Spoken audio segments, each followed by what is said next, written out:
Oh man, that song has been ringing in my head for a while. So, hello everybody. This is something that I wasn't really expecting Konami to ever release, like, ever. Considering they kind of just threw Gradius into the pachinko aisle and kind of forgot about it after that. But I digress. The Gradius collection, or, excuse me, the Gradius Origins collection, a collection of pretty much every Gradius arcade game released up until Salamander 2. So no pachinko machines, no console exclusives, no console ports, none of the MSX computer stuff, and none of the handheld games. Pretty much just a very large collection of all of the ROMs available for the game. And the games on offer are the original, of course, Salamander, its spin-off sequel, Life Force, its Salamander's westernized version, its actual sequel, Gradius 2, its wait if I can remember correctly, Gradius 2, Golfa no Yabao, or Gopher's Ambitions, Gradius 3, From Legend to Myth, which this version is considered the hardest game in the franchise, which is saying a lot. The sequel to Salamander 1, Salamander 2, and the brand new, made by the same people who made Gradius Rebirth for the Wii, Salamander 3. So, yeah. Now I'm going to be playing through all of these games, and I will be showing off all the ROMs as well, but I'm only going to give the actual legit college try to the games maybe once or twice, and then after that, I'm just going to use the game's rewind button to undo any mistakes. It won't upload my scores, but at that point I'm cheating, so I kind of don't really care.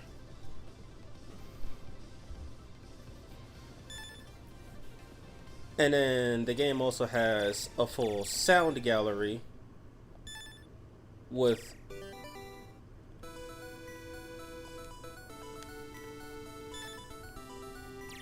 all the game's soundtracks named, which is kind of crazy.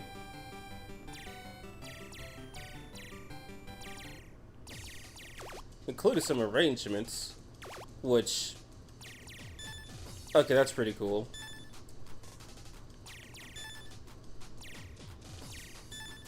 And then it even has,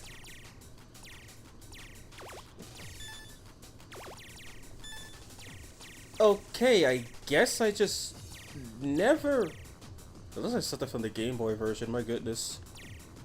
But I think that's the final door if I'm correct. Okay, so yeah, I never really actually went through all of this stuff. They have a lot of concept art for these games.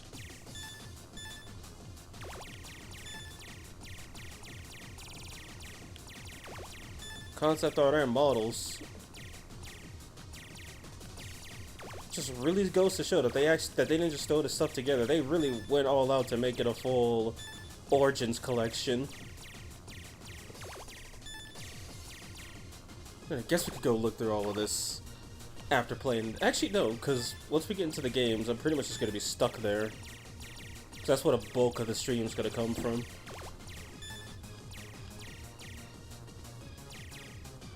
Yeah, if only the crystal stage looked like that. Oh yeah, by the way, this crystal stage, I'll be showing it off when I do Gradius 3, but easily the worst stage in gaming history. I am not even... Sheesh, I am not even joking when I say that. And it's also kind of crazy how some of these designs got modified to be less brutal, but then other designs just straight up made it. Like, what the fuck is this supposed to be?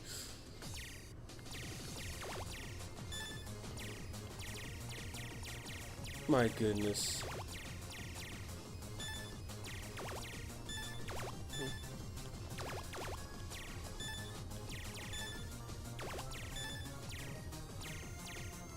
Okay, that actually looks really freaky. Holy hell.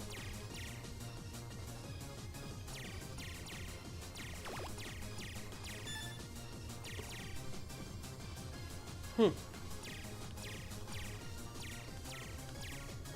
It looks like this game already had what it wanted to do in play.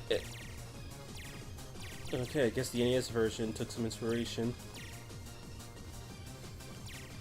Looks like this game, like, they already knew what they wanted to do, and they just made some tiny changes to it.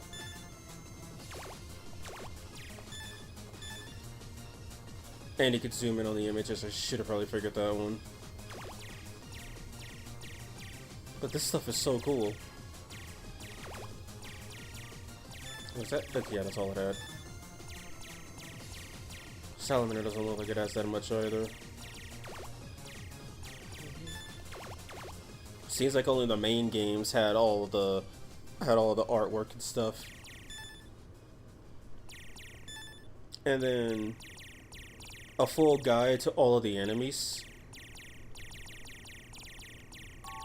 which is kind of insane.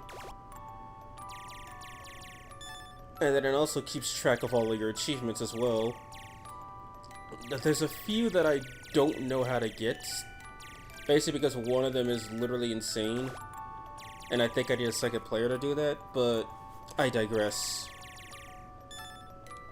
And then we can go through the sounds later. Alright, without further ado, let's start actually playing the games. So as I've already said, I'm gonna be I don't know if I already said this, but I'm gonna be playing the games on easy mode, which reduces the player's hitbox so they don't die as quickly.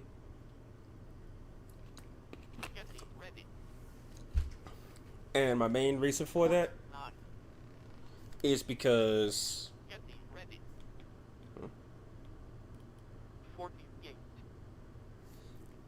okay, this one's taking forever.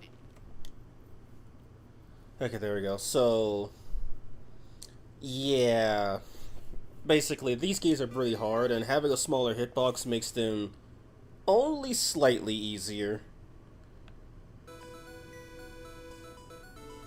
Alright then, let's do this. So excuse me if I don't talk that much, but I really need to focus while playing this.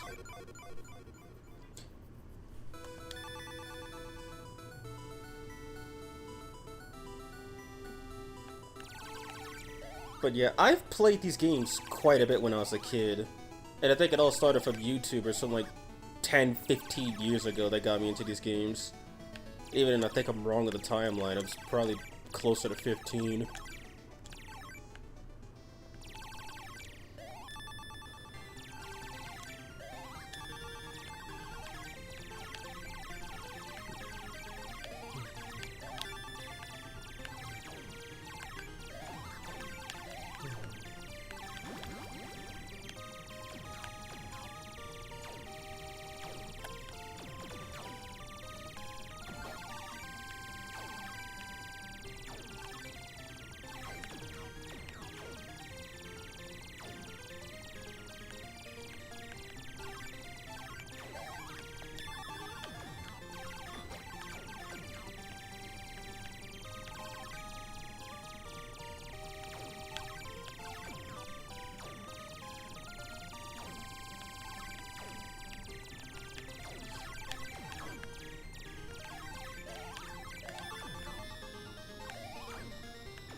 Alright, get used to this guy, we'll be seeing him a lot.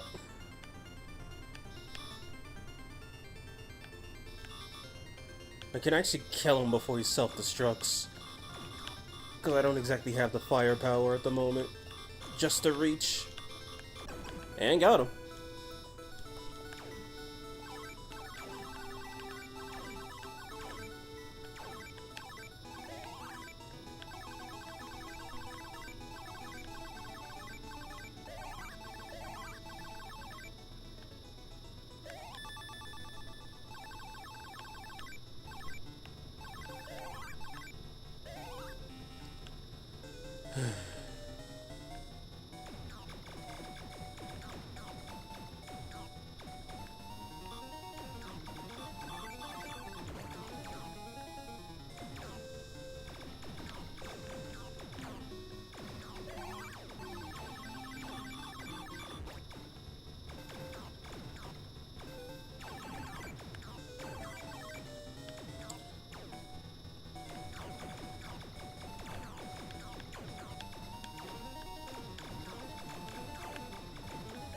I know people don't like slowdown, but in these games, slowdown is like your best friend.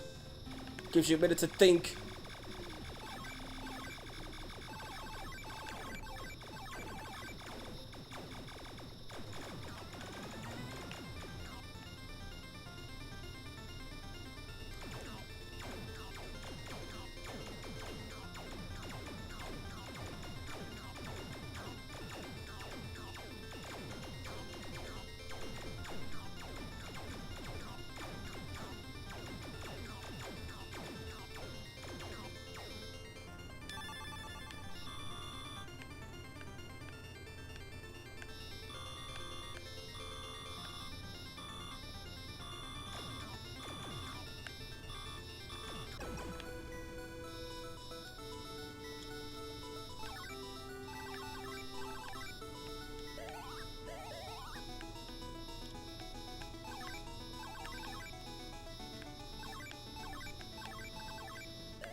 I think that's the first time I've beaten that stage without dying once.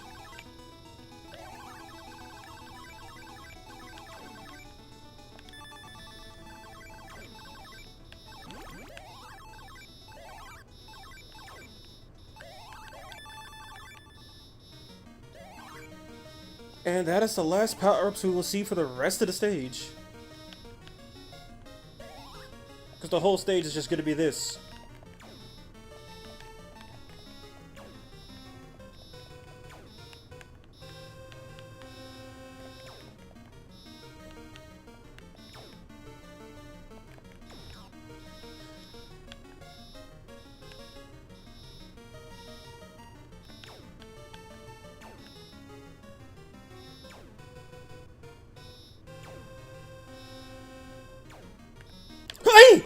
Oh my god. He just had to spawn with 4 of them, didn't he? Thankfully, this version of the game has mercy. Where if you die, all the game does is respawn you at a checkpoint with power-up giving enemies. Pretty much every other version of this game just lets you die.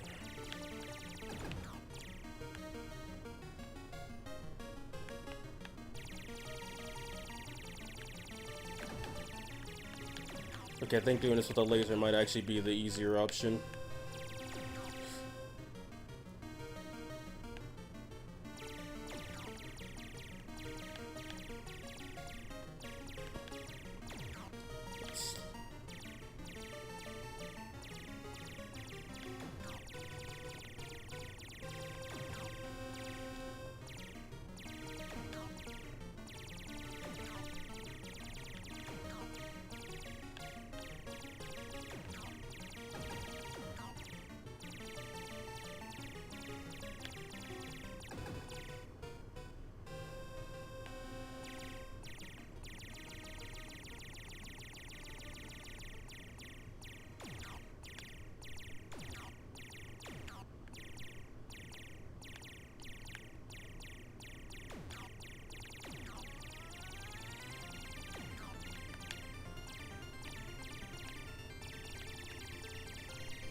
Oh shit, when was gonna spawn?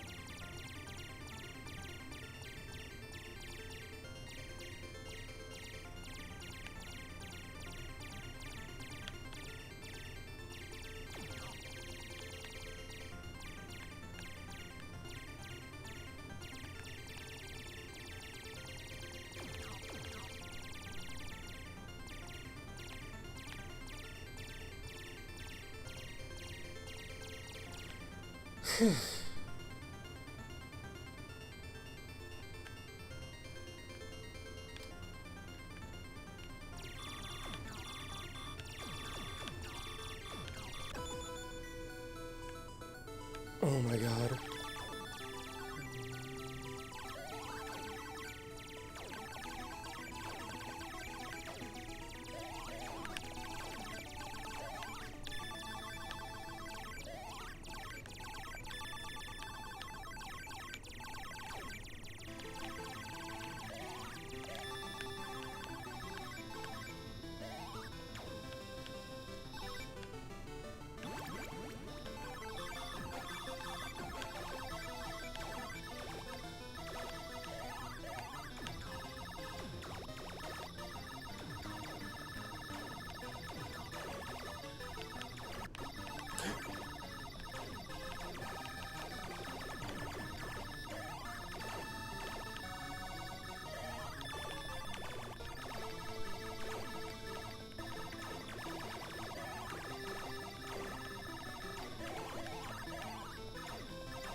Oh, hey, a boss that isn't the big core mod. Oh, it's dead. Okay.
Yeah, spoiler alert, you don't want to be in that electric cage.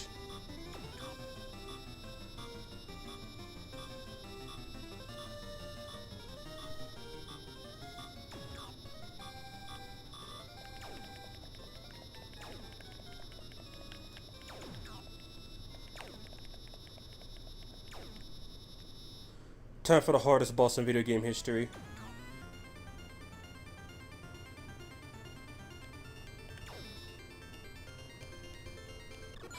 Oh my...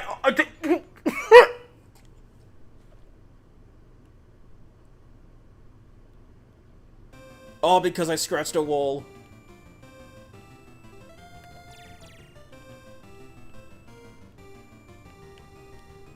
The cage is gonna spawn? I'll take what I can get.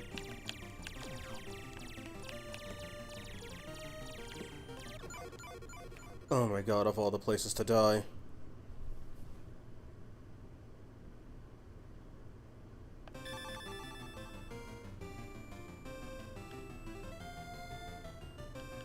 Next time, just stand there and stare at it.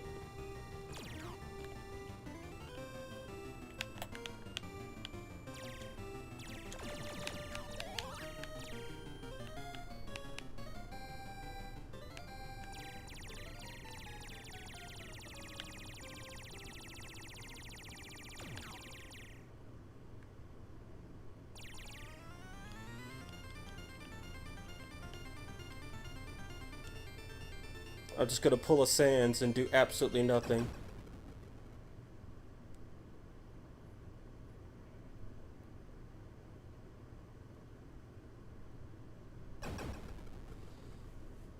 I can't believe I fucking died to that thing. Oh well, round 2. And now the difficulty will all of a sudden ramp up significantly.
Oh my god.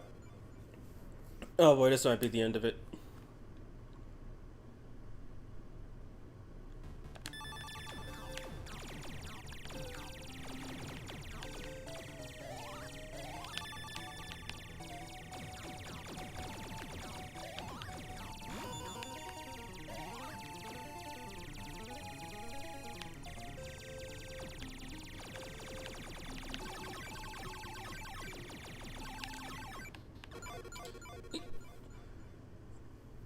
Shit.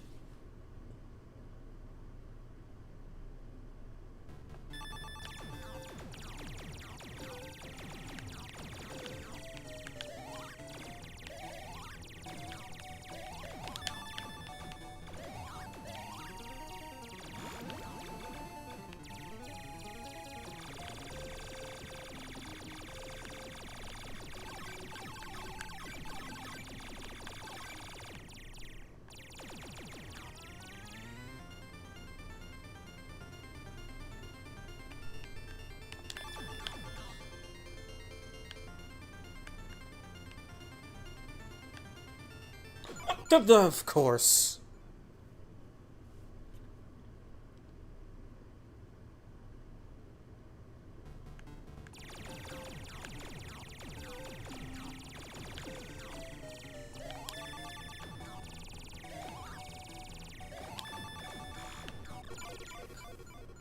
Oh boy.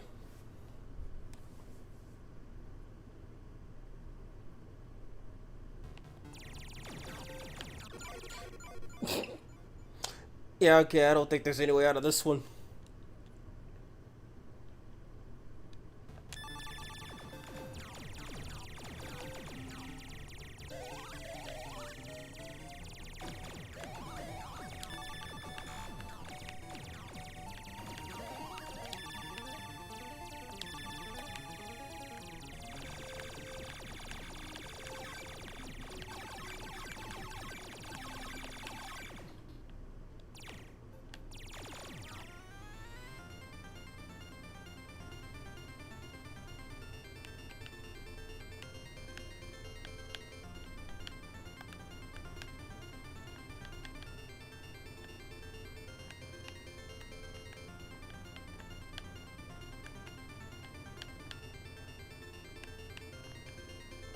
Haha, got it.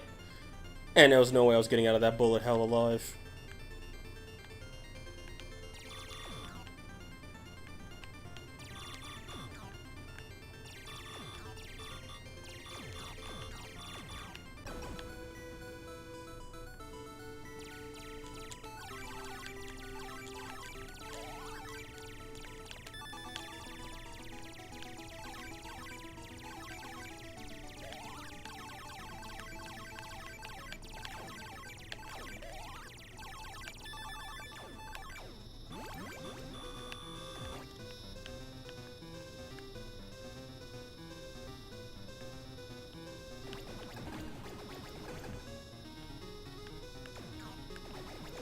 Oh, now they shoot 3 instead of 2. And that's what I get for not paying attention.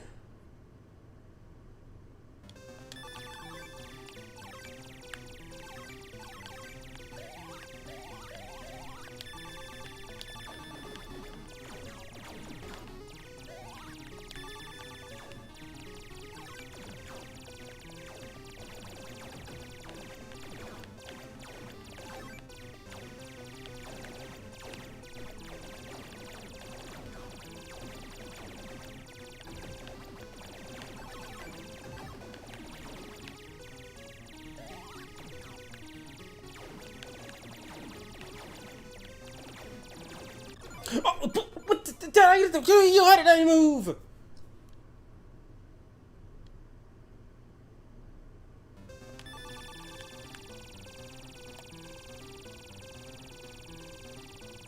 Interesting how when you want them to shoot at you, they don't.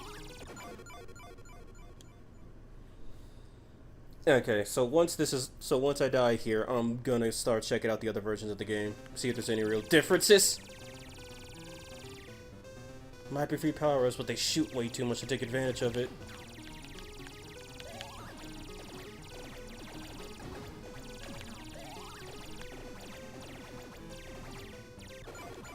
It wasn't even to the freaking Easter Island head.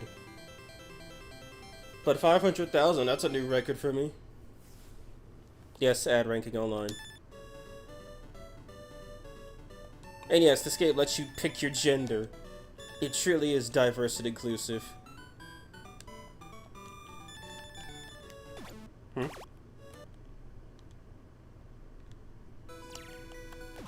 Okay, let me get out of here.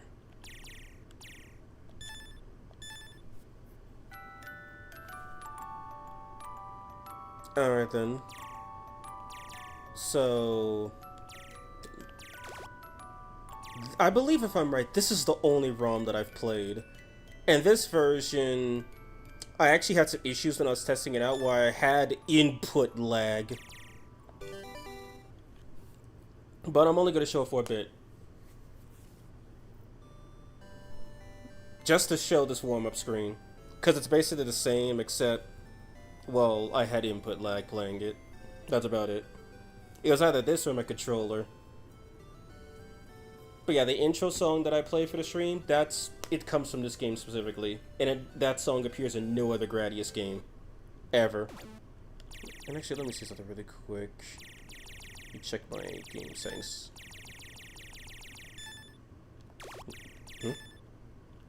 Oh, you can control how many lives. You can change the difficult...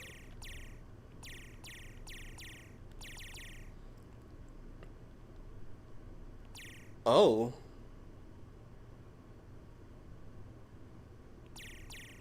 Oh my.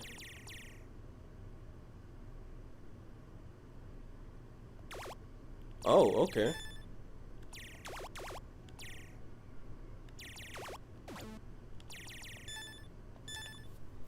Okay, this game has more options than I thought it did.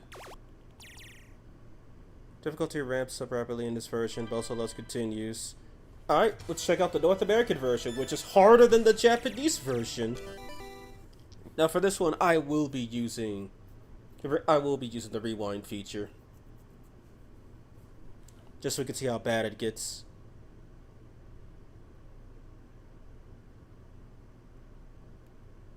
Nemesis? I thought that was only reserved for the European releases. Okay.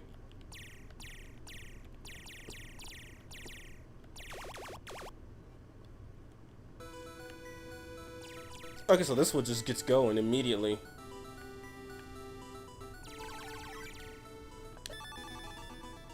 And apparently the difficulty of this one is way harder. Which, I guess I'll be the judge of that. But yeah, I think the original Japanese version is my preferred version of the game. It's the easiest, by a long shot.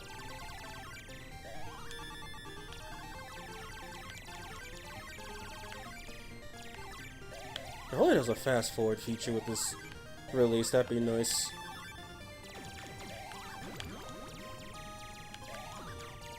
Okay, so here does it feel like the game is slightly easier?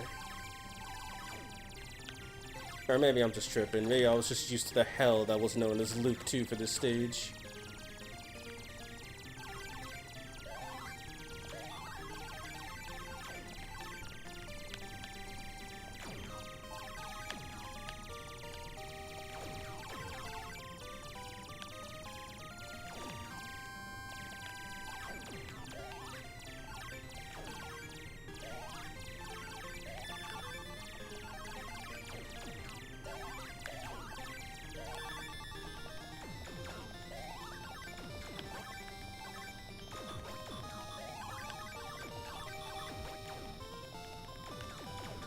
Okay, the lasers do fire. It seems like the lasers fire a bit faster.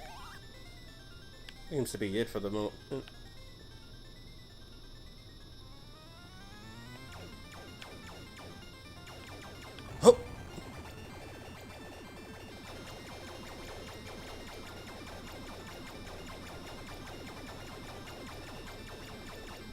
Okay, that ended extremely quickly. So what, does the North American version start off easier then end up harder?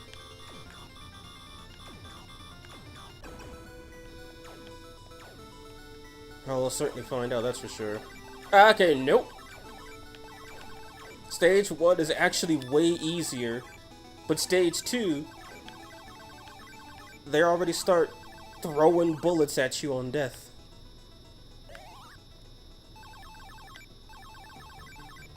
Okay, so whereas the Japanese version seems to stay somewhat consistent, the North American release does the whole, haha, the game is easy, you'll enjoy it. And then by stage 3 or 4, it's like, okay, time to start with the mind reading AI. The AI is going to know where you're going to move, and you're going to immediately perish because of it. I know that's how it worked in the Mortal Kombat games on arcade systems, where the AI literally started reading your inputs. Like, frame 1. Oh my god! It's literally the second stage! Holy hell in a handbasket.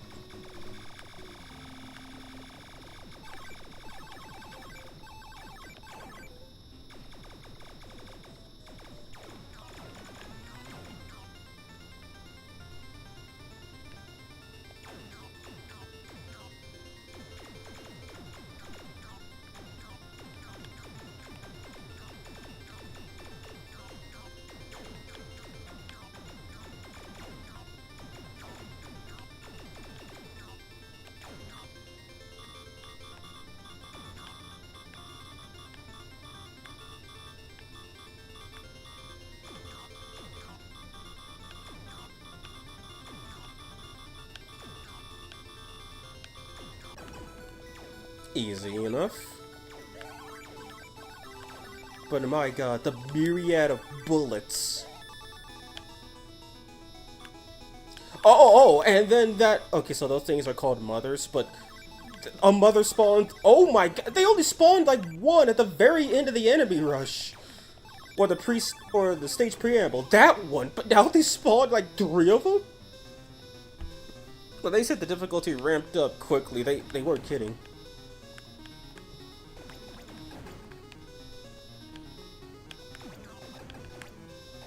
Like, I know the NES version of the game has some difficulty throttling, where the less powerful you are, the less bullets the enemies shoot.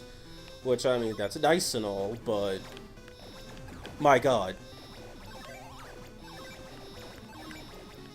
This version, it's like, oh hey, so you're an American, well, we're gonna take all of your money and give you no chance.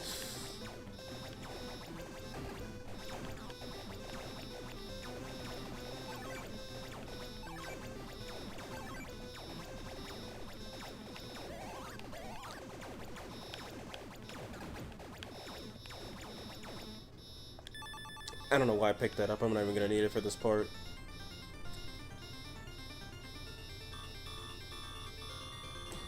Oh yeah, one thing I do like is that this game is using the not this game, Gradius, but Gradius Origins uses the arcade ROMs instead of the, what's it called?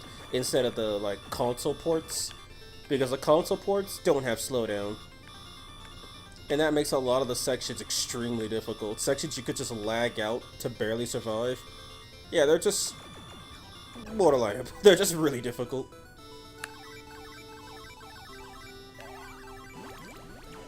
Okay, consider the bullet nightmare that is stage 4.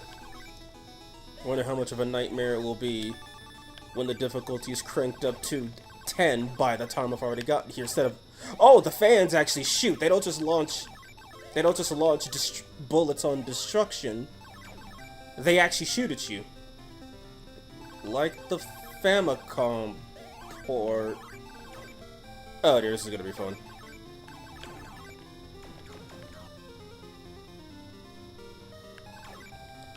Oh my, what are these bullets?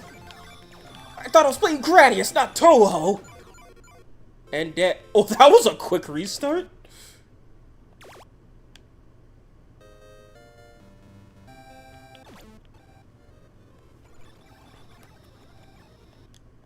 Oh my god, okay. But yeah, the game tells you your score is invalid if you use rewind or save states. But I think I got it to bug out once, and it didn't detect a rewind I did. That was like less than a second.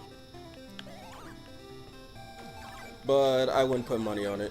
I'll just say the display message forgot to display. Because if you can rewind one mistake, that could literally be the difference between you finishing the game with the highest score possible and not. And that'd be unfair to everybody else. Okay, here comes the bullet hell section. Or, as this game calls it, Stage 4, Section D. How do I know that? Well, yeah, that UI and stuff outside of the screen, that's actually just some extra information that straight up doesn't exist on literally any other version of this game! Oh my god!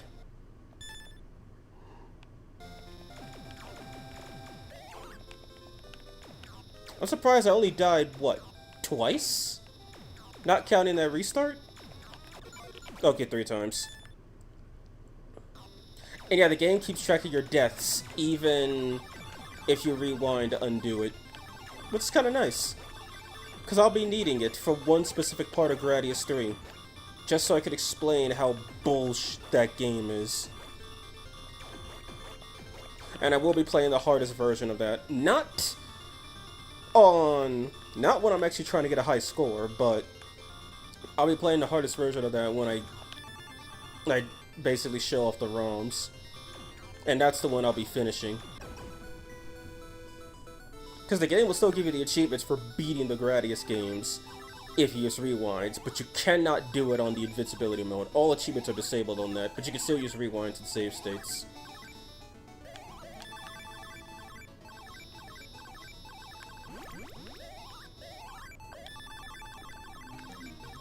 Okay, just enough for a laser.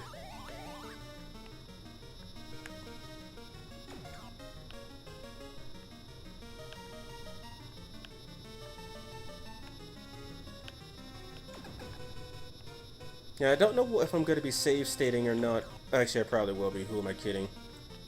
For all the Gradius games, when I do the console ones tomorrow. It's not going to be all the console ones, just 3. The best, the meh, and the worst.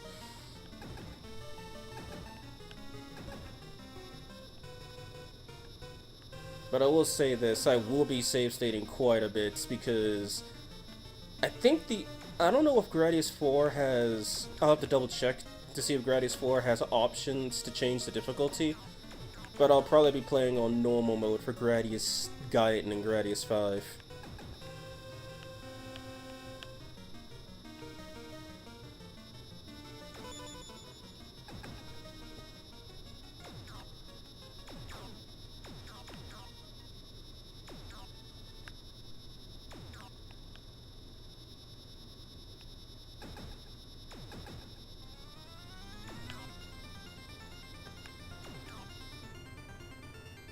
Oh, what? Okay, so he just shows up out of nowhere? I was really not expecting that. So was that a glitch? Or was that intentional programming? Because if that's intentional programming, then the US version of Gradius is the only one where you don't have to do that whole cell nucleus rush.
Shame it never appears in any other games.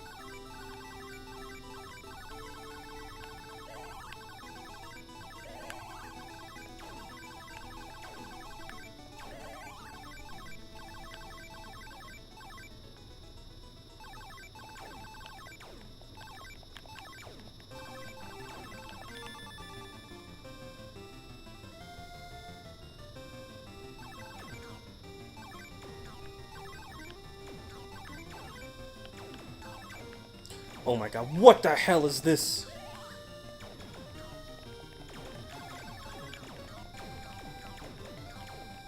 That's why these gun turrets need to be in the next version of need to be in the next Toho Project game.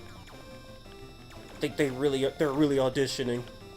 And they've been auditioning since 1985.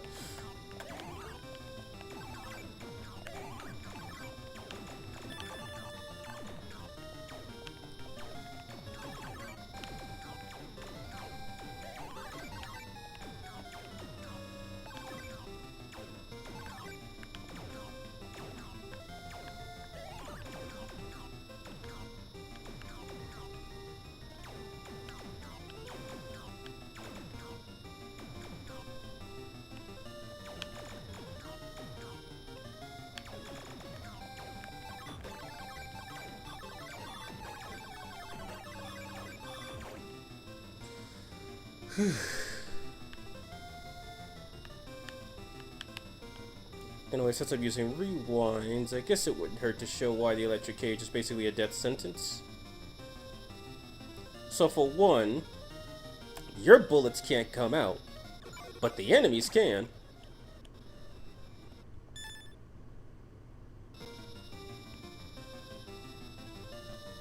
And for two, if you touch any of those parts of the actual electric part of the cage, you just die.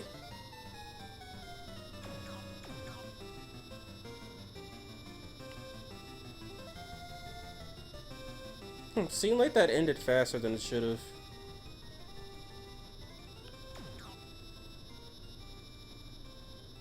I think on the NES version, you don't have to destroy the arms to actually get in, to actually cause the door to close.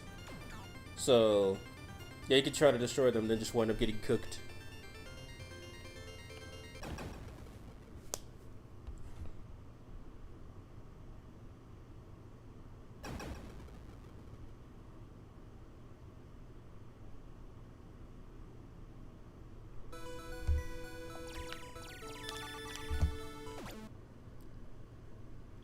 Actually, how brutal is Loop 2? I gotta know.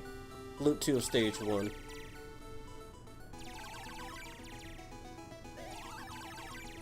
The bullets are flying slower.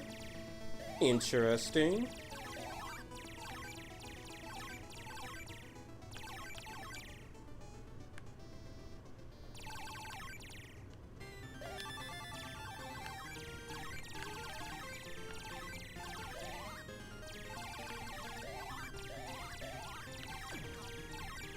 Yeah, the bullets are just legit flying slower.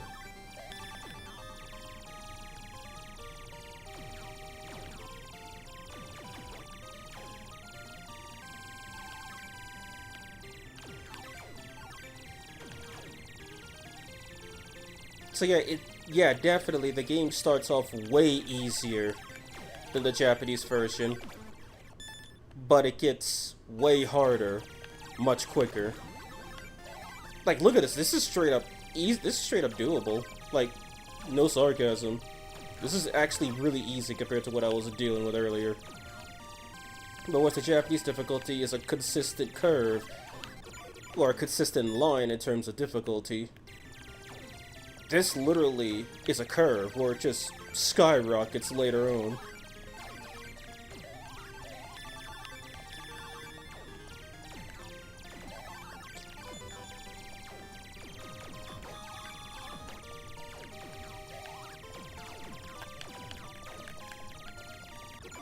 Ouch.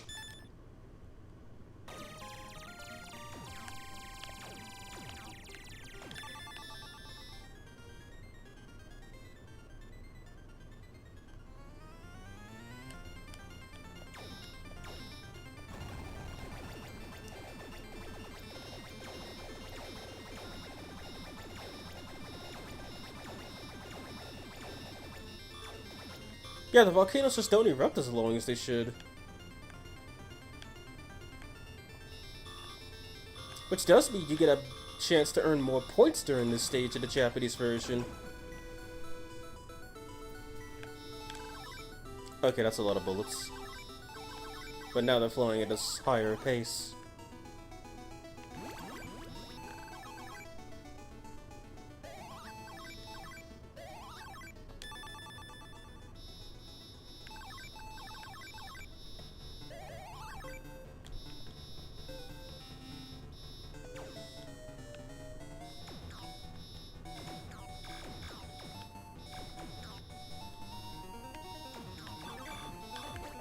Like, yeah, these bullets are normal for this part. On Loop 2, at least.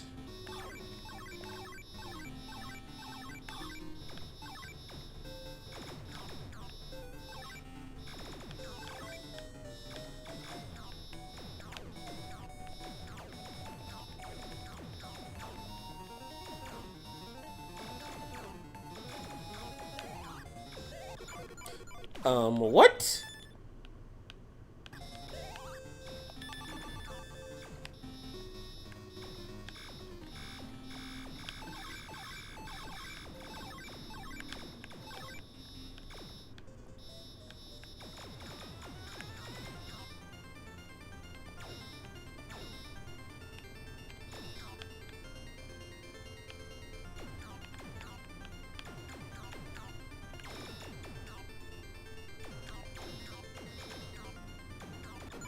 Oops.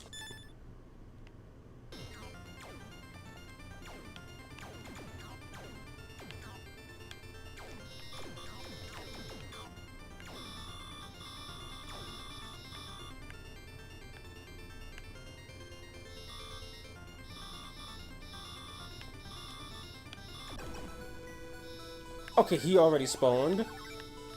Oh my god. Okay, yeah, they have no chill. Oh my goodness.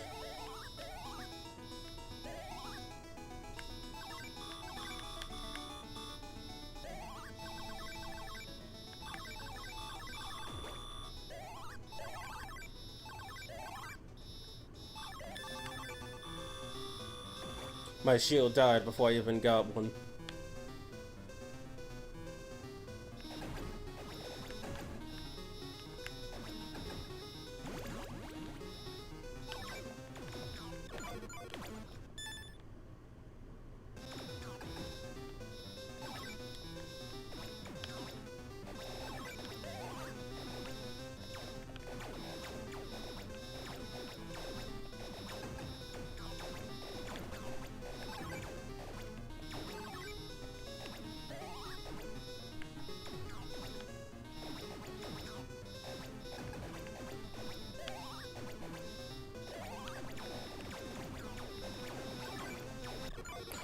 Come on.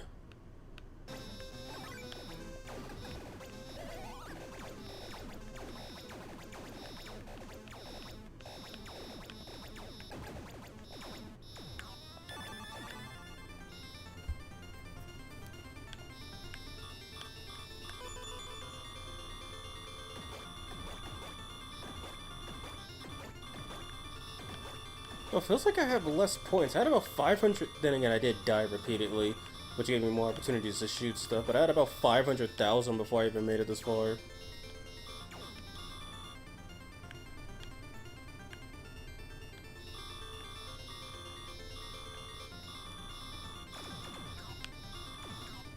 Alright, I just want to see what this stage looks like, and then I'll keep going.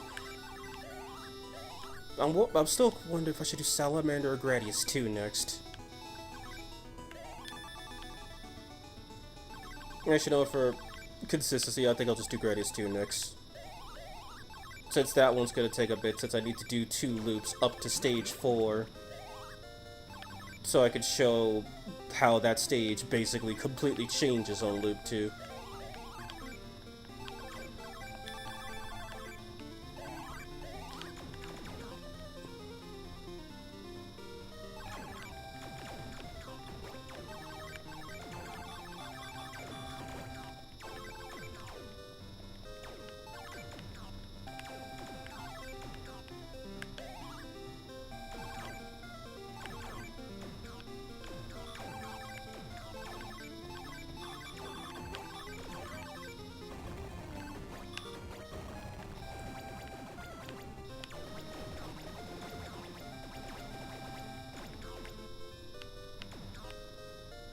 Alright, here we go. Game over section. Let's do this.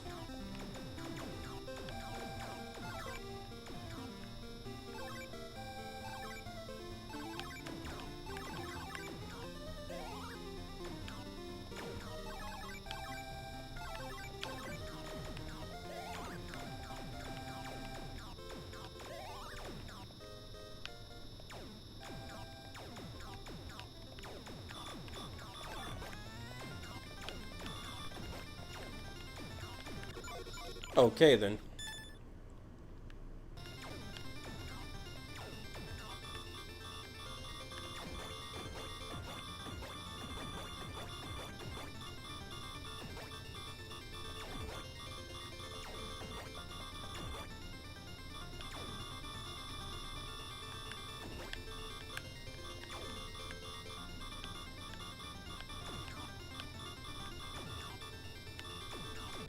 Oh, come on.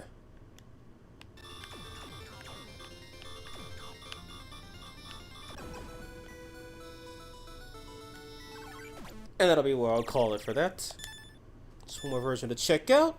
Then we can go from there.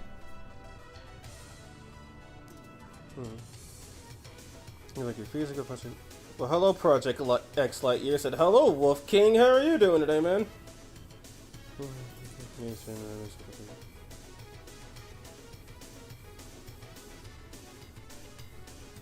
Yeah, okay, shit. AU versions features fine-tuning such as fewer enemies before bosses compared to the Japanese version, and then the NA prototype. Alright, I think I'll only do one stage of these two. I shouldn't need to do a bunch of stages to show them off.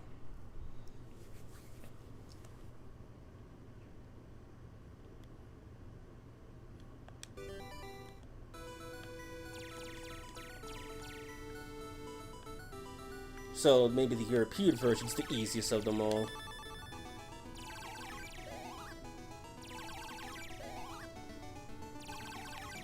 I think I should be able to tell the difference between stages at stage 1.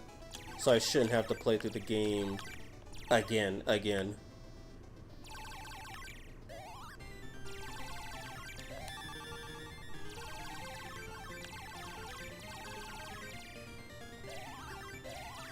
Also, yeah, these guys moving slower.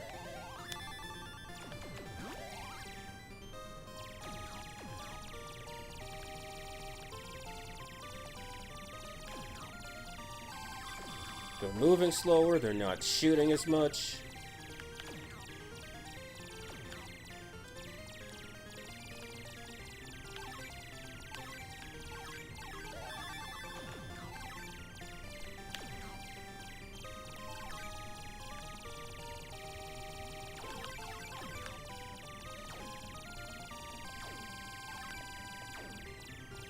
So maybe the true baby version of this game is not the Japanese original.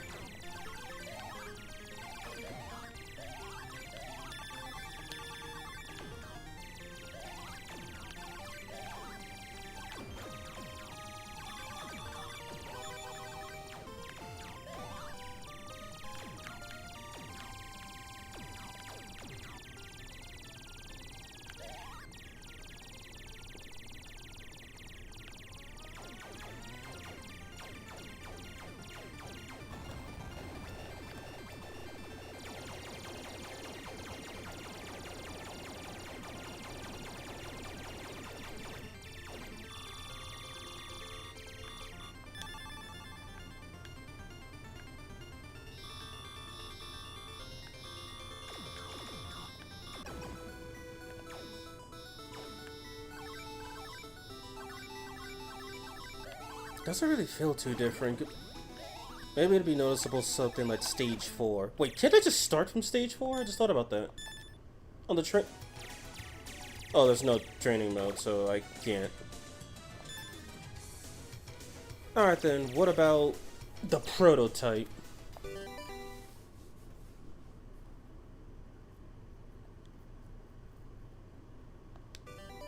Okay, so it had the same thing. It was still called Nemesis, but it had the same normal background as Gradius.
If I don't notice a change by the second stage, then I'm just gonna go do Gradius 2 after this.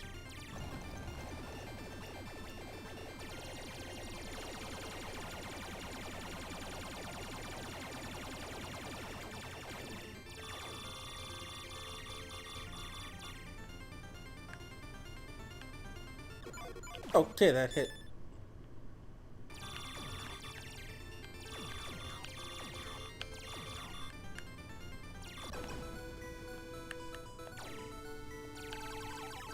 Oh my god, okay then.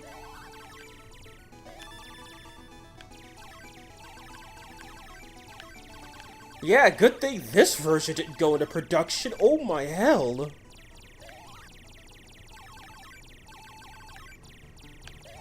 It's only the second stage and enemies are just spamming bullets upon their demise. It's like the first stage was easy and now you just lose.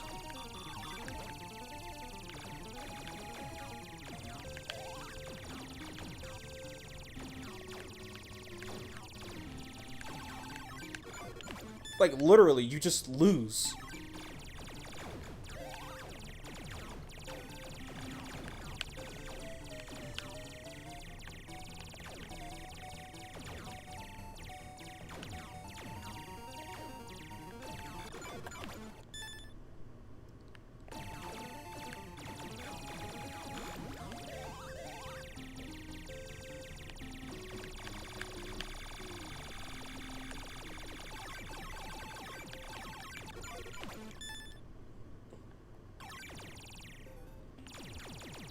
Oh no.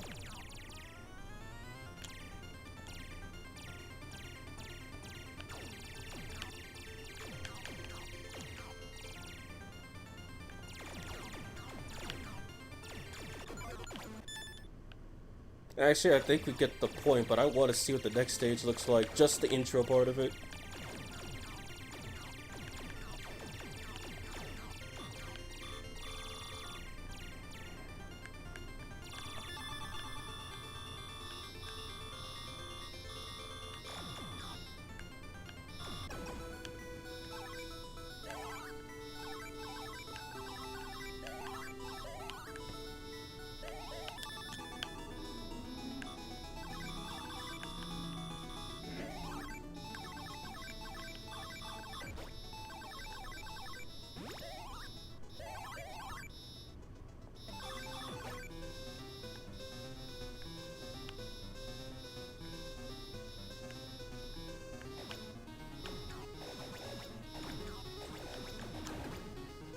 Oh, hell no. Yeah, good thing that's not the one that was released in America, my goodness. Alright then. So Salamander's what's supposed to happen next. But I'll be skipping that for now. And going straight to Gradius 2. How many versions does it have? 4 versions. Let me check the music out really quick.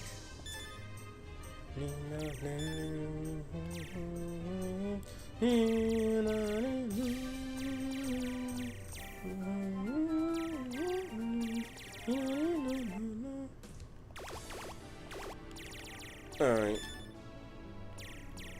So, defeating Mallory's and try points. Japanese early. And easy. Now, what if these RAM-ROM checks happen on, like, actual arcade cabinets, or if it's just for emulators?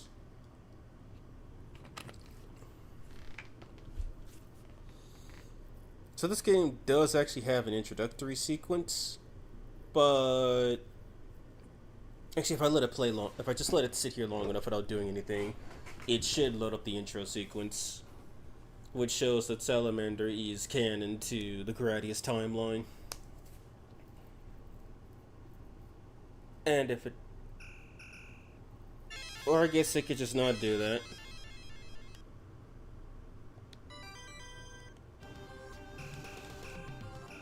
Yeah, this one, the first upgrade you get is that you can pick your weapons. I'm gonna go a bit I'm gonna go this one, because the Photon Torpedo's pretty good. And then, of course, we're picking the Force Field, full-on protection for the win. Deploy them all.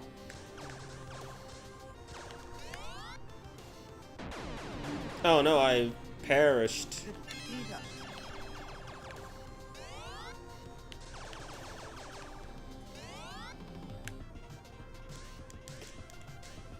Yeah, the animations and stuff on the enemies and whatnot, already a massive improvement from the previous version. And I think this only came out in '98, 2 years afterwards.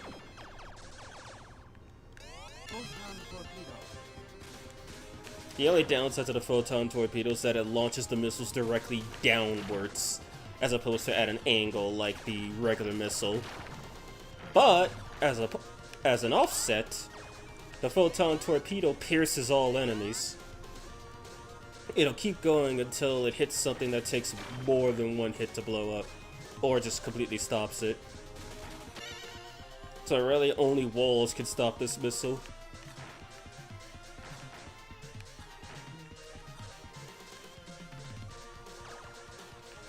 It's useful for clearing out a myriad of enemies, but when the terrain gets uneven, it becomes a problem.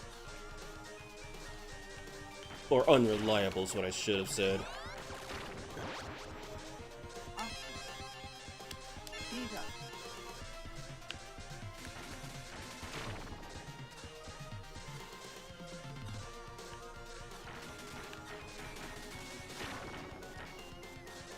Now, funny enough, in the NES version of this, you're supposed to destroy the dragons to get the power-up capsules, but in the arcade version, you destroy their projectiles to get the power-ups.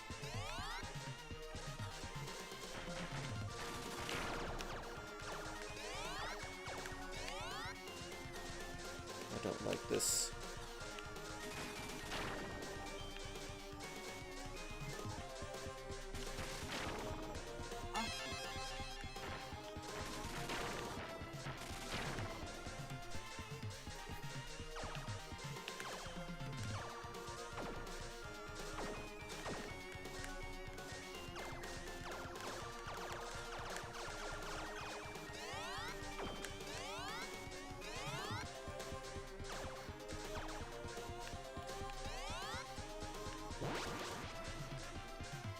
I'm just gonna hold on to this power-up.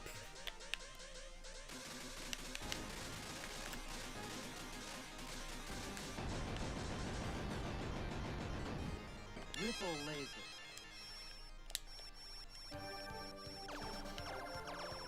Yeah, the Ripple laser comes from Salamander. It's basically a beam that gets wider the further it shoots. It doesn't actually pierce enemies like the regular laser, but that's perfectly okay. You trade power for reach.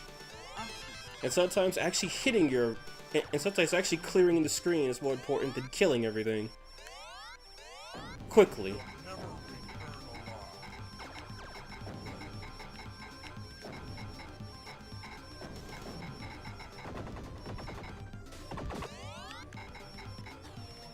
Hell.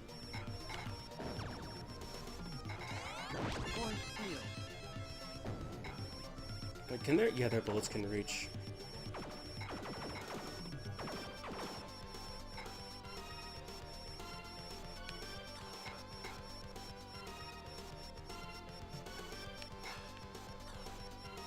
Okay, I did not know the... Oh yeah, right, something else I forgot to mention. So apparently the weapons also change with what setup you pick. Like, if I'm right, the Ripple Laser and the regular laser are supposed to be blue and green, respectively. But if you pick the Type B setup or the Type D setup, the Ripple Laser and the regular laser will actually be red, which is kind of interesting.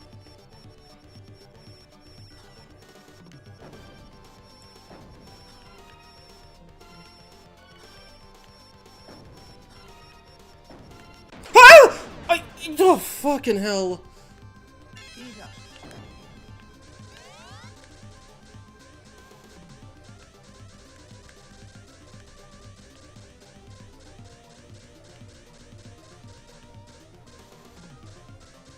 There's no easy way out of this one. Yeah, there's no easy way out of this one. I fucked that one up really hard.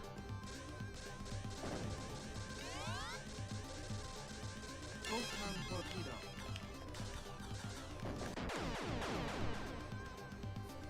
Yeah. Oh, yeah, I guess we're just resetting then. Jesus. I didn't know my skill issues would show up. As soon as you show up, Moon, oh goddamn. And how are you, man? How are you doing today? Magic skill issues go burr.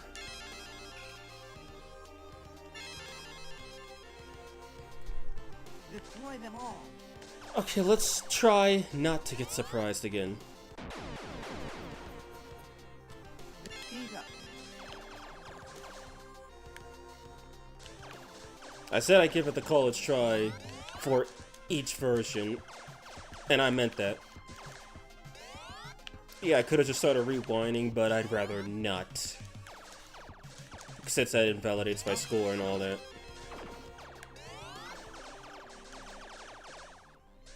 Photon torpedo. Okay, usually I don't even get killed to the third stage, Jesus.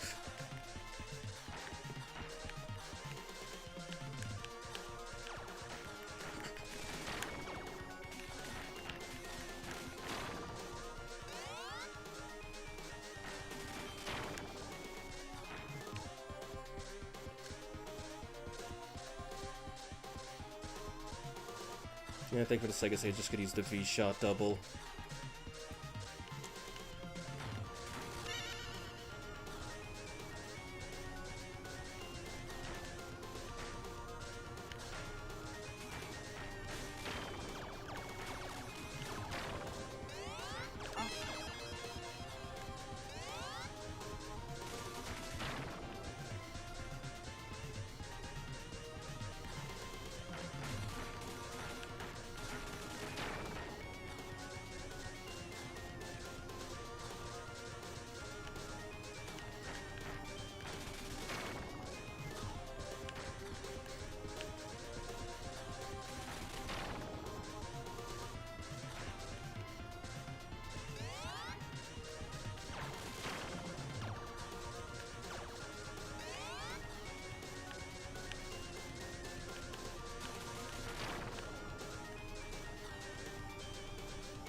Speed up.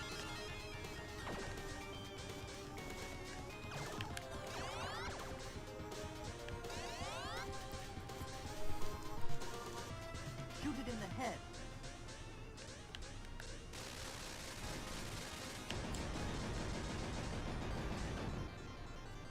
Rip Phoenix. Double.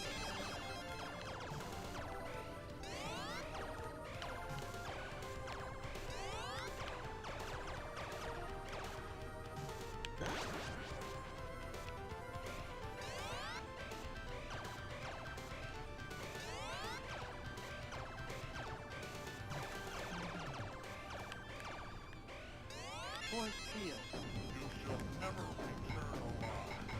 I should have a marginally better success chance now. Because I can actually aim upwards.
And yes, those were face huggers!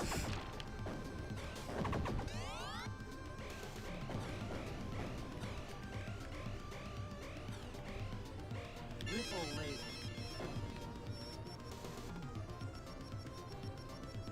Shoot it in the eye. I'll bash you.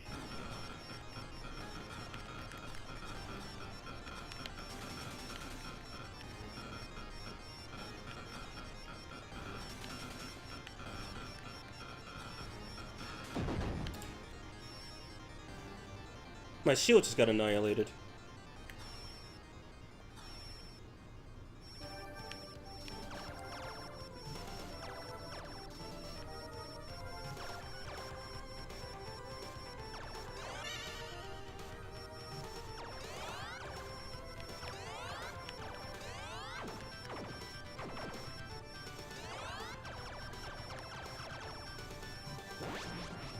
Force field.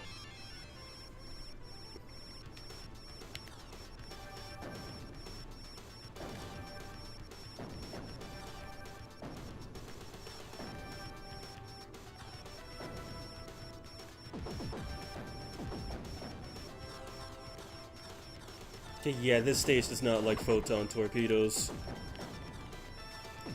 Or should I say, it's not friendly to their existence.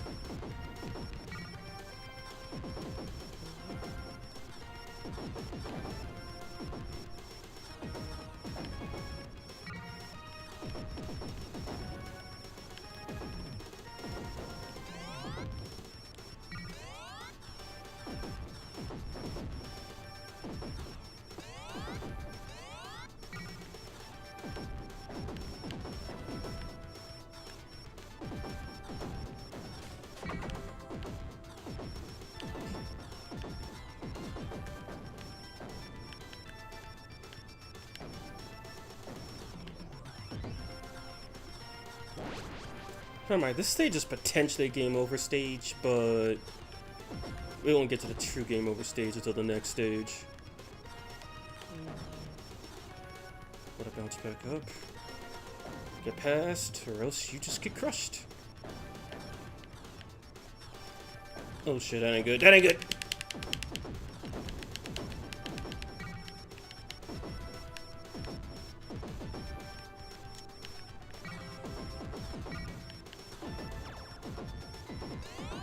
A smart person would say, why you make it more projectiles? And someone who's played arcade games will say, points.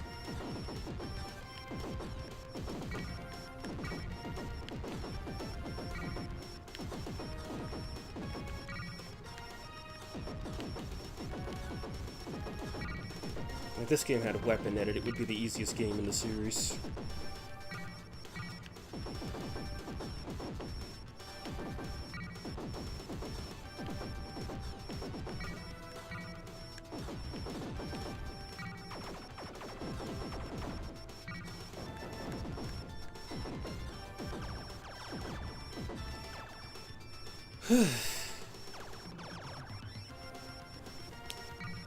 The semi-difficult part is over. Nice try. You shall be crushed. You could only have 98 lives in this game. The other one, you could have 255. What a downgrade. Destroy the core. It looks like there's no lagging out the game with this guy.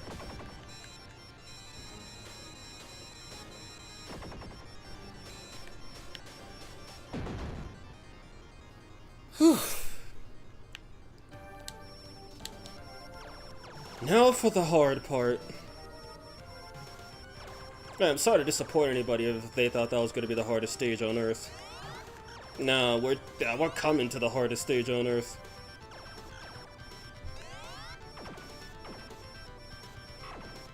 Double.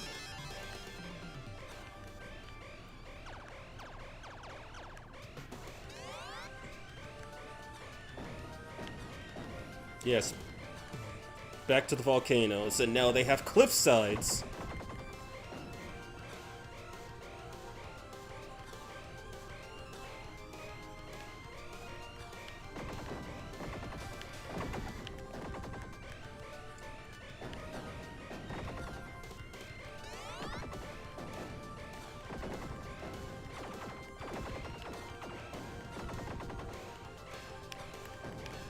Oh no, that ain't good. Shit.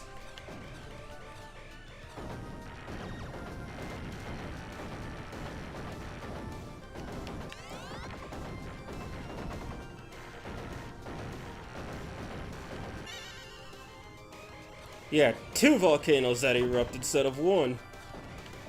And they're upside down. Oh, and that's death. Oh no, come on!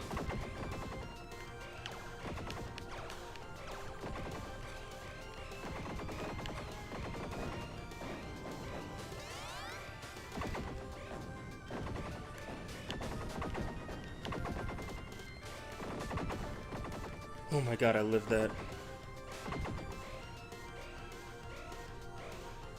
Force field. Alright, boss time, baby, let's do this. Hard part over. Somewhat easy part. Engage. Core.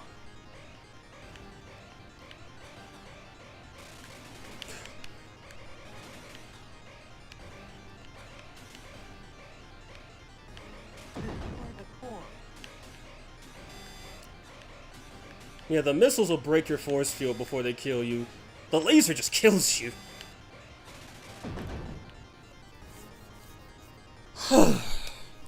God damn. Oh, hey Mako, how you doing? I said I wasn't gonna be talking much during this. I don't know if you saw that in Discord or not, but I'm trying to remain focused. This game's not easy.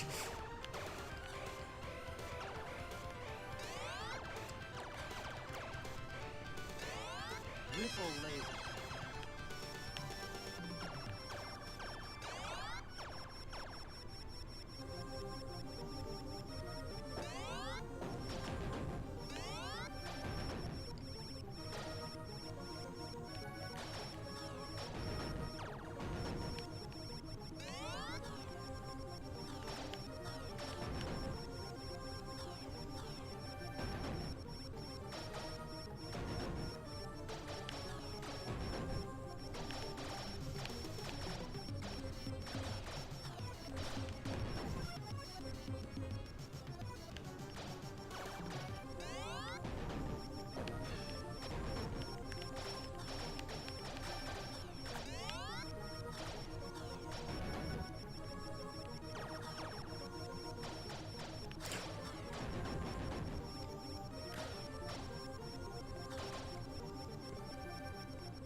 Okay, that's the easy part of the stage done.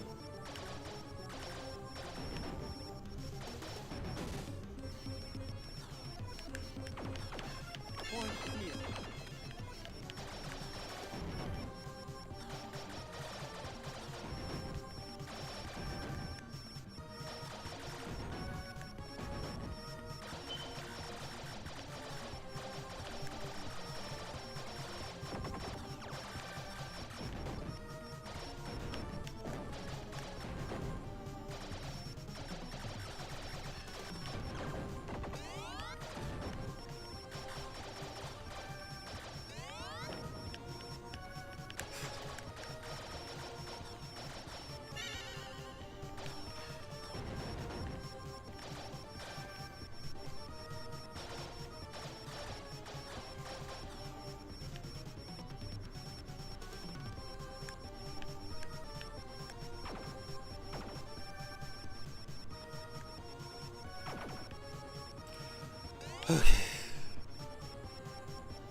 Shit, shit, shit! Oh yeah, right, this got patched. You could farm like a bunch of points off of these guys. Assuming you don't just do that, of course.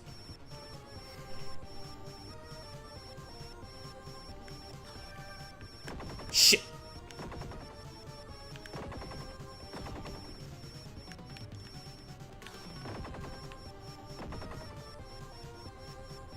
You can't go any further.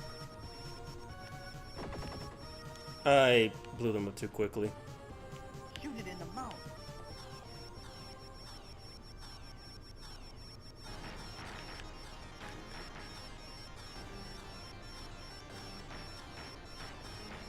Yeah, the guy keeps his mouth open for a small bit, unless you hit him, then he immediately shuts it. That's your cue to know you didn't screw up. Okay, I thought the bottom and top ones couldn't be destroyed in the arcade version. Huh, you learn something new every day. Like how you can still die on this point. Okay, now for the actual bullshit part of this game. This is easily the hardest stage of the game, and I won't be able to lag it out.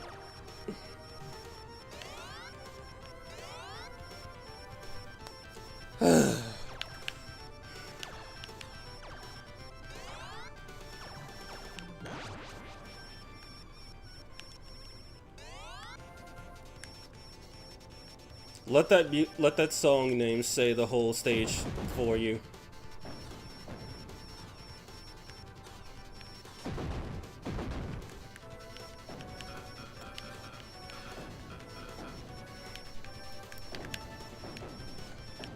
Giga.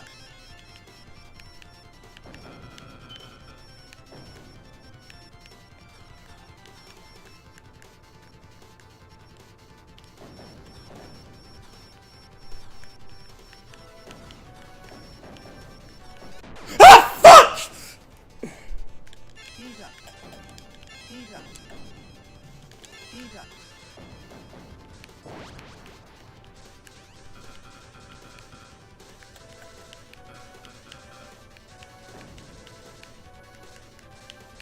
Oh my god, I died at the end. Are you serious? Oh shit, that's not good. Cause I gotta fight this guy. Destroy the core. Remember that weak big core from the first game? He got upgraded. He now houses an assortment of lasers.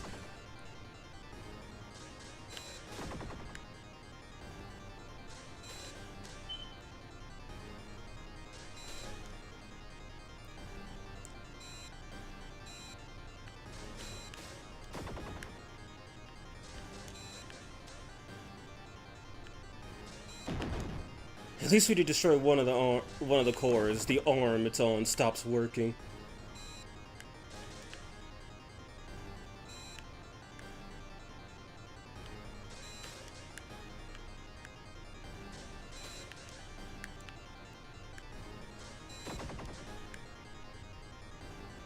Oh, okay, that took too long.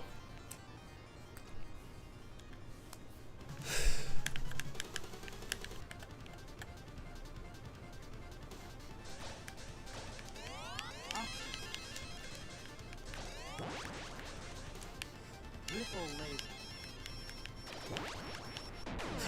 Are you serious, game? Okay, maybe I was going too fast anyway. Giga.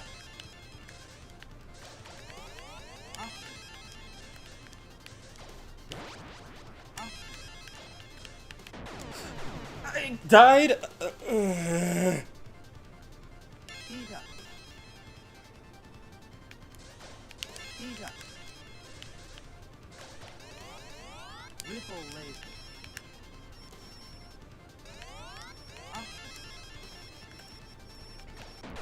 Can I please stop hitting the fucking blue ones? Giga.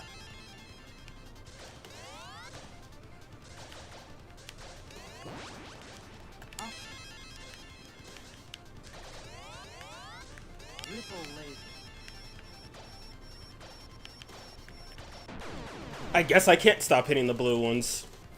Giga.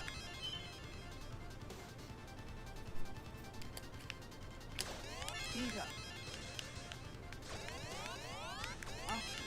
Photon torpedo.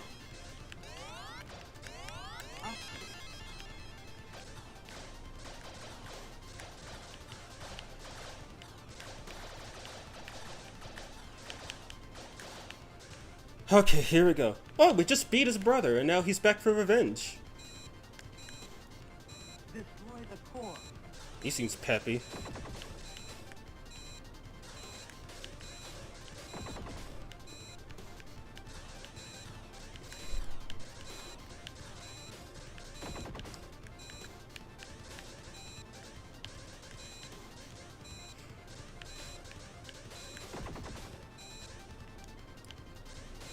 I like how he gets slower the more of his barriers you destroy.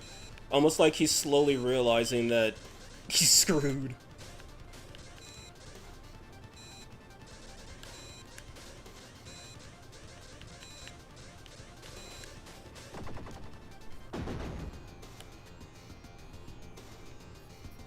Okay, I probably should have played Salamander first. The next 3 bosses are from Salamander. Next 4 bosses are from Salamander. And this is the first Gradius game to introduce the boss rush. Shoot it in the eye.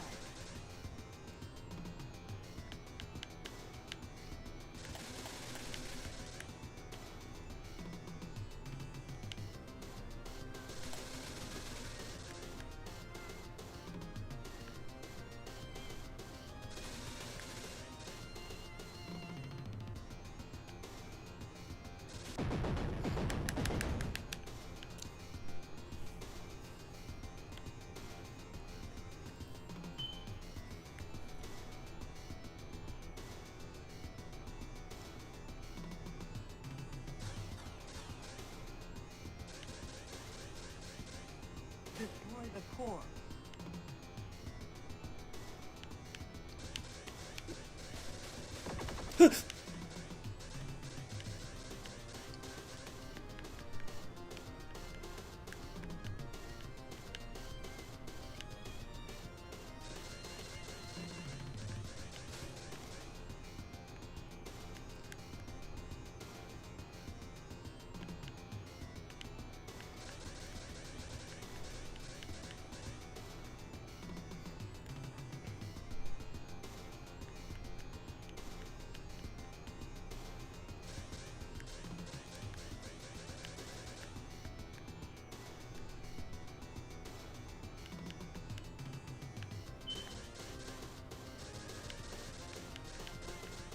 Okay, I don't think I can hit him. The bullets are too slow. Oh, no, I totally can. I'm just screwing up.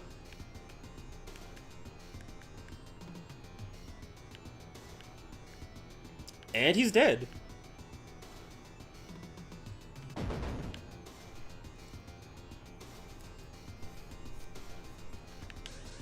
Shoot it in the mouth.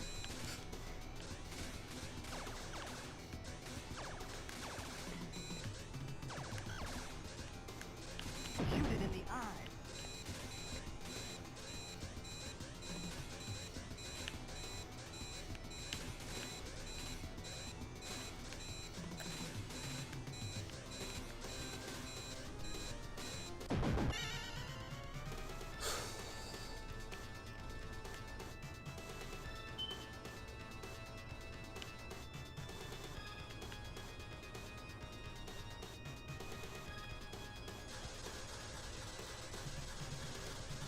Shoot it in the head.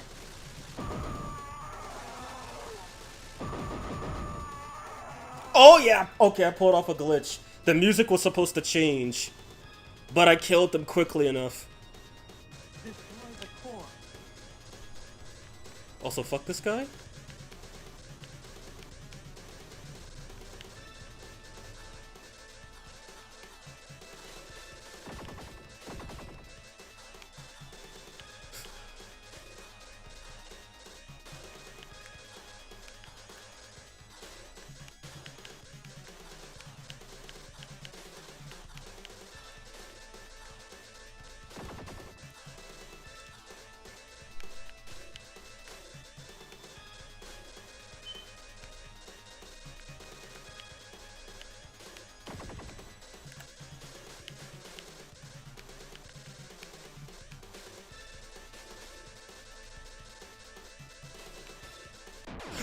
Damn it!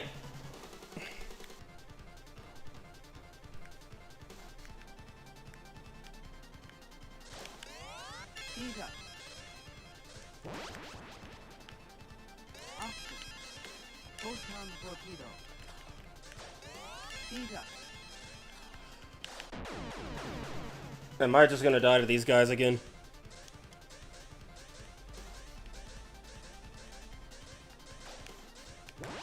Speed up. Speed up. Ripple. Yes, I am just gonna die to these guys again. Speed up.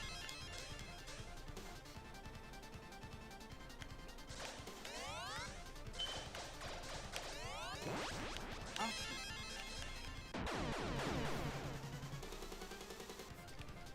Speed up.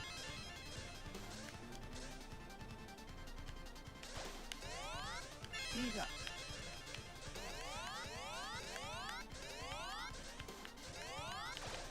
Option.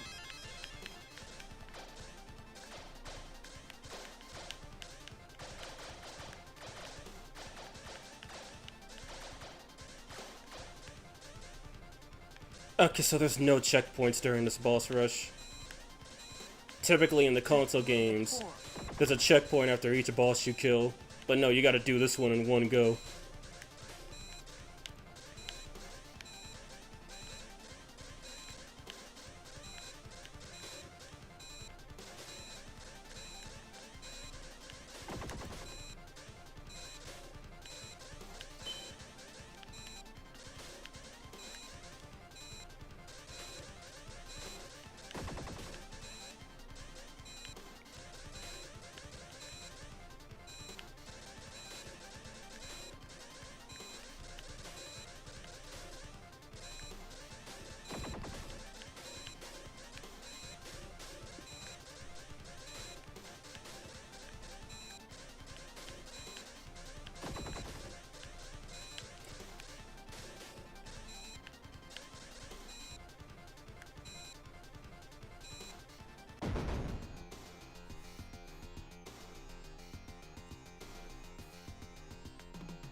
Shoot it in the eye.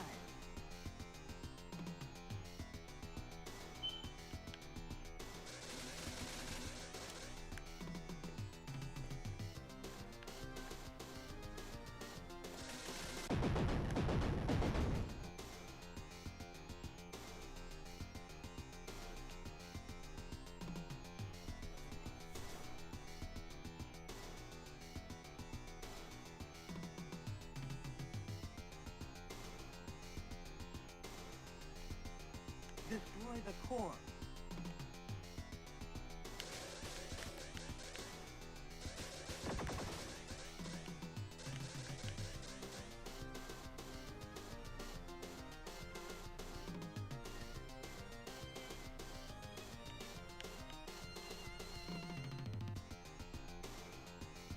What? Is he not shooting? Is he not shooting because I'm underpowered or something? So I noticed the big core is supposed to go much faster than what it was both times I fought it. Guess this game has difficulty throttling as well.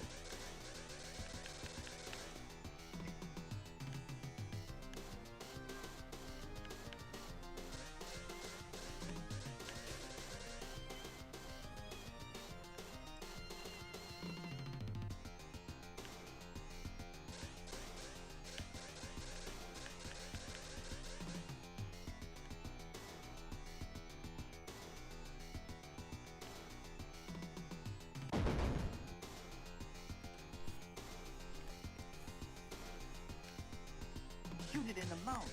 Yeah, he's also not moving that fast anymore.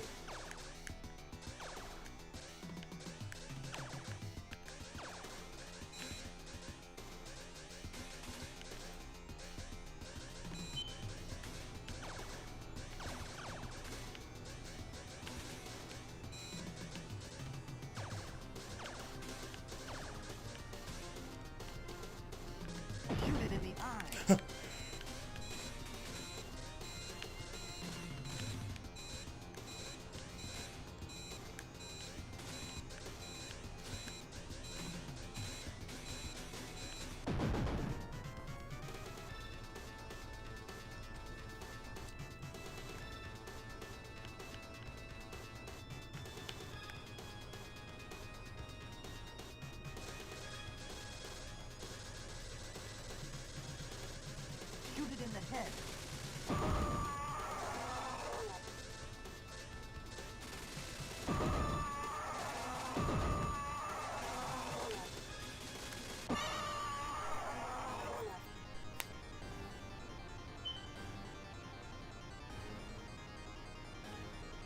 Destroy the core.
I'll take it.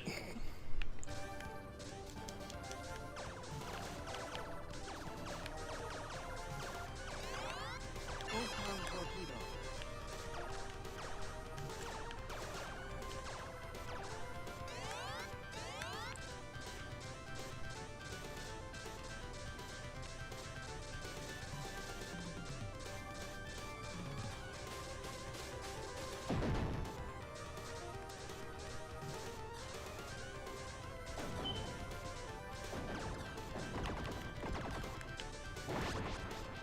Double.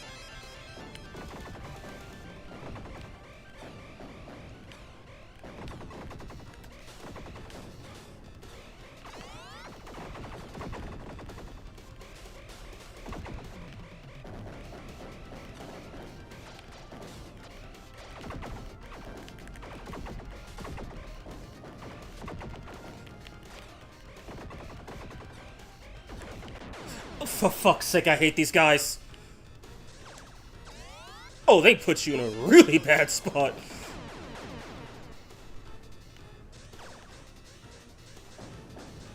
Photon torpedo. Every time I pick that up, I die. Photon torpedo. Heat up.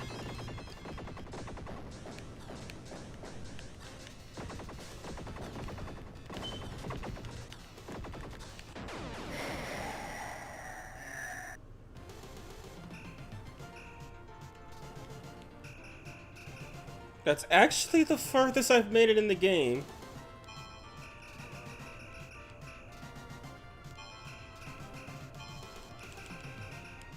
No, I'll take it. I kind of thought I was screwed with the boss rush.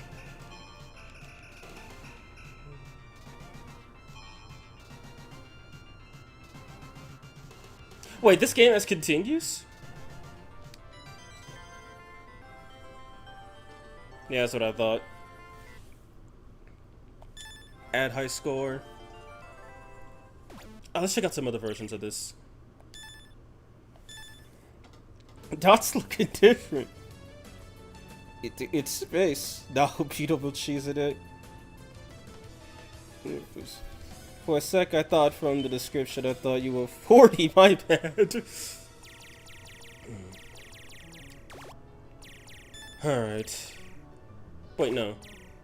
Mid, hopping moist in this version offer reduced points.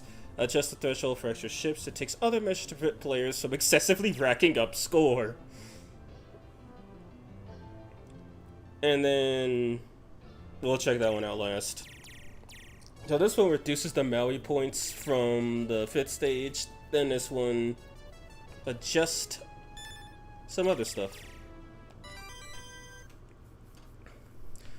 Alright, so this time I'm going to be using rewinds, but at least now I know I could actually beat this game legitimately. I just had a couple of chokes, and then that Zoob rush.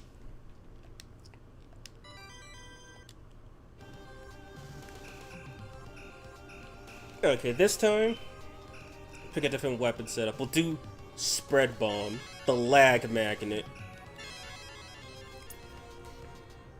Destroy them all.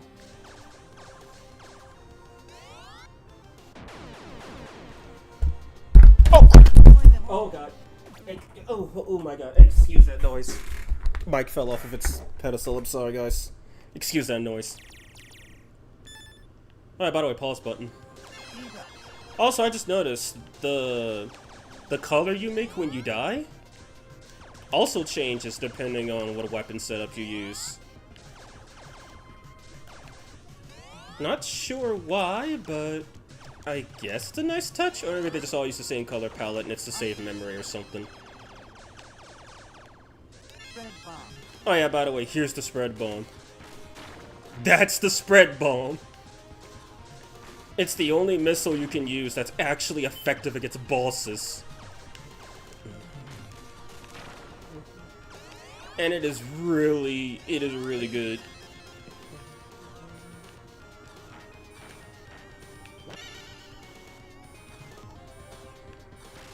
Okay, yeah, so it looks like you get lives a lot earlier in this one.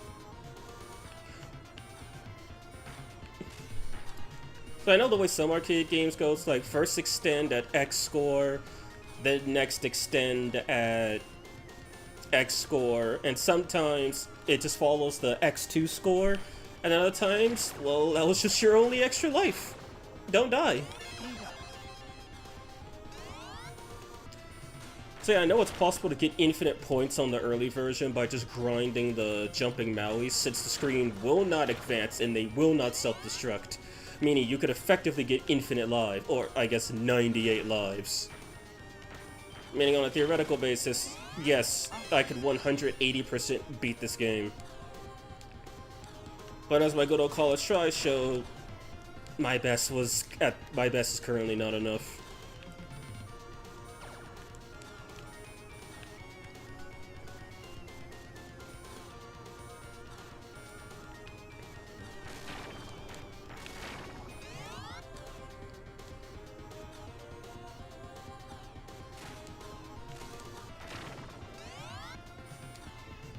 The only reason I don't like taking the spread bomb build is because the double sucks. Instead of it being a V-shot, it's a what's the term? It's a tail gun. It shoots backwards, and I mean that's useful. Don't get me wrong.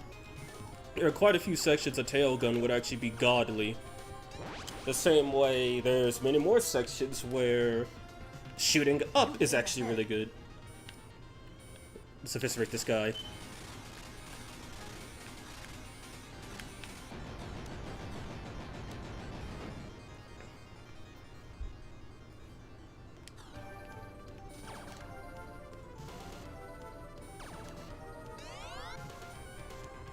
Yeah, if you destroy the fans when the what's the term I'm looking for?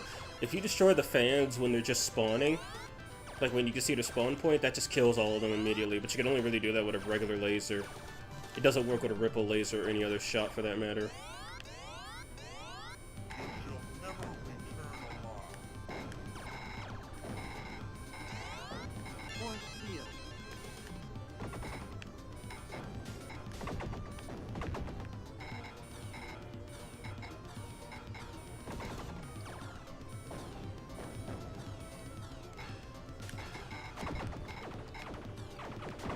Okay, they're shooting way more bullets, holy hell.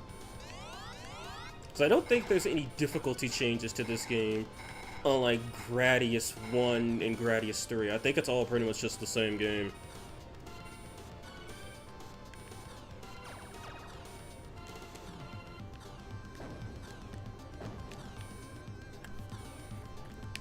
So yeah, lag generation. That's the beauty of the spread bomb, baby. You get lag.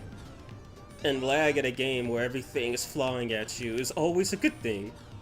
Unless that's input lag, of course. Then it's just the worst thing ever.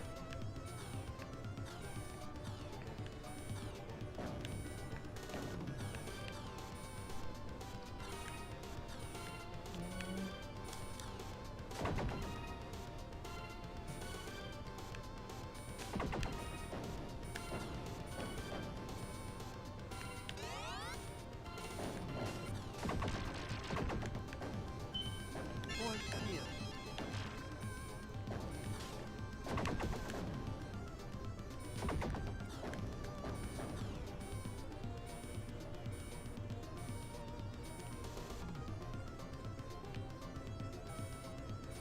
Yeah, see, if I didn't have auto fire equipped, yeah, I'd say with auto fire on, the ripple laser is actually much stronger than the regular laser, because, you know, auto fire.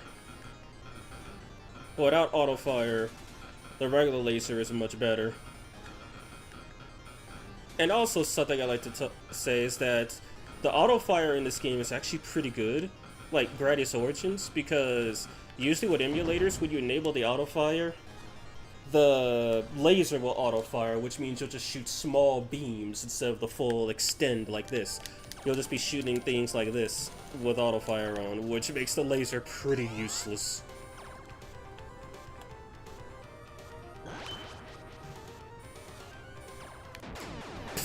Okay then. Mistakes were made. Alright, the crystal stage is going to be much easier with this weapon loadout, by the way, because I could just blow the crystals up really quickly.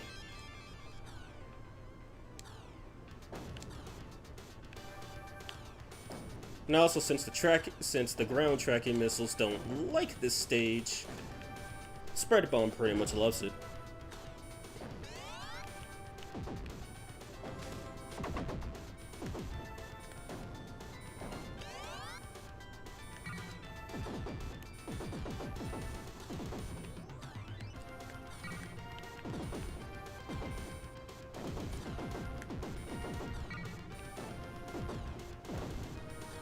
Okay, so is there just always a crystal stuck on that upper part where that power-up is?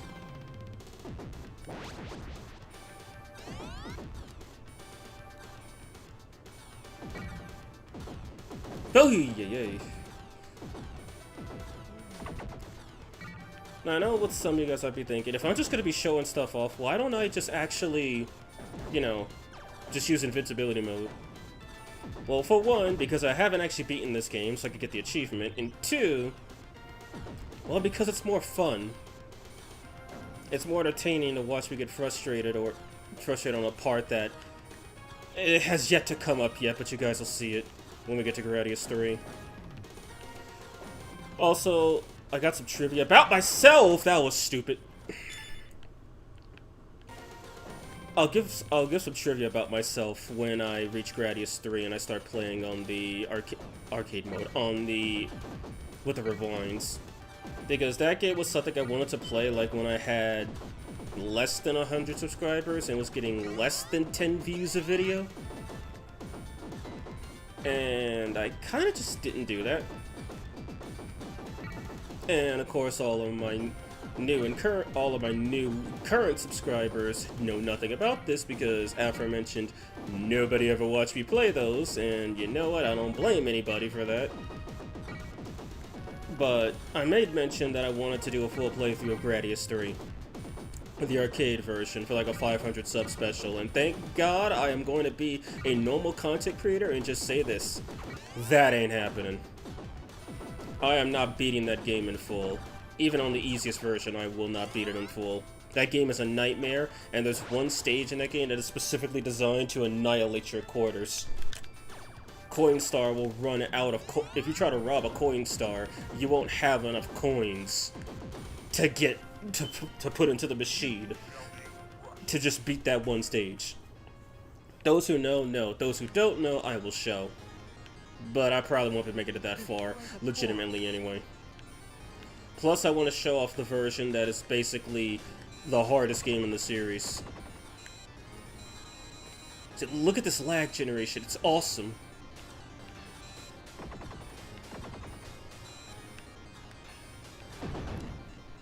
Love it.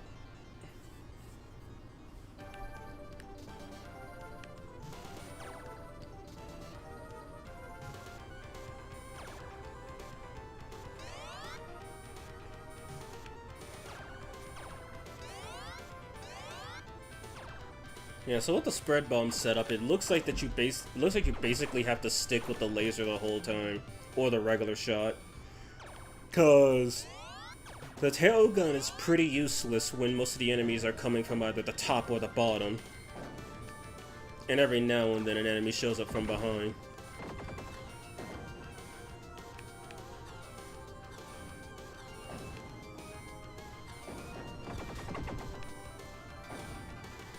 Alright, it's something I guess I should... Okay, never mind, I'm wrong. But yeah, those mobile gun turrets actually shoot 2 bullets instead of 1. This is the case for all the arcade Gradius games, starting with Gradius 2.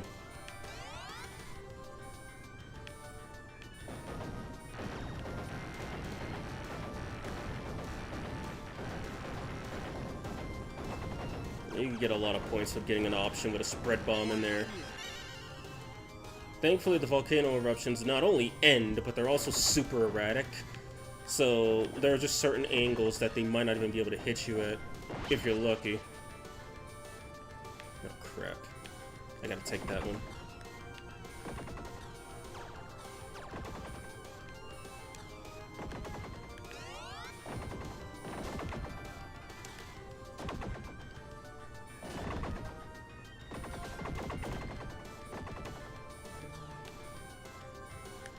Ah, damn it.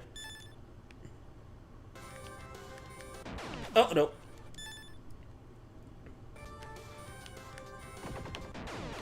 Okay, fine, I won't do that. Oh, wait. Yeah, no, I'm just not gonna do that.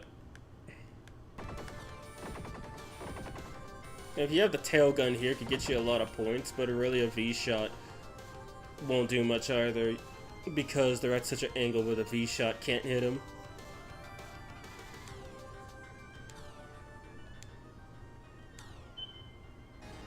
Destroy the core. Okay, that was dumb. Destroy the core. But I mentioned how much the spread bomb is just really good.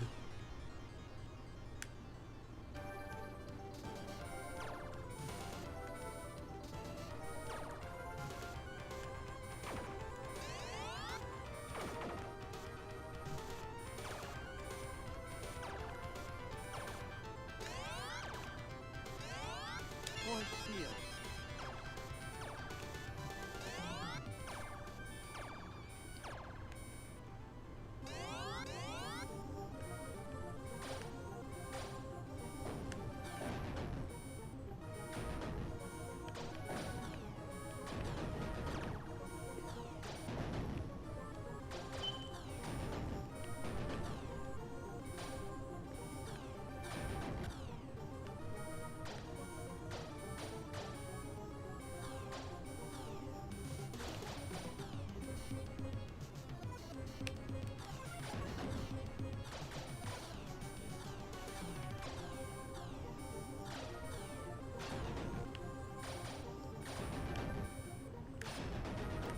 Anyway, I don't know if I've already mentioned this when I was actually playing the game seriously, but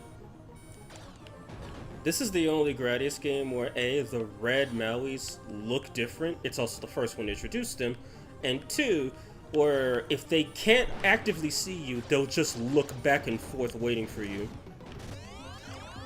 In other games, they'll just automatically know where you are.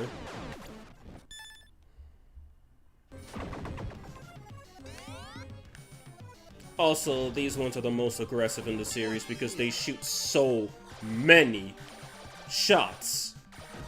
Like, it's a real good way to rack up points by just sitting in front of one and shooting.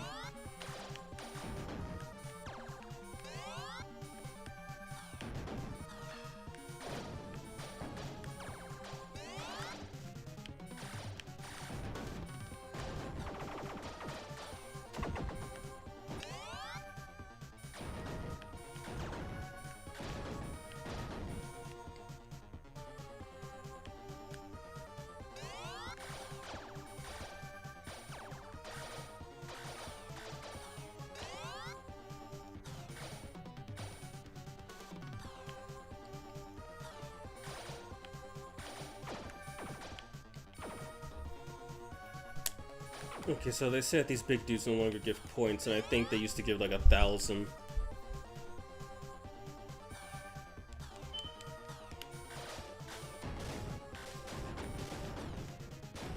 I can, oh, they only give 600 now, okay.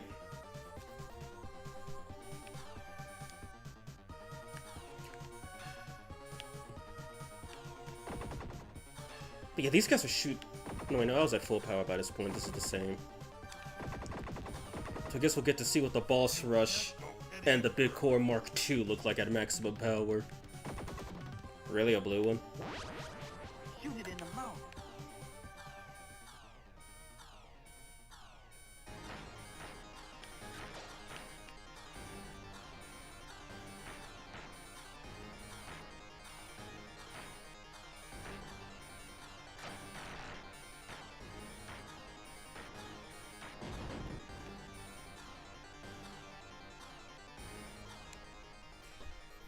Alright, high speed stage.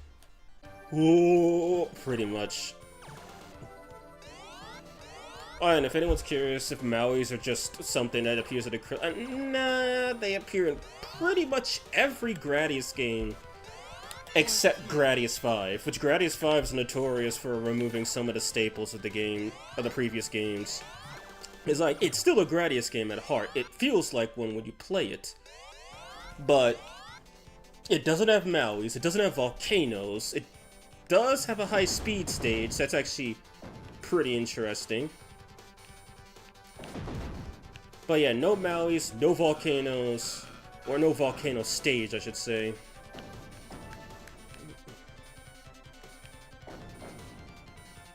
And what else? What's another staple that I could think of? I guess that's pretty much it. It's missing two of the parts that are basically in every Gradius game, including Gradius 4. Oh, dead.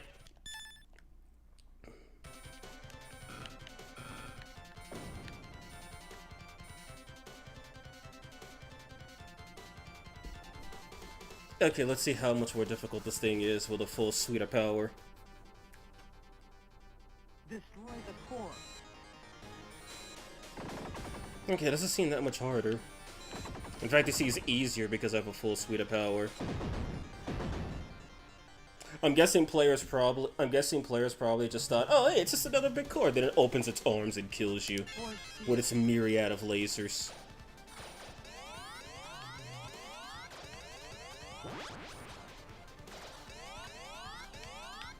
Okay, but this time I should be able to kill the bosses fairly efficiently. I'm still shocked that there's no checkpoint for the bosses, meaning theoretically you could die if you're skilled enough and just repeat the bosses to get a bunch of points. Destroy the core.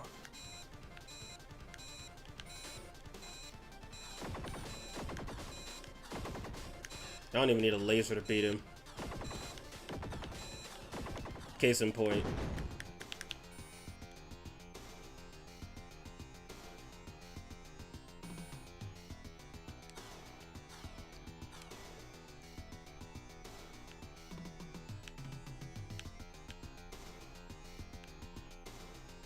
Shoot it in the eye.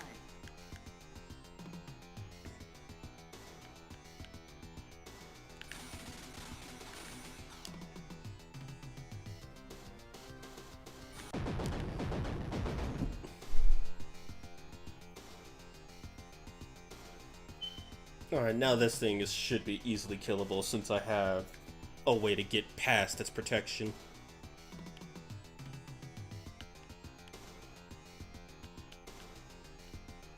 Destroy the core.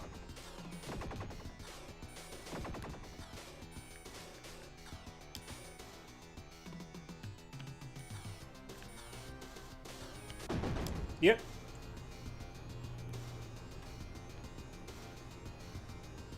Shoot it in the mouth. Okay, now he's on the move. Shoot it in the eye.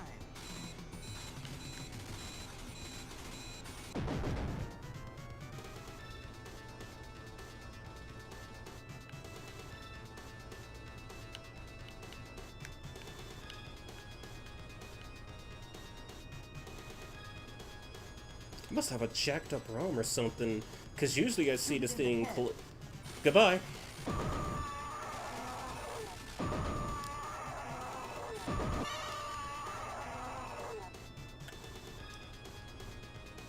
Alright, now let's see how bad this guy's gonna be now that I have a full suite of power on my side. Destroy the core.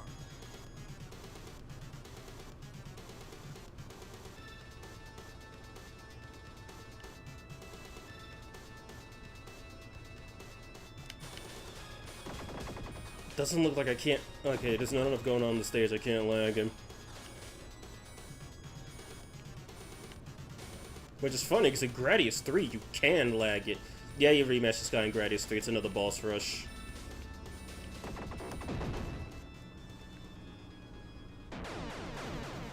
Okay, and the missiles can still kill you and send you straight back to the start. By the way, I died intentionally right there. I just wanted to see if that was the case. Oh, excuse me, gotta take a drink of water.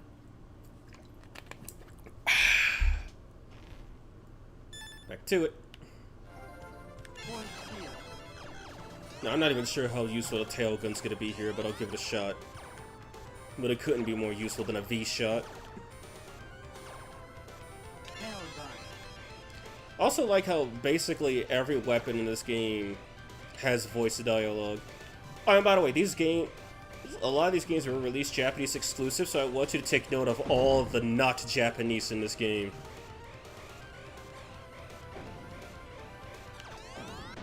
Oh shit, okay.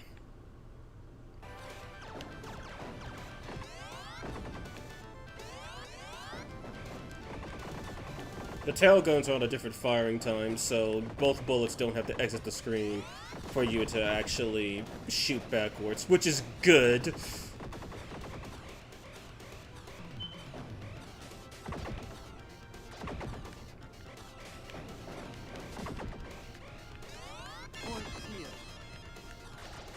Alright, I think this is where I died because the ceiling started trying to kill me. And it did.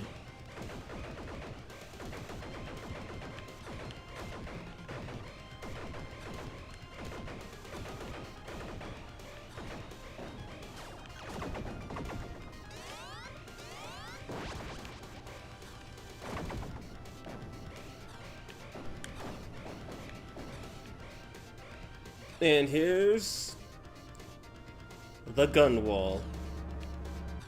Why is it called a gun wall? Because it's a wall of guns. Literally. Or it's just me dying.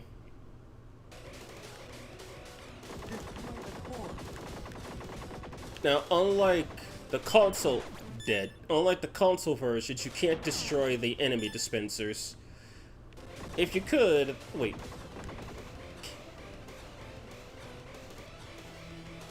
No, yeah, you can't.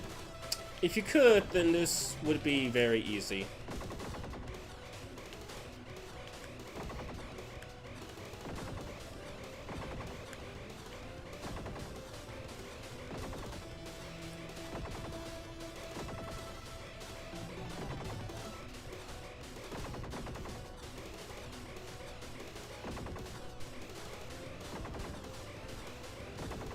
"16 shots. But the stage keeps going. This is when the tailgun's usefulness really comes into play. Oh yeah, and yeah, the terrain moves now. I think like every future base stage has this. However, this is the nicest one because it doesn't try to kill you by closing you in. Even the NES one is pretty evil, because that one has gun turrets spawn on them, like, right when you get close to them.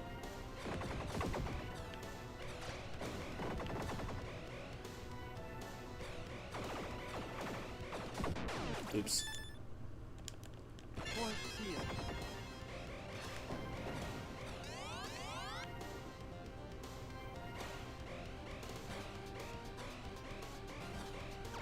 And now for another staple that's in pretty much every game after this.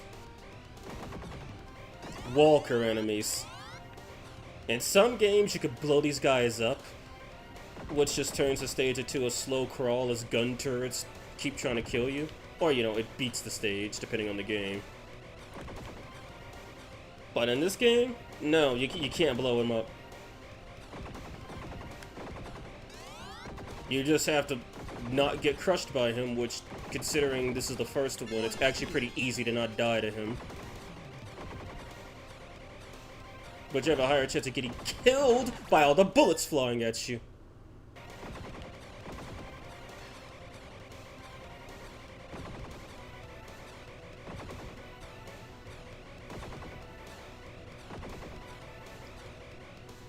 Okay, this is it. He's leaving.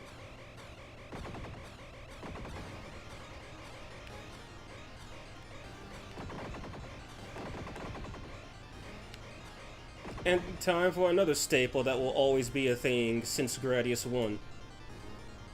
Well, two staples. One, the game blocking off the final boss, causing you to redo the whole Walker section.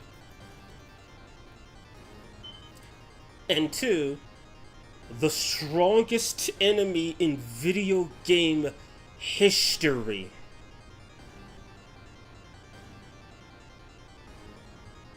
The strongest enemy in video game history.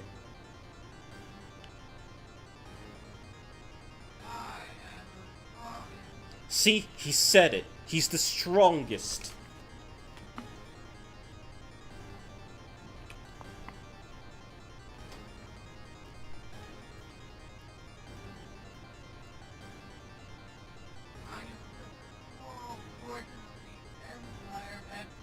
He's only a... Oh. Well, if that took too long, don't worry. There's an easier way to beat the strongest enemy to ever exist.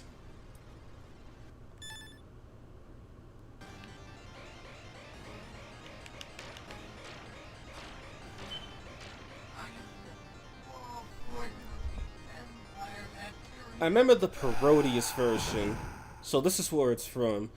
Yeah. Yeah, Mako. Oh, you play Parodius, Mako. Nice to know. But yeah, the Parodius version, I know it's just some stripper or dancer girl moving around. But yeah, Parodius literally parodied Gradius. Gradius 2 invented the Crab Walker. The future games improved on it. Parodius memed on it.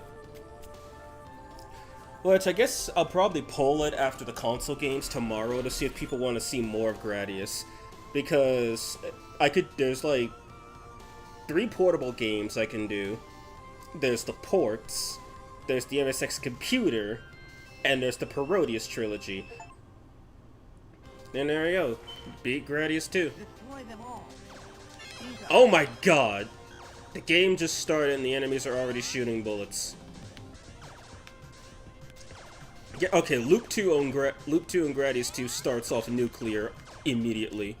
It doesn't even give you a chill like Gradius 1 with a false sense of security. No, this one just immediately gets cooking.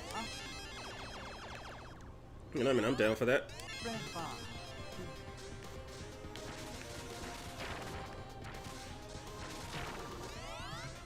So, I'm only gonna go up to stage 4.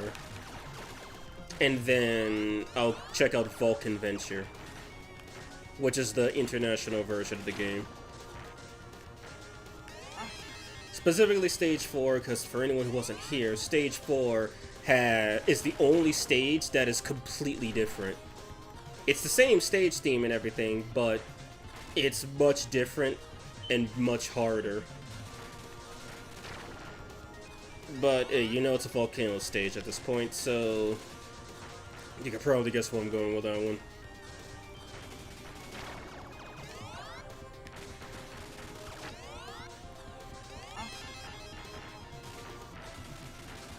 It also looks like the dragons spawn more frequently and they shoot more projectiles, which means you can get powered up way more quickly provided you don't actually die.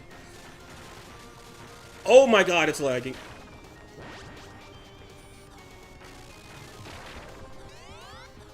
Also, do option hunters not spawn on the easy version of this game? Because I know they spawn in this game. There's even a meter to show you when in the UI, and I've seen them spawn when I've played with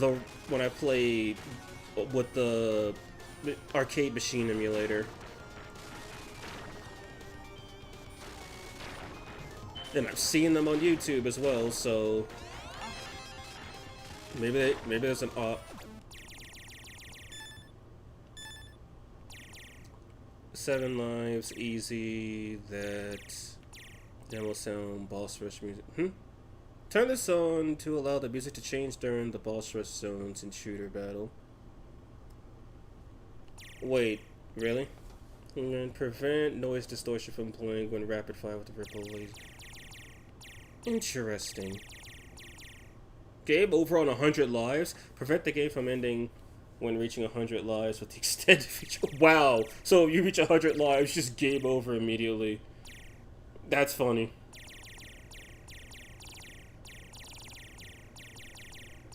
Okay, I'll have to check out that boss rush thing off stream. No, I've seen Parodius, not played. Okay, well, I've played all 3 Super Famicom Parodius games. And a bit of the MSX Parodius game. The MSX Parodius game is complete dog water. Like, whoever made that game clearly doesn't like games. Shoot it in the head. And 2, oh my god, the frickin'... Like, I say Gradius 3 is hard. Well, it is hard, but Parodius reaches that level. It's like Goku Gyro and whatever the third one is. They reach that level quite often. And I will poll it to see if people want to see more of it. But if they do, I will show off Parodius. And I'm really just gonna call it Gradius, but you're high on mushrooms, because you have to be high on mushrooms to take that game seriously, when it itself doesn't even take itself seriously. And for the record, I will be cheating in Parodius. I'm not beating that game legitimate, because that game is not legitimate. Yeah, sure, I could beat Gradius 1 without cheating. I could beat Gradius 3 on normal difficulty without cheating. I almost beat this game without cheating. And I made the same mistake, what do you know?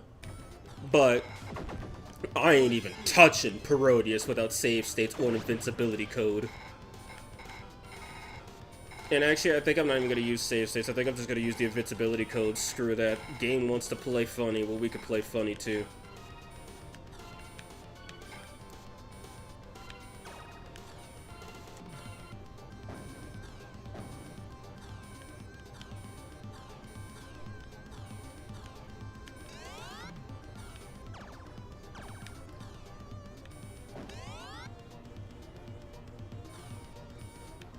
Ay, I died again.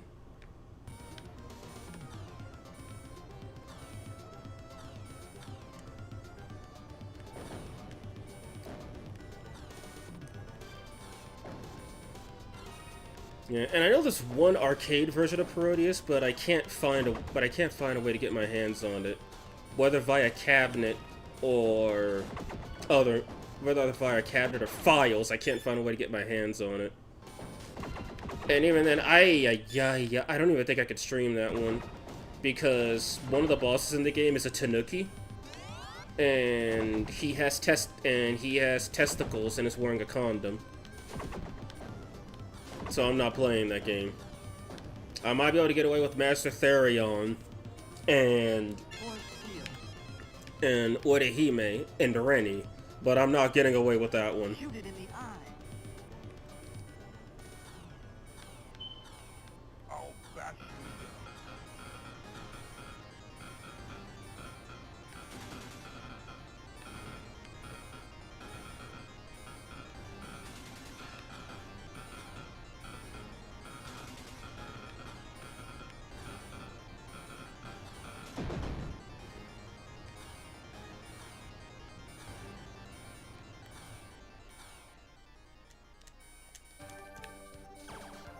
Yeah, the enemies are just super aggressive on loot. I mean, they're moving so fast, they're spread out.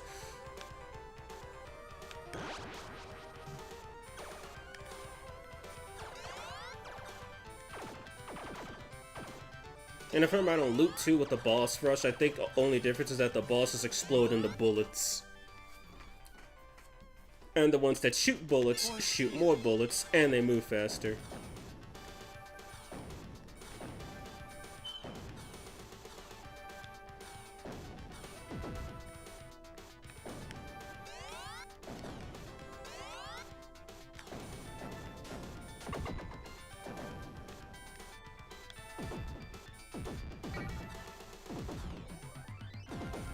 Man, it would have actually been screwed up if the frickin' crystals exploded into bullets when you destroyed them. That basically made the stage near impossible.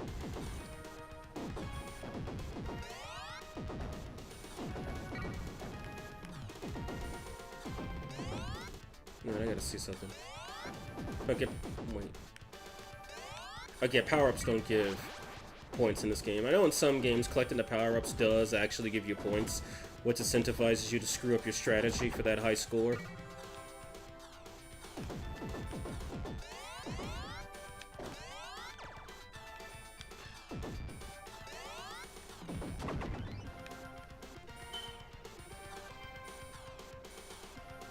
Is my fire alarm busted?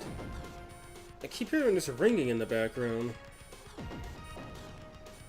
I'm hoping it's not, because I really, really don't want to deal with changing that. Okay, nope. Oh, dead. Nice.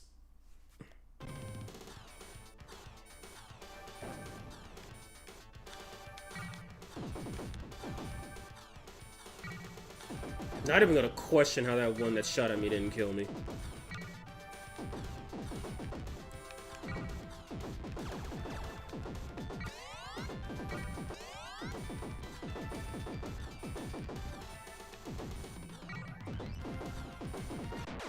Wow, okay then.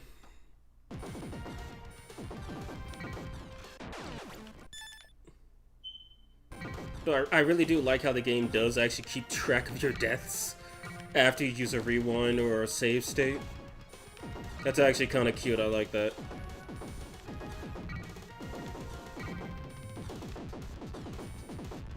Now, I'm pretty sure it simply just caps at 999. But you would have to be trying to reach that to die that many times. Or maybe you just really have that many skill issues.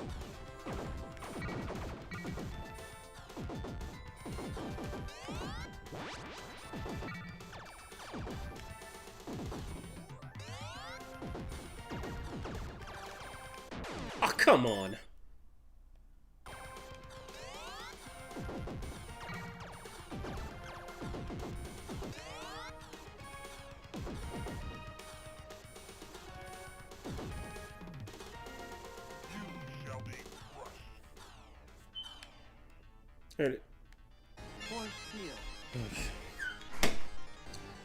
Great, so if you guys are hearing it, then I'm not tripping. I gotta go deal with that at some point after the stream. Favorite.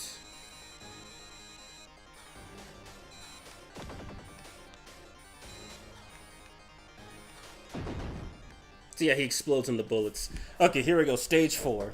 You'll notice the difference is, right now, look at that, it like a whole different opening formation.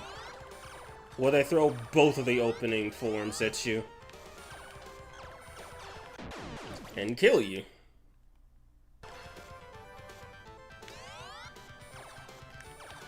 Like, I mean, this alone could probably game you over. And no, this is not the only change. So everything looks normal, nothing looks too crazy or out of the ordinary. Maybe those gun turrets are new. You got these guys right here. And look at it! It's a right-side-up volcano erupting! The stage just... Oh god, I died. The stage just started and the volcanoes are already trying to kill you. And then you got an inverted one. Oh no, the game's not done, by the way. Yeah, basically the whole game changes from that one section where the volcanoes erupted, dodging the cliff sides, to now the whole stage is just the fucking volcanoes erupting. Oh man, you could rack up some serious points here, or you could just die and be stuck until you reload. Cause that, look at this checkpoint.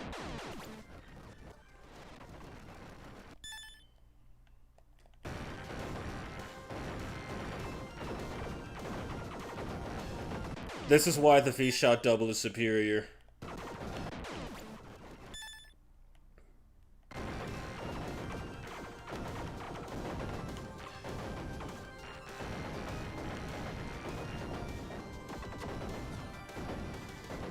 So yeah, cliff sides? Nah, man. Dying because you crash into a cliff is kinda lame. So instead, we're just gonna throw a bunch of erupting volcanoes at you. You're welcome. Like, there's less enemies shooting bullets than there are volcanoes trying to kill you.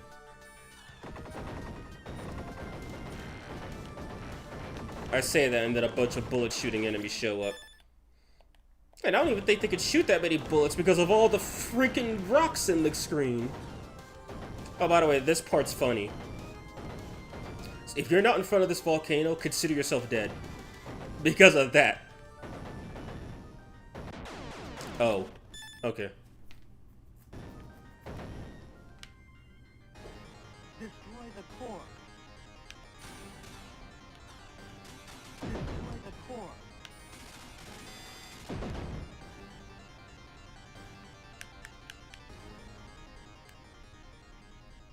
And that was the only real difference on that stage.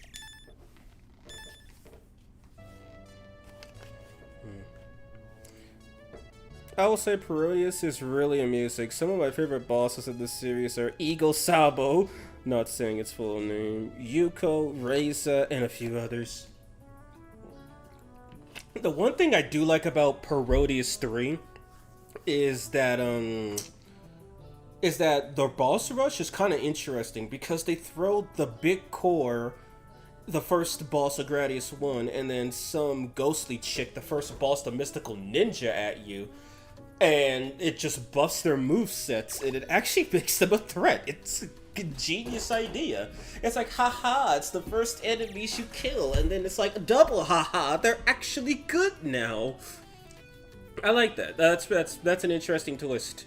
And then also on the final stage, there's like mini versions of some of the Gradius bosses that are essentially just regular enemies. Alright, let's check out Vulcan Venture real quick. Sexy Gradius. That's a real game, Muno. I'm not sure if you knew that or not, but that's really a real game. It's arcade exclusive, so I haven't played it. I know there's a corn enemy, I know there's a topless Medusa, I know the main bad guy gets crushed by a woman's butt, I know there's a high school girl fight, and I know there's a penis tanuki.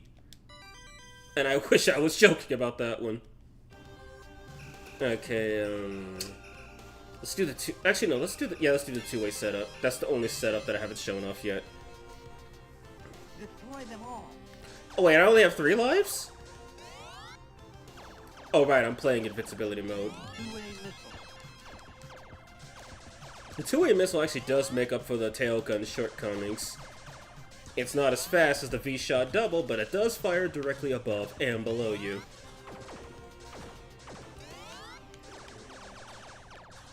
Multiple. It also calls the options multiple, which is typically a fallacy in every English release of Gradius. I say every, but Gradius 3 for some reason called them options. Multiple. And this is my kind of invincibility, not the one that turns your hitbox into non-existent, the one that turns your hitbox into a hurt box.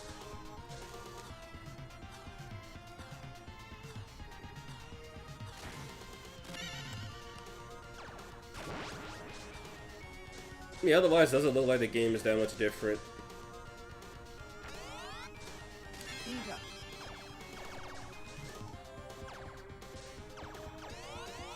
Tail gun. Tell you what, this you have full 4-way shots, which is pretty nice.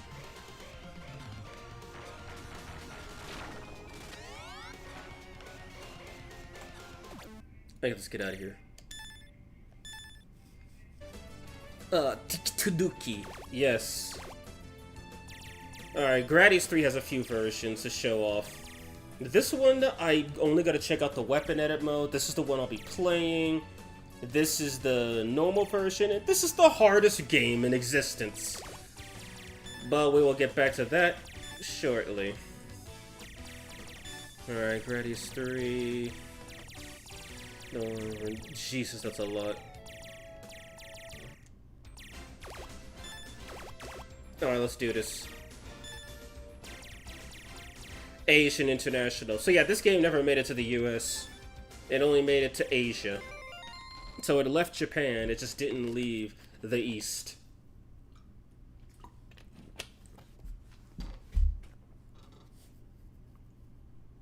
So I'm pretty sure I'm not going to get very far on this. I might make it to the end of the third stage, but that's the furthest I've gone.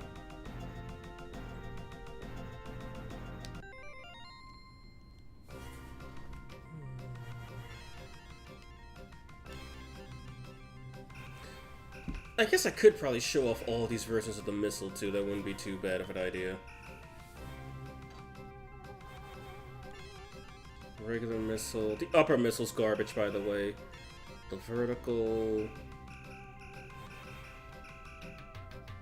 the repo laser, the regular option,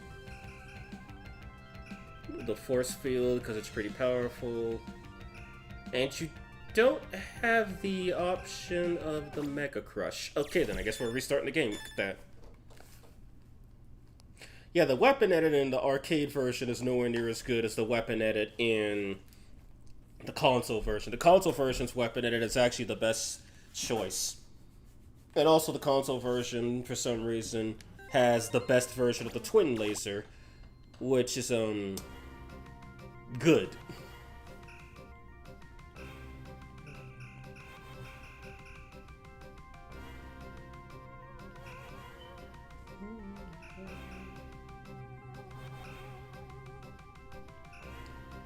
I'll just stick with the regular one. Now this game is unique. Destroy them all. At least when it comes to the missiles. God, I'm good at these games. Speed up. In this game, you could actually shoot 2 missiles instead of 1. Missile. Case in point. Enjoy it. It's the only... Oh, and the laser, if the beam doesn't fully extend, then you could just shoot it indefinitely. So, you might have a better arsenal. Multiple. But, you see, here's the problem. The enemies are actually fucking stupid in this game. Like, this game gets really bad at times. But I'll shut up, I gotta focus.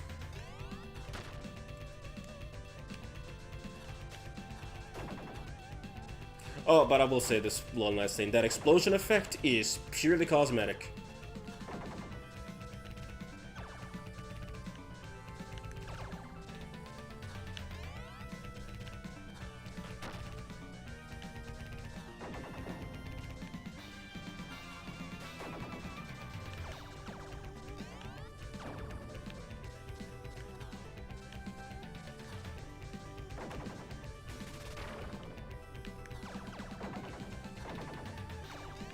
Force field.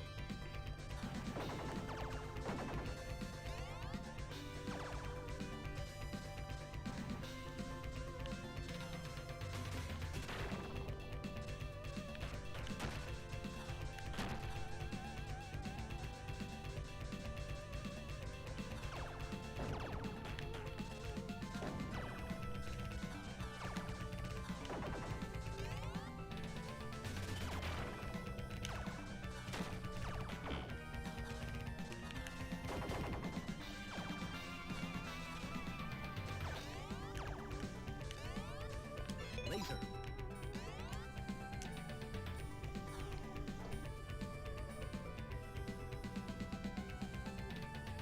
Destroy the mouth.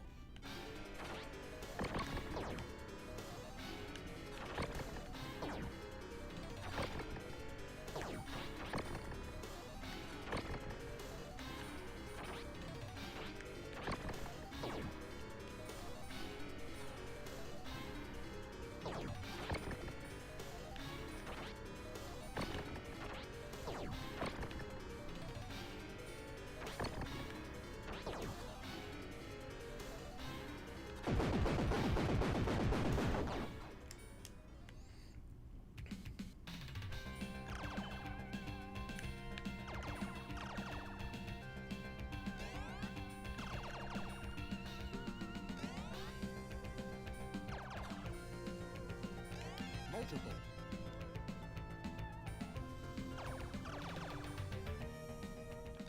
Speed up. Oh, that warning sign to let you know of certain incoming enemies, that only exists on this modified ROM. It does not exist on legitimate ROMs of the game. Thank the devs for changing that.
For scooting a fucking piece of.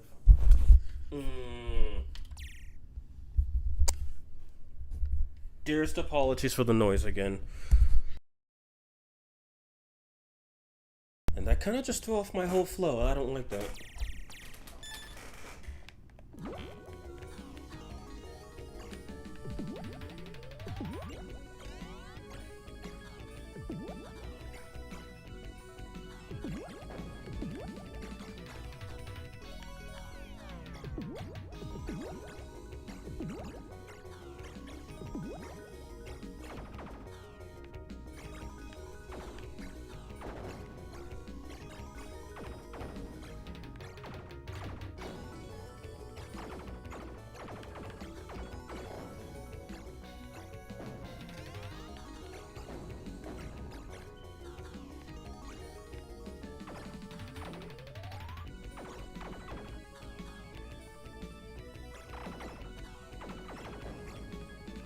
Multiple.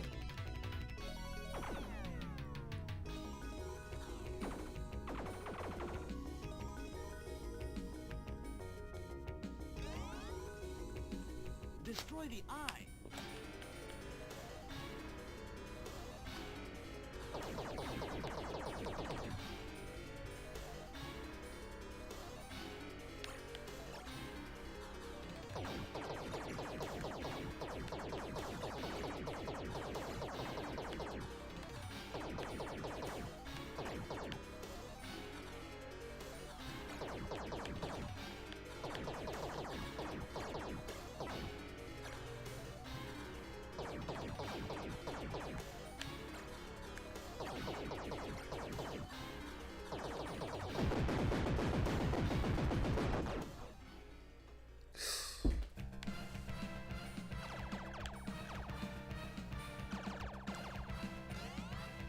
Double.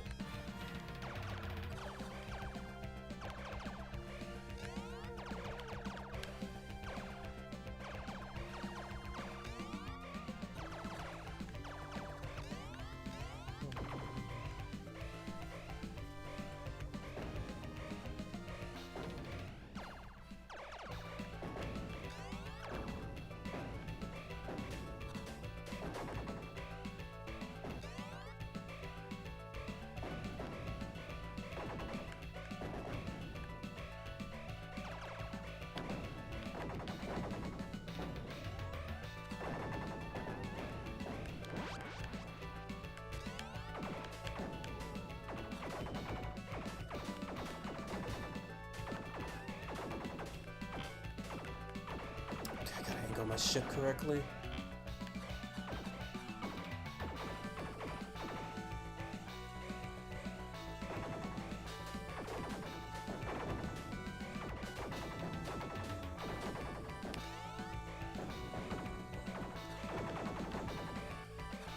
Okay, I screwed it up, but that's fine.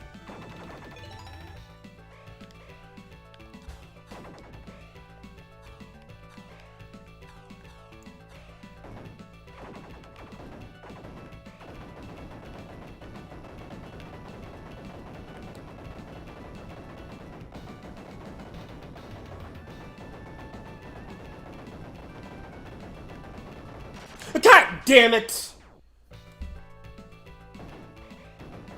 Wait, what? I can't. Oh, right, I forgot.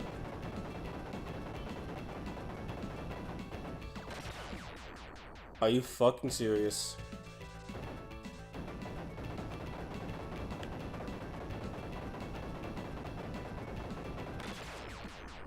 And I guess this is where I die.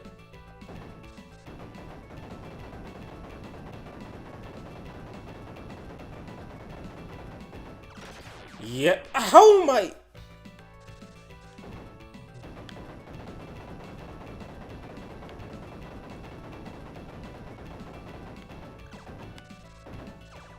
Yeah, that's all I have to do. Double.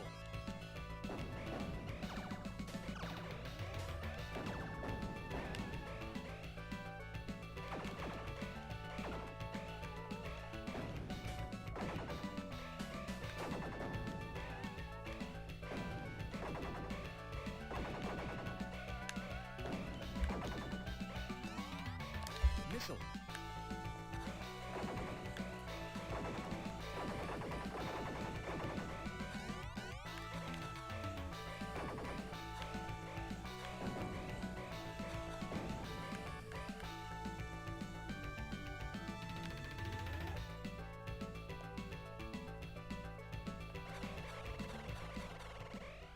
I hate you.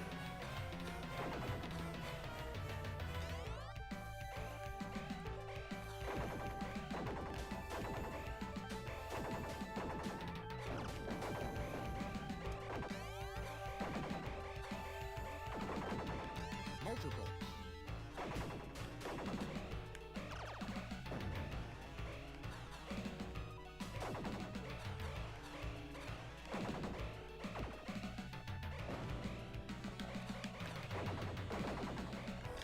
Speed up.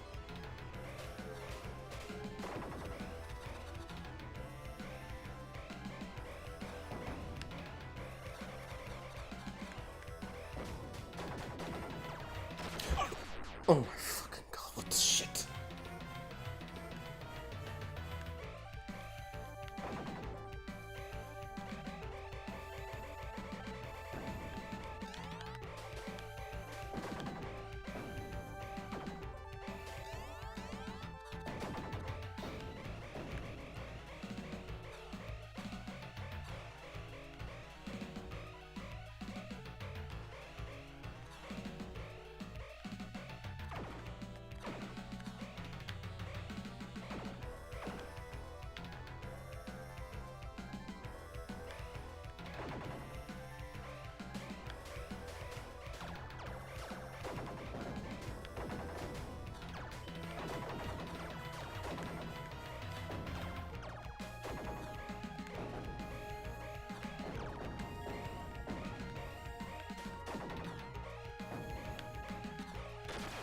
Oh my god.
Destroy the core.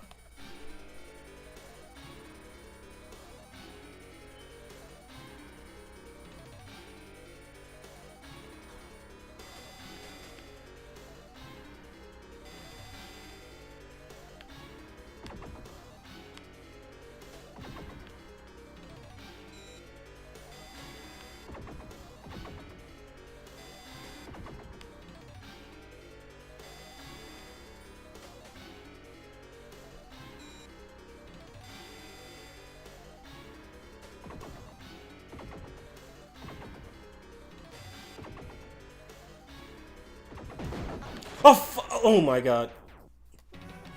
I start back here?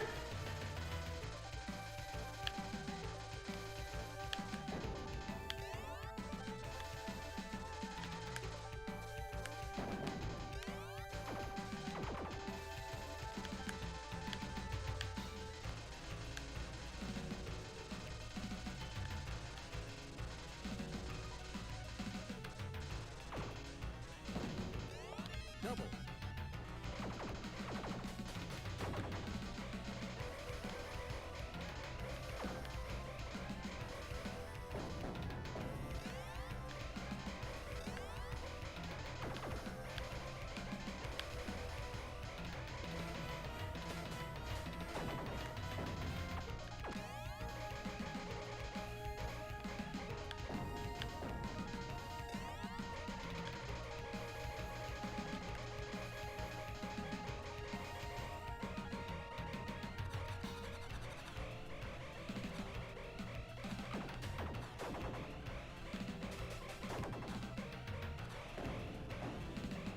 Laser.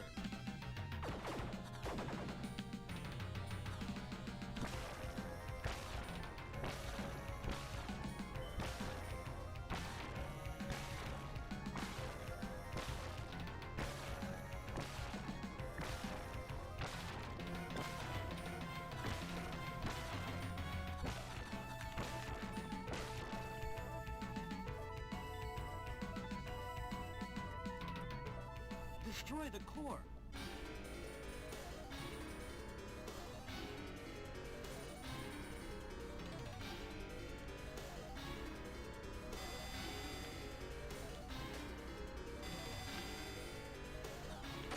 Oh, Jesus.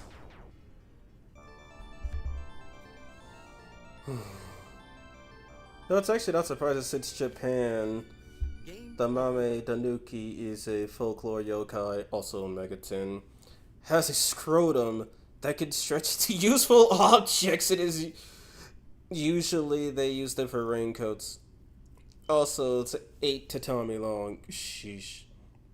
You can't make Great Suck without at least one living nearby. Okay, that was my college try at this game, and that's usually about as far as I make it.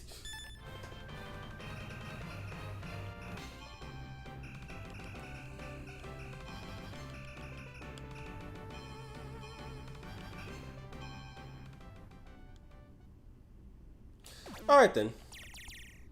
So that was the easiest version of the game ever released, where you get to keep some of your power-ups after you die. Other versions? Not so much.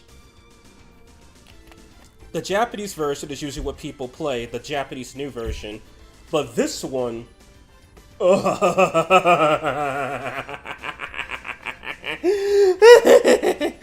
Yeah, we're gonna be playing the original mode of this one, baby. We're gonna be playing this game the way God intended.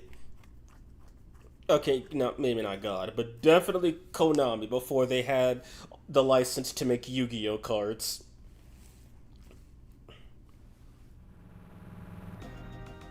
Okay, so this is cool.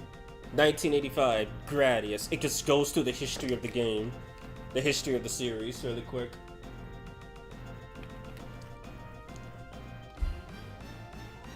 (1986) Salamander. Evil Linda type laugh. 1988, Gradius 2, Gofa no Yabao.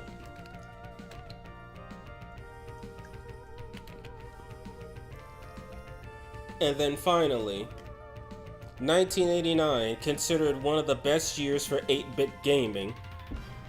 Gradius 3, from myth to legend. I'm kidding, from legend to myth. This is the hardest version of the hardest game in the series, and I'm gonna be beating it 100% illegitimately. Okay, so this is the port that we get for the Japanese version. So this is the normal mode, which gives you access to all the stages, and this is the baby mode, which ends after you defeat the Big Core Mark III, the boss that I kept dying to. It picked that one, are you serious? Nope, nope, we are not doing that.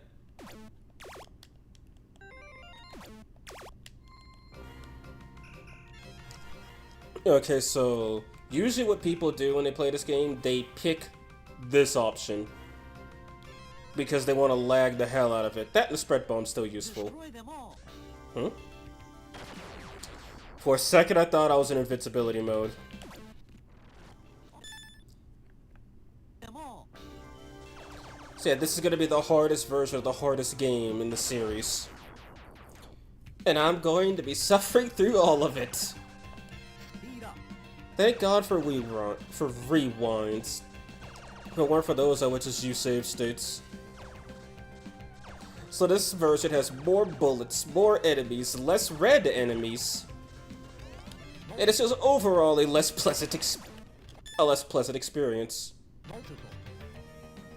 You know what, I kind of prefer in Gradius games when the enemies die when I crash into them, because at least I get some points. Also when you die, Double. I have the double shot right here. I die. I lost it. Oh my god, I just realized that it deleted the power bar too! Oh yeah, this version's not gonna be fun. Anybody who beat this version of the game deserves props. Cause how did you beat this game? Like that's a legit question. How'd you beat it? And I've seen people beat this game. I've yet to see someone beat this version of the game without dying, but they've beaten it.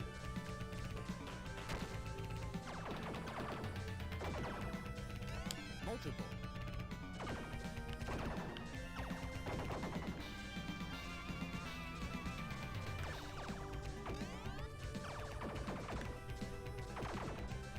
So yeah, for anyone who thinks Gradius game, like Gradius 1 and 2 looked extremely difficult, or what little I played of Gradius 3 legit looked difficult, oh, don't worry, that was just the easy stuff. That was baby's first Gradius 1, 2, and that's really it. Oh yeah, keep your eyes on that miss counter. It's gonna be going up real high with this one. Yeehaw, baby! Oh my fucking god, I feel like I'm making some of these mistakes on purpose.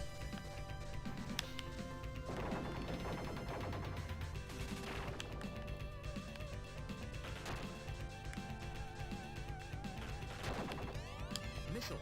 Oh yeah, by the way, double spread bombs. I would say that's totally fair and balanced, but we're playing Gradius 3. There's nothing fair about this game. Except it probably made Konami a lot of money. A lot of money to fund that game called Metal Gear or something, where you play as like some solid snake-looking dude and you get to blow up a mech suit. As I keep repeatedly dying. Laser. Speed up.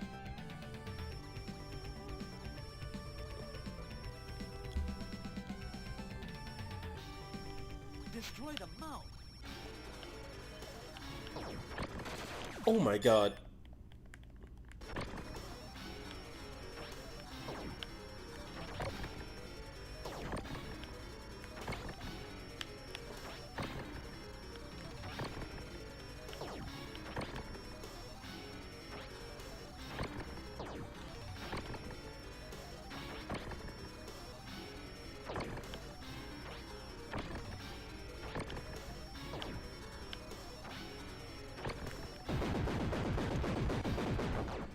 So that was just stage 1. It only gets better from here.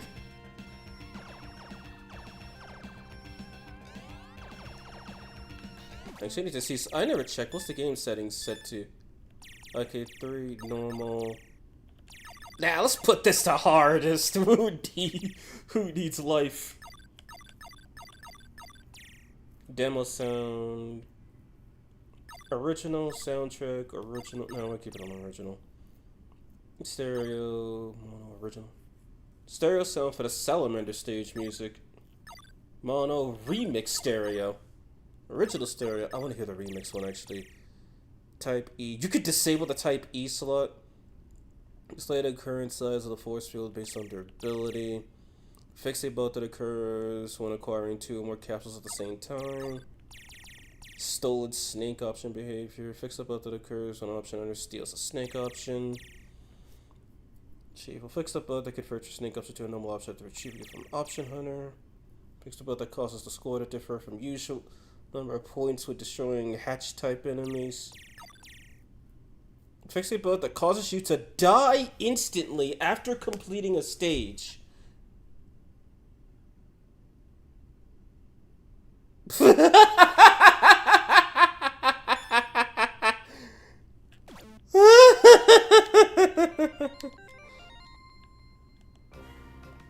Fuck this game. Oh yeah, this is these two are the most useless whatchamacallits in history. Yeah, I'm gonna go through all of that again. I don't care. Screw this. Hey, sorry I'm late. Was making pancakes. Or, well, assisted in making them. How's it going? Well, I almost beat one game. I beat one game. And then I got cooked in stage 3 in one game. And now we're playing Gradius 3 from getting cooked to getting wrecked. At least I think that's what it's called. Someone correct me on that. Basically, the hardest Gradius game in existence is what we're playing right now. This shit looks like a torture experiment. Yeah, which is why they literally changed it. I put in a quarter by accident. Whoops.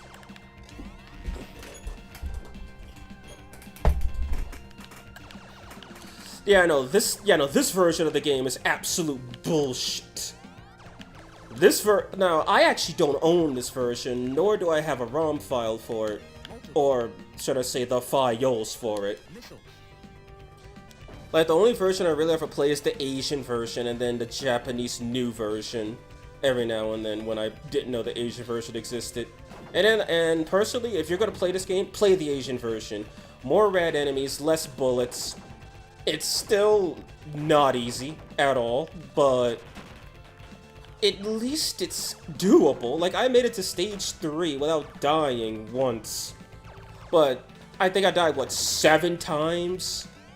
My first attempt at doing stage 1 on this version.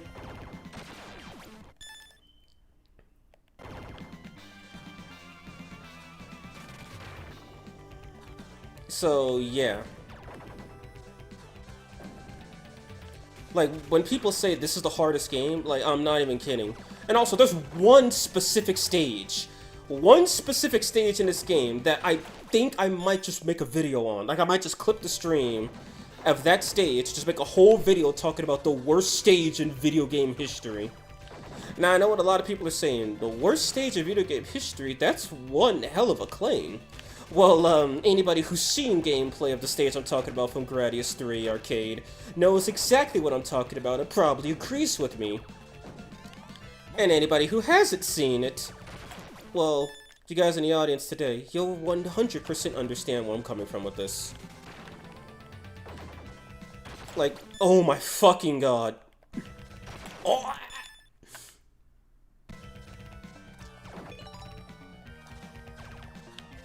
What the fuck? He fired as soon as he got in front. Oh shit. He fired, like, right in front of me. The pixel right in front of me, he fired.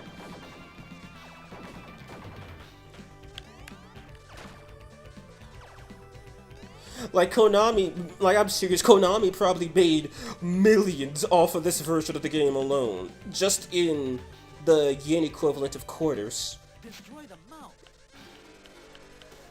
This is literally the Super Mario Bros. 2 of Gradius. And I guess you could say it's the Digital Devil story of Gradius, because I believe Digital Devil Story 1 came out in like 88 or 89.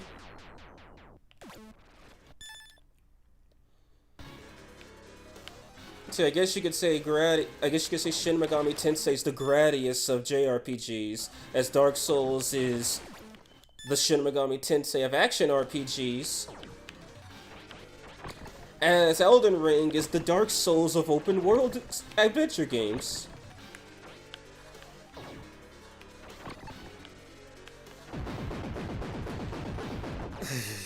Yeah.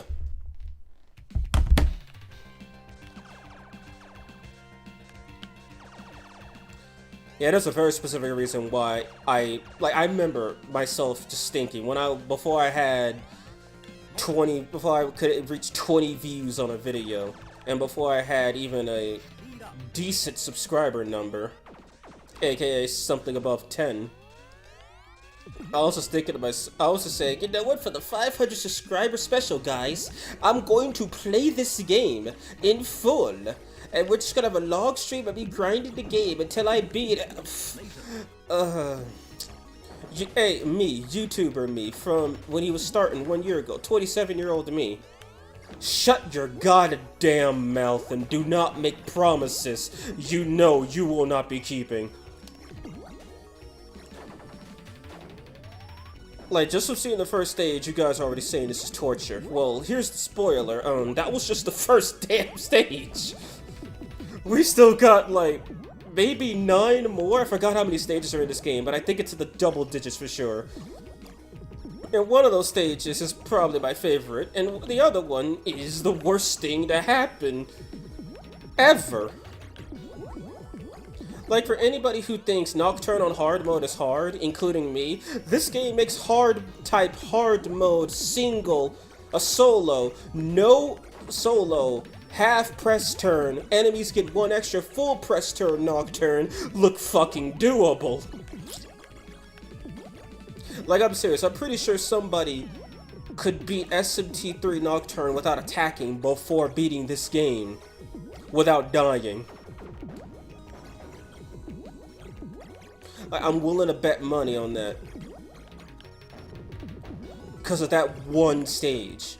I know I'm playing the pronoun game, but when we get to it, you guys will understand the purest meaning of bullshit in arcade game difficulty.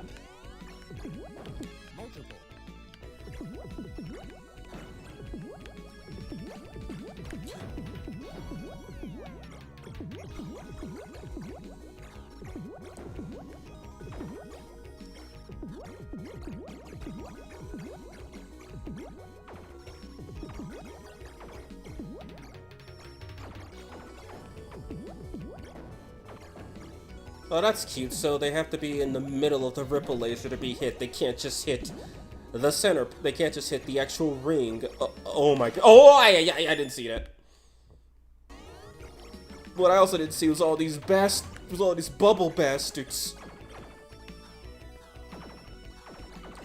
Also, by the way, this is the version of Gradius 3 that appears in the PS2 version of the game, Gradius 3 and 4, which I will be playing, so I can play Gradius 4. And that version does not have slowdown. And there's people that have beaten that game. I just need to know how long they were grinding that to beat it. Cause like, really. And none of the videos of people beating that game have 1 million views. And they deserve it for all the torture they went through.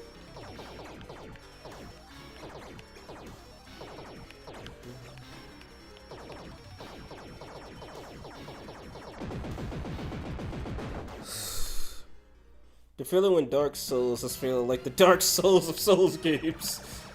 Oh yeah, by the way, stage 3, and look at the bullets these guys are firing. They weren't even doing this when I was at full power in the last one. Okay, now I need to get enough power-ups so I can get to that exclamation point, because that's what's known as the Mega Crush. When you grab it, it kills all enemies on screen, and gives you an epileptic seizure. But there's a reason why I need it. For one, it's an achievement that I already got by accident, and for two, it's a secret. Now I just gotta hold on to that.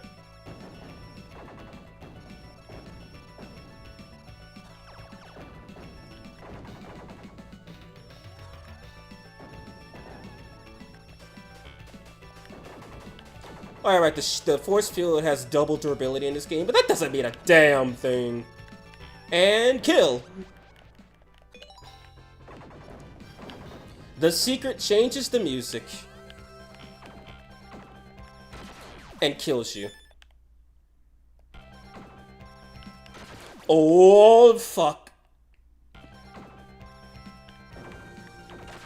Literally, I wasn't seeing as many bullets on the final stage of Gradius 1 or 2.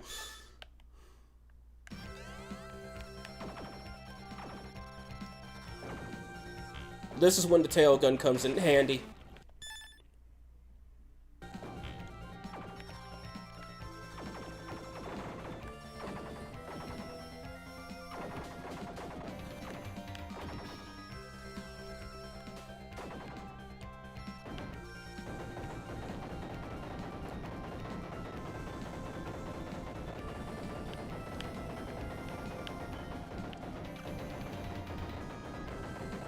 If I'm right, the only difference on Loop 2 for this volcano stage is that all the volcanoes erupt, not just those two. I'm about to say, what the fuck is shooting me?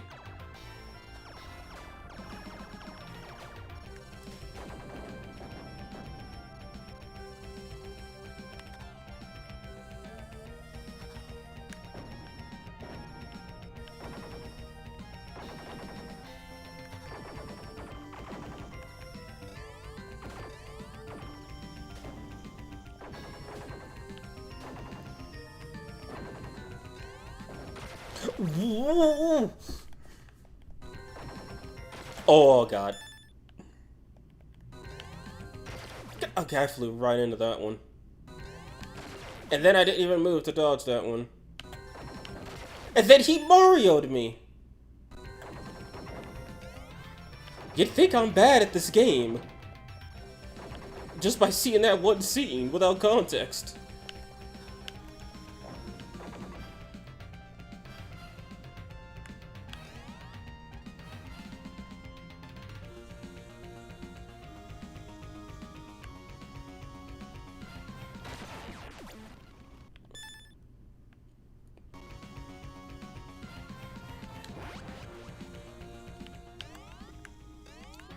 Okay, so now I guess I'll show what's down here. Force field. So yeah, down here, it's just a bunch of volcanoes. And depending on your power setup, you could actually just go down here and not die. I'm considering it's just the volcanoes erupting and some gun turrets.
Jesus. Yeah, this part is basically death to my knowledge if you don't have the power-ups to handle it.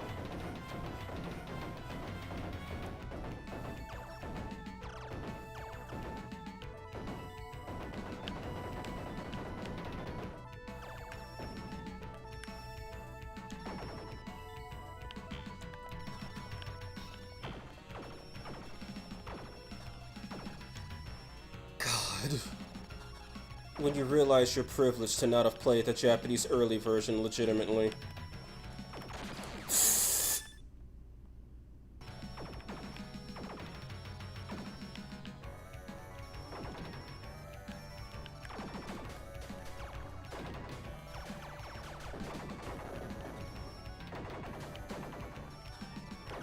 Double. And this is where the tail gun becomes officially useful.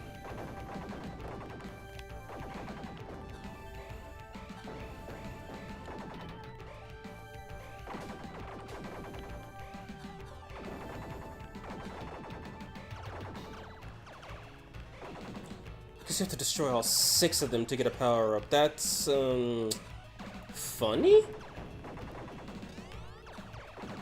If nobody's laughing, thank you. I don't get the joke either.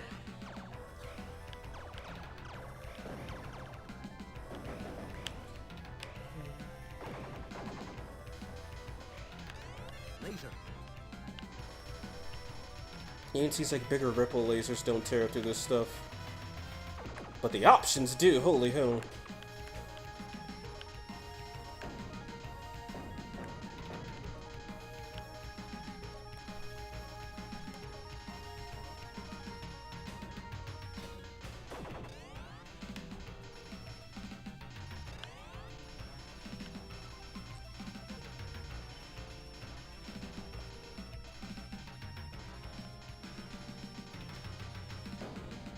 Why did they think putting this version on the PlayStation was the smart decision instead of, I don't know, the frickin' Asian international, the Asian version, which actually gives you a sliver of hope?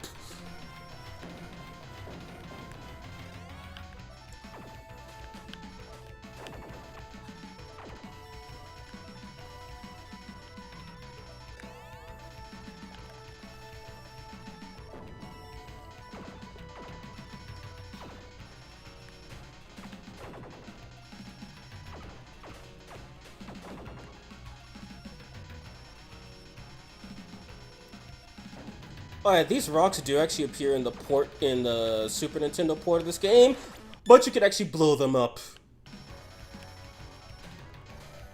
Because that version was actually meant to be played by a human who had other things to do today.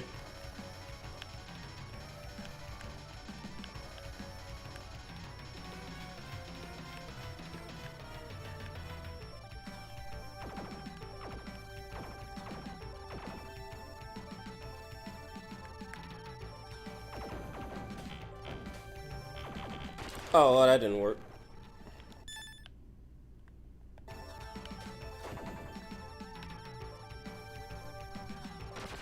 That double didn't work.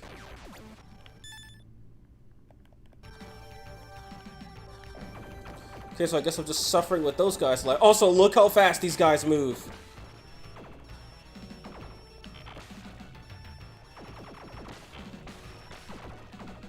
Who's the real sub? Who's the real mini-boss in this fight? And then the frame spikes don't help at all.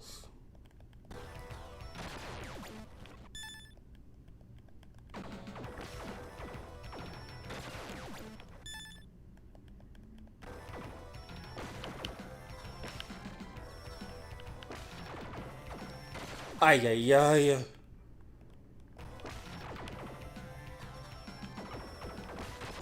Holy fucking hell.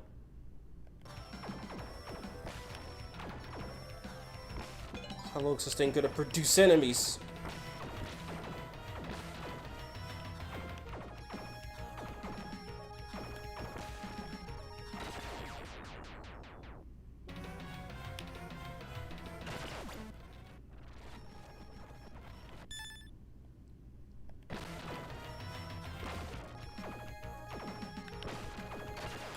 Jesus Christ.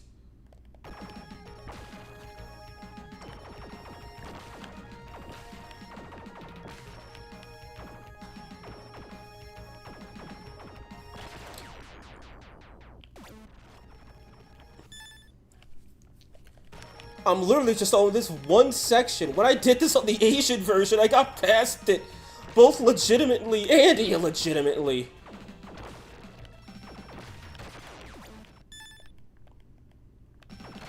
Alright, that's because in that version I had a useful upshot double.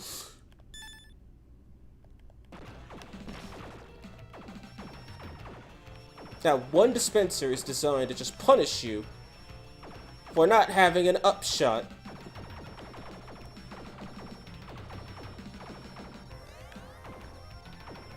Are you kidding me? It's still going? I thought it would end when they fucking died. This...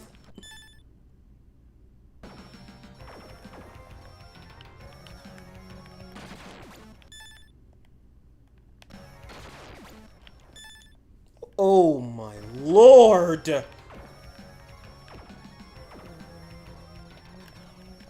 the core.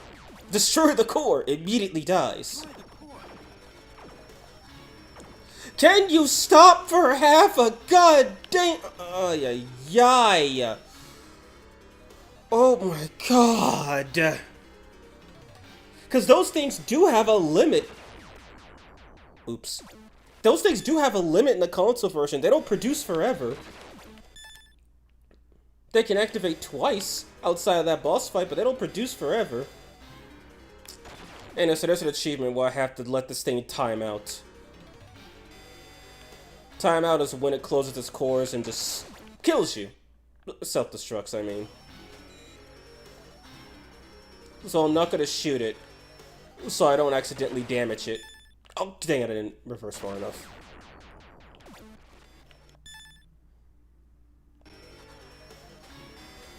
Wait, can I just use spread bombs? Yes, I can.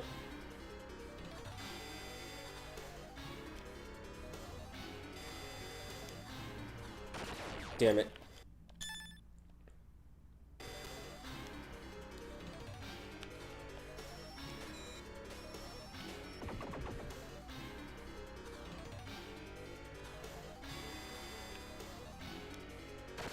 What?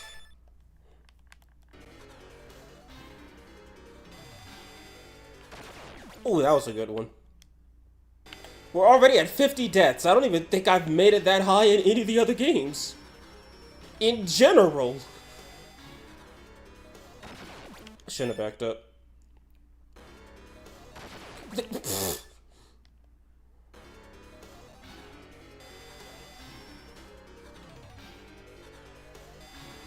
This is why Japanese players are so good at games. This is what they have to... I hit him? Wait, what? Whoa, whoa, whoa, whoa, whoa, why is he closer?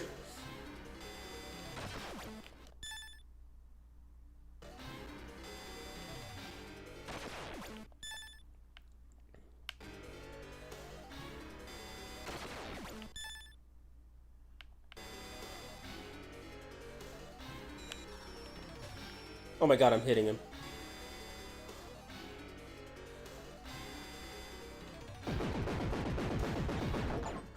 Ay, ay, ay. Oh no, the game throws this at you.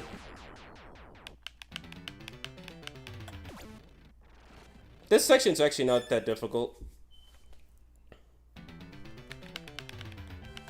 I remember I saw a guy actually beat the Bitcore Mark III without dying, with full power, which is impressive. And then he died here.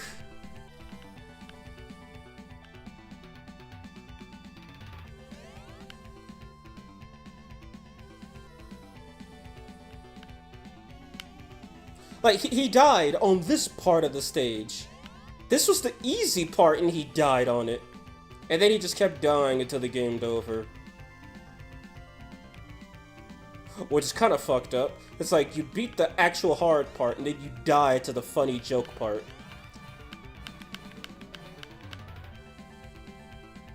Force field. One nightmare over. Now we go to the next one. No rest for the wicked? Nah, no rest for the heroic. Oh, right, and an option hunter's finally gonna show up. So, in the console version, these guys aim for you. In the arcade version, they aim for your first option. Multiple. And yeah.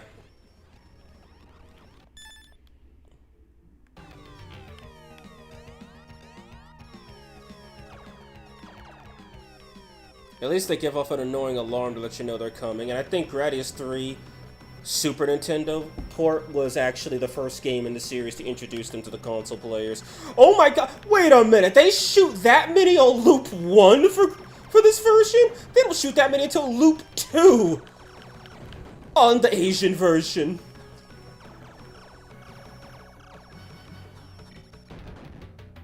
Someone did not playtest this fucking game. And the Mega Crush does not affect those. This game was not play tested. This early version of the game was not play tested.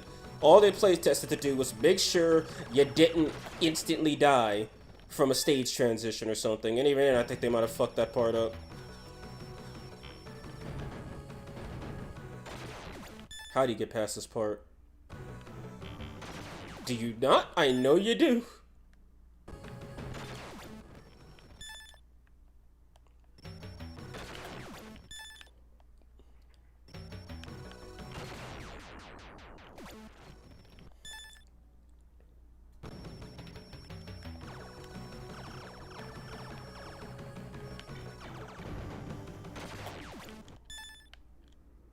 Like, no, seriously, how the fuck do you get past this part? Oh, that's how. Except the bullets still hurt you. I will say this, it's a good point farming, but, sucks if you died, I guess.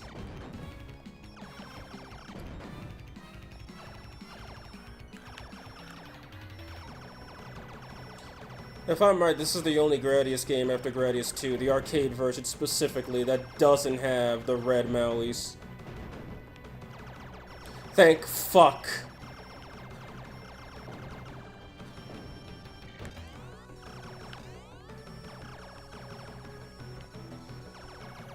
After I get to the boss of the stage, I want to stop and read chat, just so I can catch up, since we've already made it clear that I'm not trying to get a high score or anything in this game, or in this run.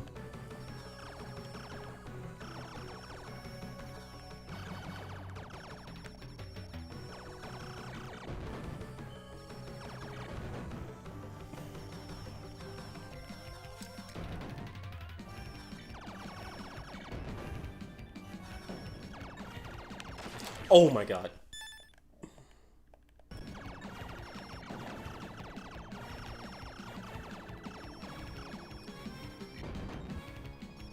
The only thing good about this version of the game is the music. That's it. Literally everything else about it is awful. Okay, and the graphics. I shouldn't diss the graphics. This was 1989. The Super Famicom hadn't even come out. Actually, wait, no, I think the Super Famicom was out by 89 in Japan, at least.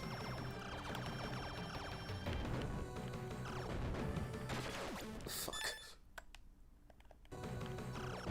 I don't know who decided to add save states and a rewind feature to this, but clearly they play tested these games too.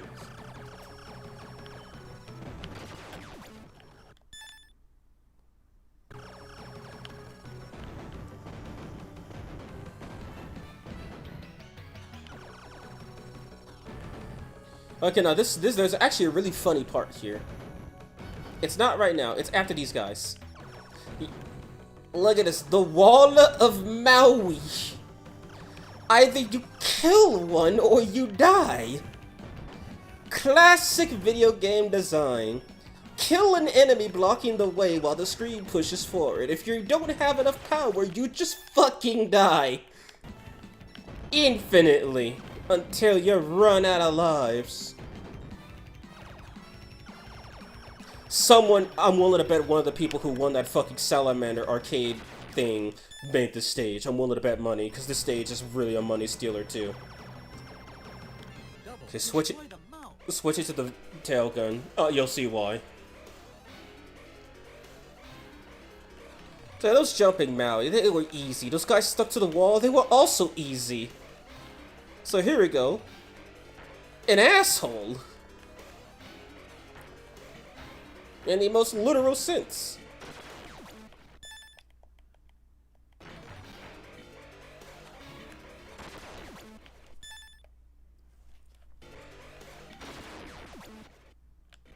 Okay, I don't have to hold the right trigger. That's nice to know.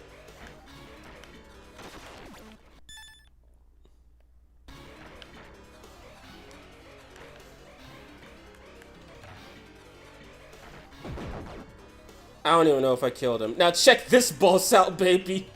If you don't have a tail gun or a way to shoot up, you can't really kill everybody, now can you?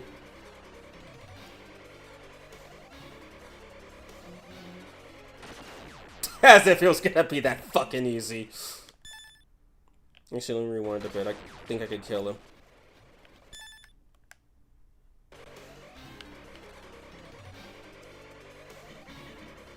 So yeah, this is the equivalent of literally taking it up the ass.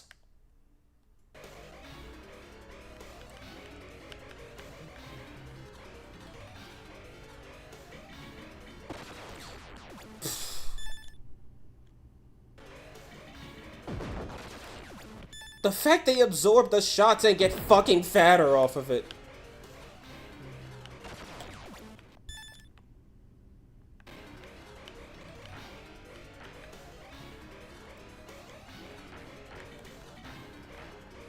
This boss does time out as well, thankfully, but like I've seen a lot of people do this stage, and usually when they get to this boss, they just time it out.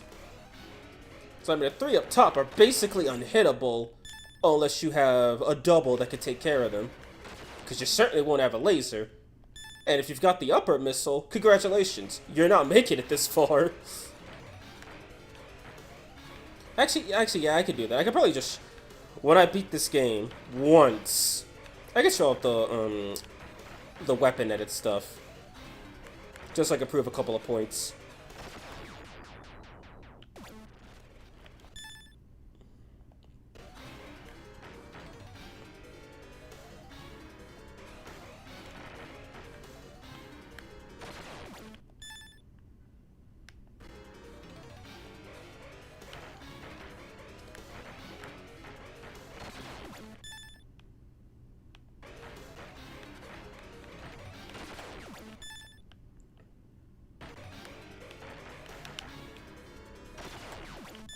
Oh shit.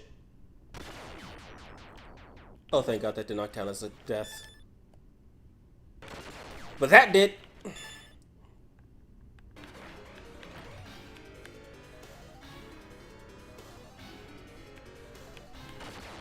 Is that the upper limit? Will they not spawn anymore?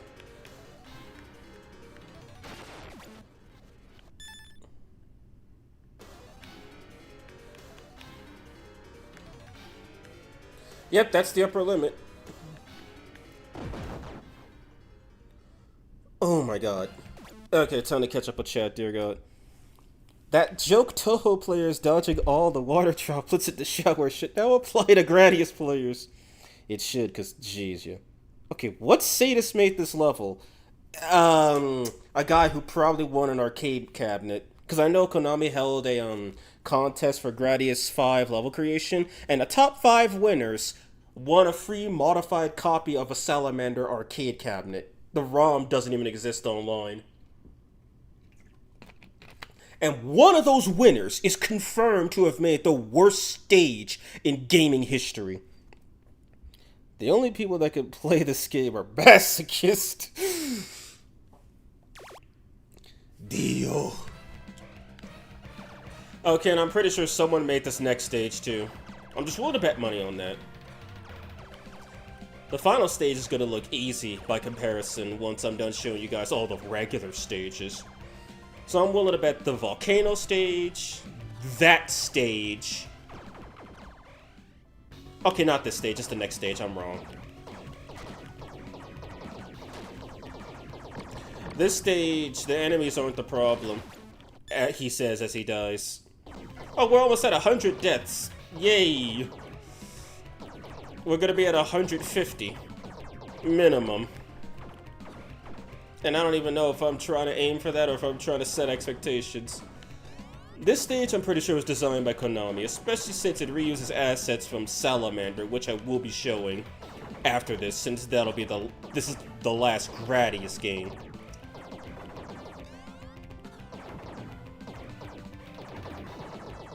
But this stage honestly doesn't feel too bad. It feels like bullcrap, yes, but it doesn't feel that bad compared to the other two stages.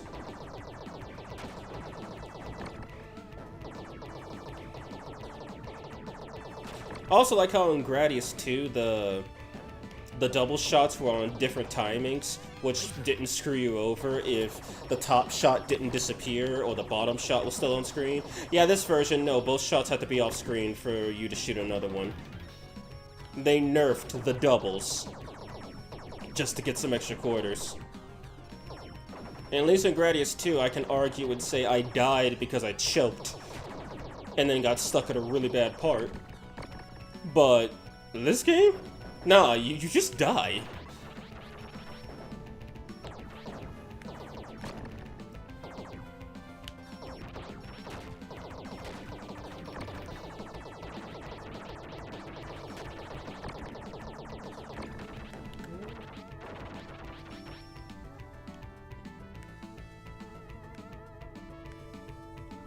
I'm not even gonna bother.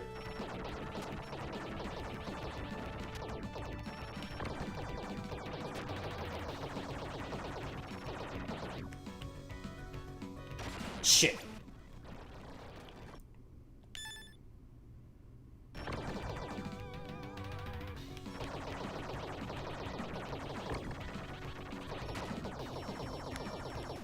Being right under the muzzle of a gun ain't fun.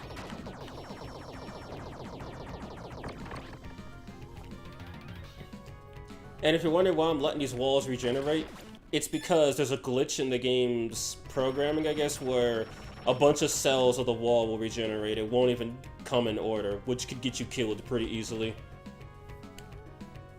When this game came out? 1989. And hello, unknown boy, how are you doing today? Destroy the eye. Before this all starts, just started college for the engineering degree. That's why I can't get into the stream that much. Oh no, man, that's perfectly cool. Try to get your degree so you can get yourself that high-paying career, or maybe just something you want to do.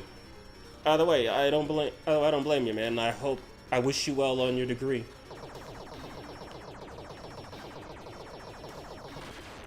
That hit me. Yeah, see, easy mode really does reduce your hitbox, cause here the whole hitbox is the goddamn sprite.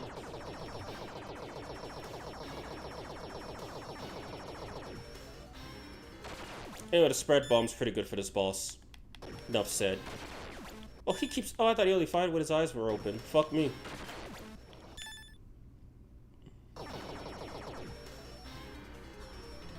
Oh, no, he does. Okay. So, this guy, what he does, he curls up, he fires bullets. I don't like this. He curls up, he then fires an arm directly at you, and then another one somewhere else. And you've got to destroy the one that is near you, or else he'll just zoom into you and crush you.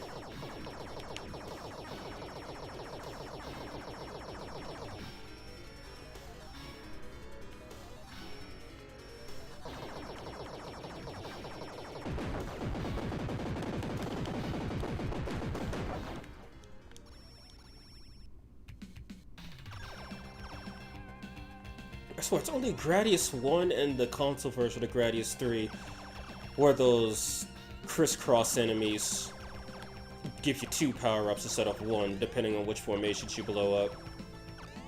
Force field. Okay, now this stage is also complete bullshit. Kinda like this loser behind me.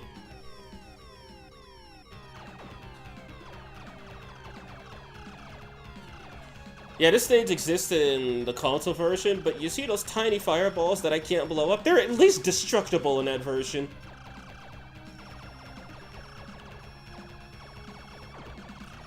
Look, those fireballs are so indestructible, they detonate the spread bombs, which actually makes it harder to see. In fact, I don't even need them to lag the game out.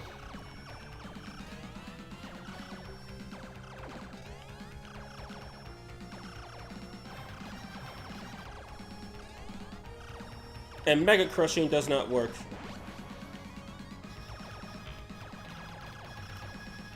Also, I still want to know what's up with Gradius, because, like, the exclamation mark in this game and the console version does do multiple different things depending on what you pick. But in Gradius, it just deletes all of your power-ups.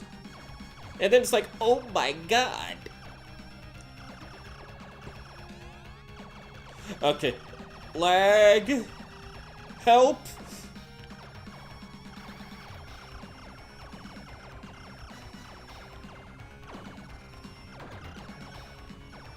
Oh my god.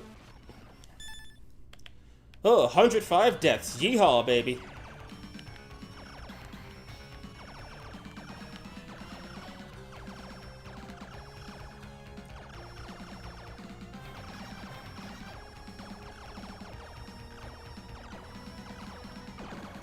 Oh my god. Why did they have to make the enemy shoot while the fireballs were coming at you?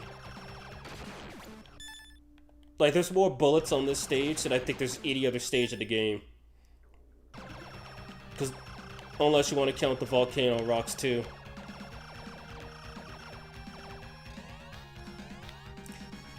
Alright, the stage isn't over yet, by the way. The chest. Force field. Now we gotta fight a Hydra. Literally. But this guy's lame as shit.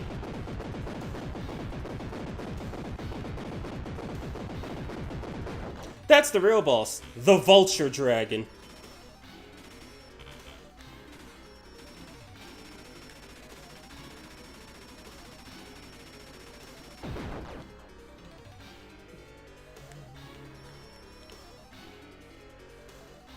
Come on, dude. You know you want to work for me. Ouch.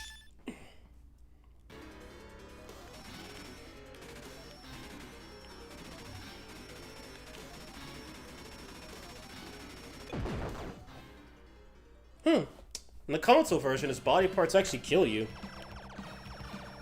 Mercy in my Gradius 3?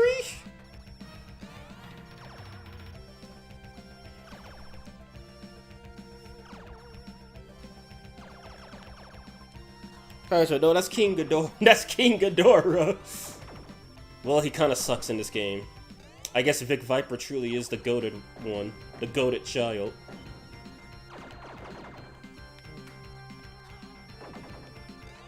Force field. Oh, yeah, I'm probably gonna need another speed up. You'll see why. Speed up.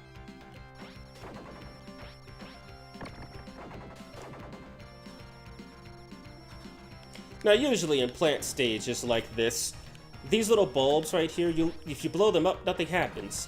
But in this one, if you blow them up, they just prematurely detonate. 'Cause funny.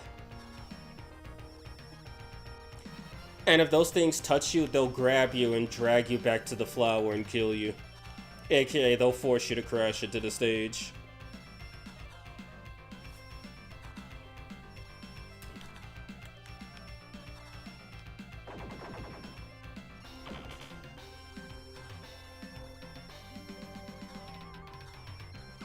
Okay, they don't damage shields. That's nice to know.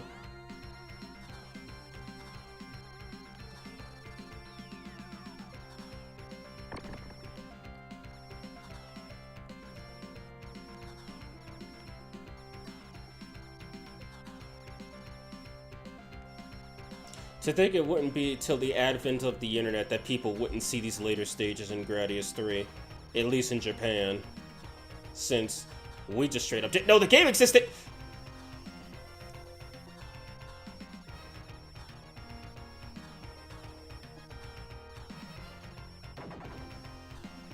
Oh god, I can't kill that one.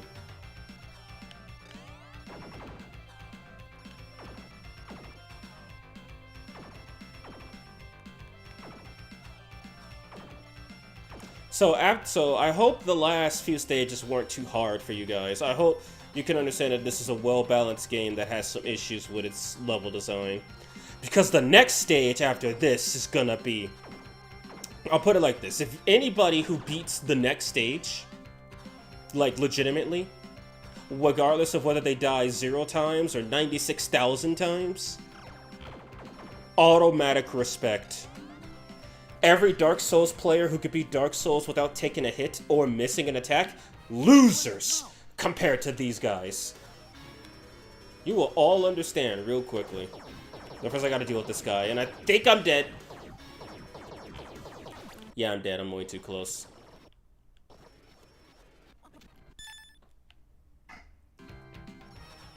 Destroy the mount.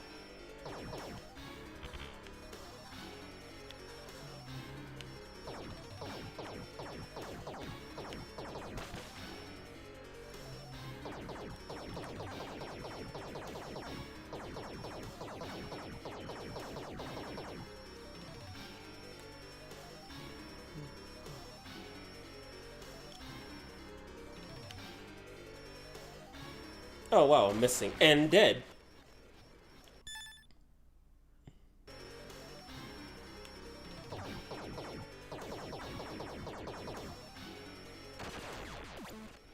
It's like if you move, you get closer. If you don't move, you die. Also, his hands didn't regenerate in the Asian version. Did someone ask Sir to make this stage? The bullet hell is literally bullet hell. That's what came out in 1984. Alright, now I hope that stage wasn't too difficult for you guys, because we're about to hit the real shit right now. This is literally the hardest stage in the game. Like, no, fuck that. This is the hardest stage in gaming. No, man, you haven't played Dark Souls. That game is... Shut the fuck up. I could beat Dark Souls first try without dying. And I'm kidding when I say that, but I have a higher chance of doing that than beating this stage legitimate. Anyone who knows, you know. Also, the stage has no checkpoint, so if you die, you go back to the start. I'll showcase that at some point. Just not right now, because I'm still at the start of the stage. The music might be beautiful, but the stage ain't.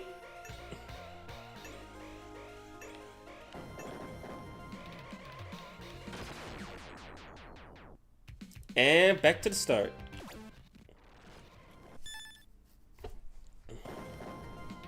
Now some would say, dude, it's not that bad. It's kind of an interesting concept to have the stage being constructed right as you're going through it. That's kind of cool.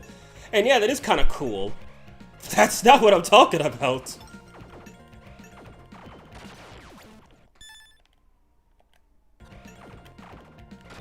Oh, damn it.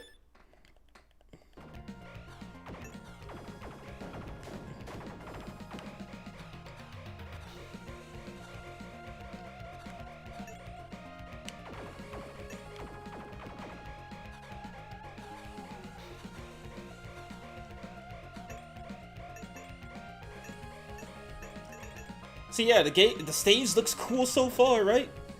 Well, hey, it's about to get real fun. We're coming up to the best part of the stage, baby.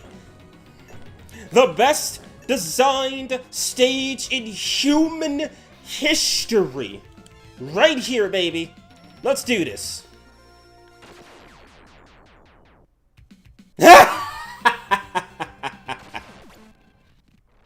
Oh, we're just getting started with this bullshit.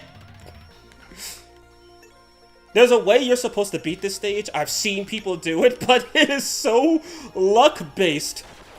It is so fucking luck-based that you have higher odds of drawing of your 40-card deck in Yu-Gi-Oh! You have higher odds of drawing every single card in the exact order that you need it, even after shuffling the deck, and winning turn 1. Then beating this stage without fucking dying a single time. Oh, right, or you could just, or winning with Exodia in your opening hand.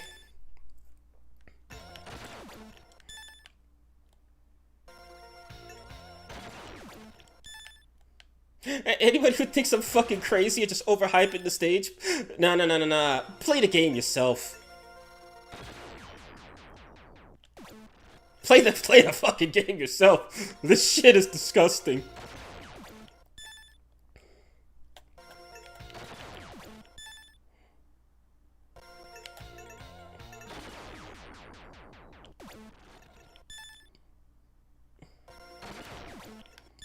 Yeah, that counter is gonna be going up real high now.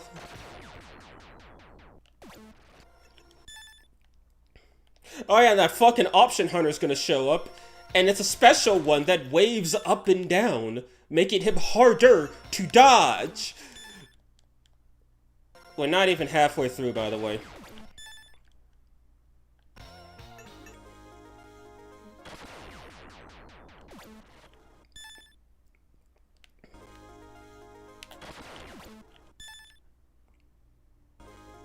And you gotta love how the crystals don't even give you a hint that they're gonna come kill you. They just decide you're gonna fucking die, and then you just get hit.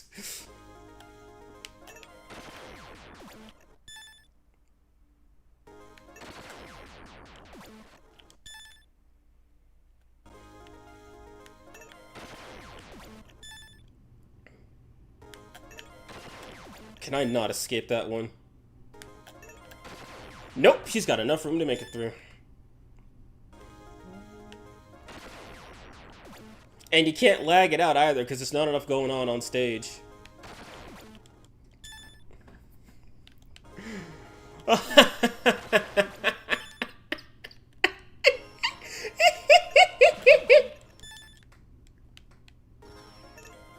The best state. Someone made this and got a free fucking game out of it. Konami saw the money when they saw this stage. During playtest, they were like, "Congratulations, sir, you just won a free fucking copy of Salamander. Treasure it. The same way we're gonna treasure the millions of yen we're gonna make off this one fucking stage. Take it, I don't fucking care."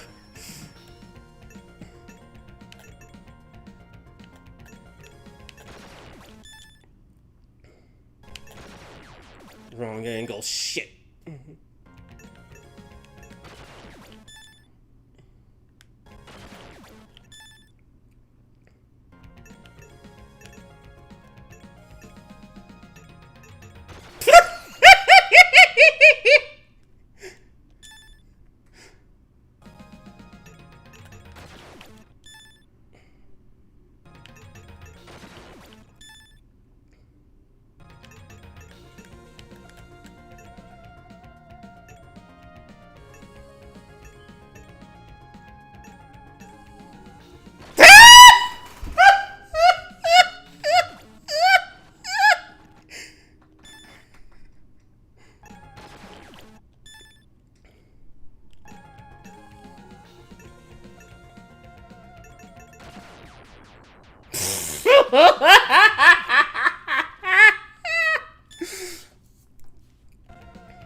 I know what you guys are thinking. You're thinking, thank God, it's finally fucking over, right? It's over, right? Well, yes, it is over. Let's say you got yourself a perfect cocoon-shaped thing. Nah, bitch! The stage scrolls forward, and you gotta do it all fucking over again. What, you thought you were playing a decent game? Shut the fuck up. And assuming you got past that, well, now you have to fight this, the hardest boss in the game, one of the hardest bosses in the game. Oh, and don't think you can just hide behind him. No, he's got an out for that.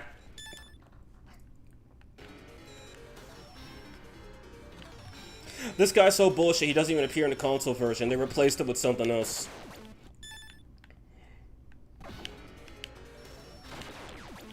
I'm not even gonna ask how that fucking laser hit me.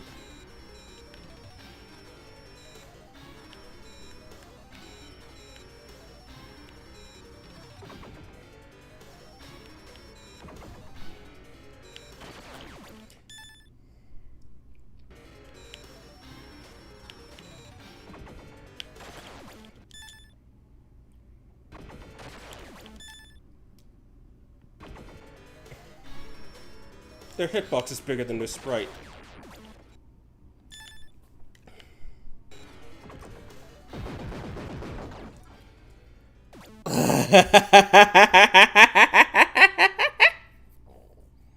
What in the Little Shop of Horrors? I didn't play this one. Who will I do since absolute pain? This is just absolute sadism. Okay, somebody at Konami had to be like, how can I make this stage a quarter vacuum to make this literal bullshit? Sadism 100 million. Recommend this to DSP. Are you winning, Reviser? Not this one, but hello, Smiley. How are you doing? Harder than Dark Souls? Smiley, Dark Souls is easy. What the fuck you talking about? Dark Souls is piss easy. Never ask such silly questions like that ever again. Oops. Oh, or I could just die. So yeah, what was that? Like fucking 70 deaths or something? 50 to 70 in one stage? Multiple. Anyway, boss rush time. This boss rush was slightly changed in the Super Nintendo version. For one, the first guy doesn't even show up.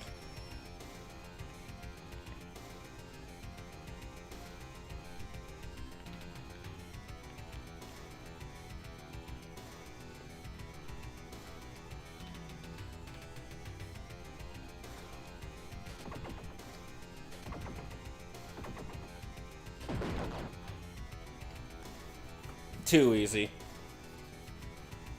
Life might get easier. Well, anyway. So, remember this guy? Yeah, he's the fucking dude I choked on. Once. Well, this time, we can lag him. So he ain't that hard anymore.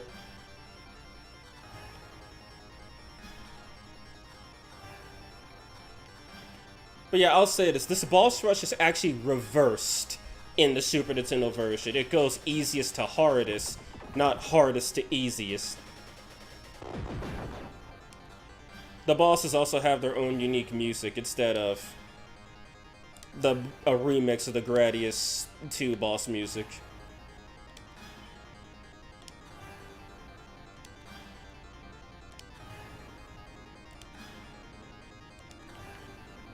This guy did get changed for the console version, though. He's actually much harder in that version.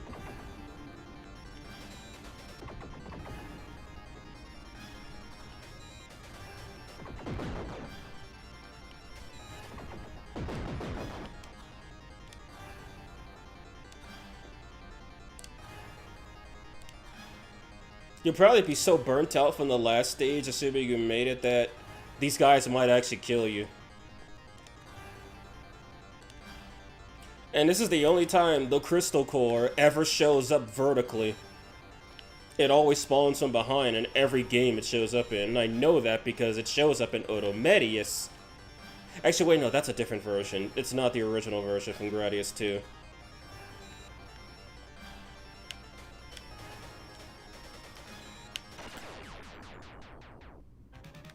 And of course, you gotta redo the whole damn thing if you die once.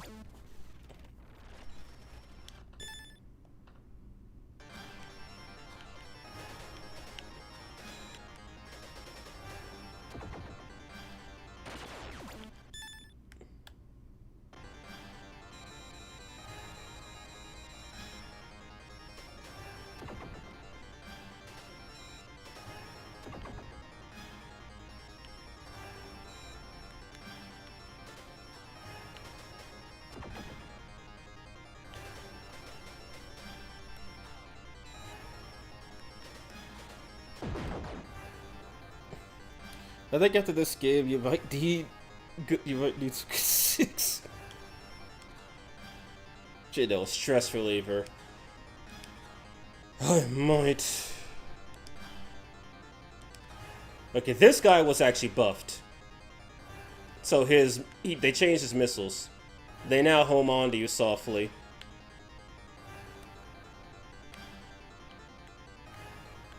But they're still easy enough to dodge.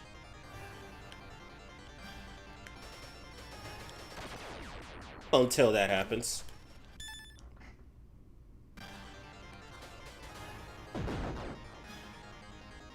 His laser also sounds less imposing.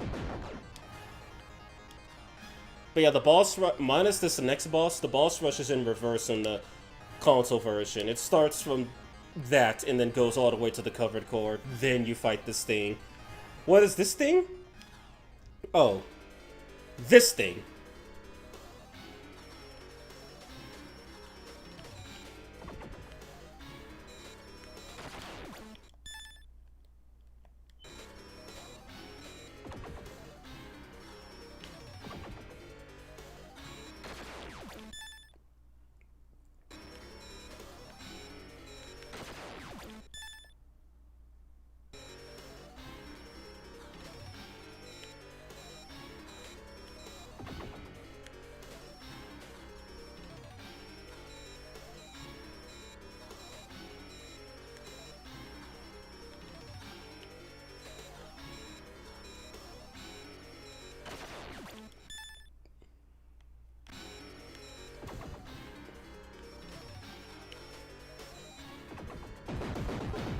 And there you go.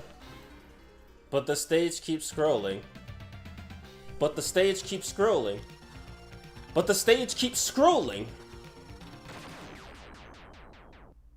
And then you gotta do the whole goddamn thing over again.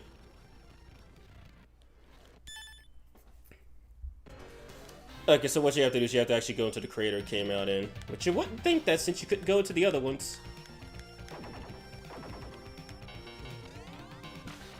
Hopefully you're strong enough to break through.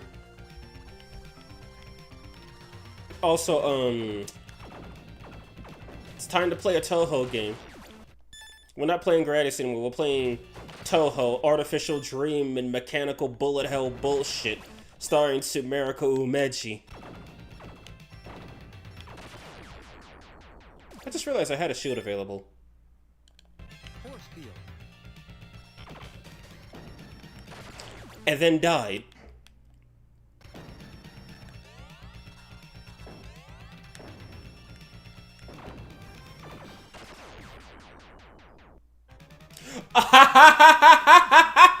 No.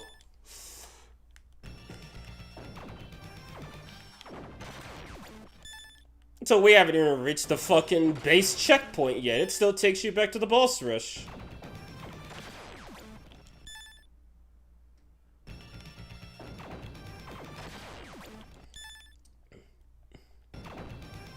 Like, literally, I give props to everybody who's beaten this game. Without save states, without invincibility, without rewinds, without slowdown. They're the kind of people. Oh yeah, right, I forgot the powers. They start flashing the lights, which makes the fucking bullets invisible. Not just the enemies, the bullets. Because those are the first things you want to know that are coming at you, and you're just stripped of that information. It's like, hey, how do you prepare for a fight? You walk right in with your eyes shut and hope you don't get killed.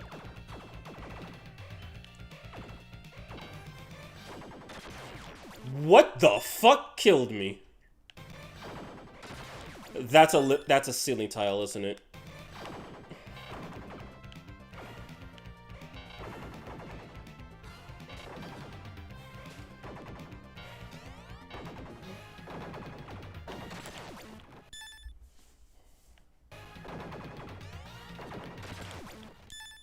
Jesus.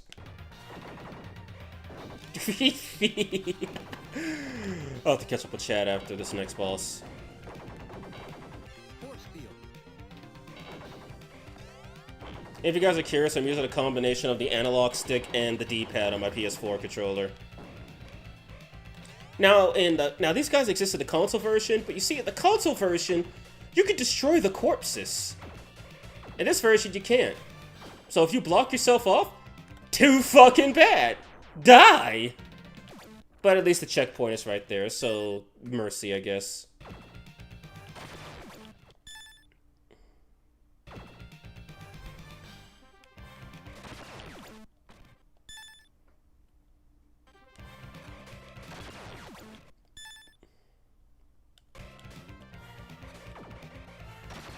Oh my god, that shot.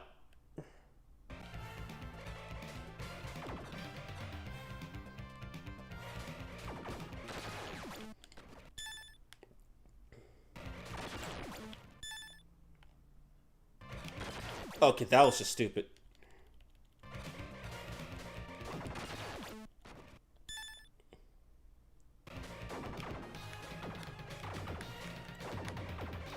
All those red enemies don't mean nothing when they're shooting bullets at you. Force field. Oh yeah, right. And then they start trying to block you off and kill you. Like I said, Gradius 2 is the only game where these moving floors don't block you off and render you forced to lose a life. It's the only game where it does that, and it was the first game the walls even appeared in. You'd think the first game would have the most bullshit. But not in this case. But then again, you'd also be naive for thinking Gradius 3 isn't full of shit. Because this game was literally built on fecal matter. And tears. And quarters. and greed.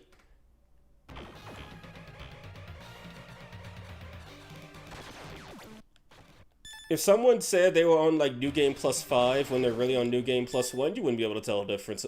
Not in this version.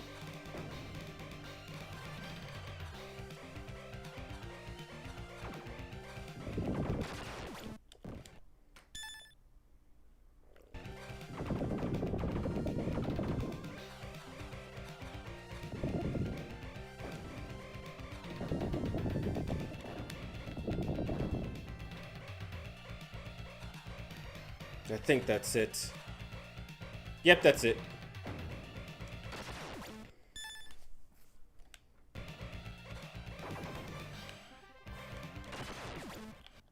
One time I'm actually trying to kill something.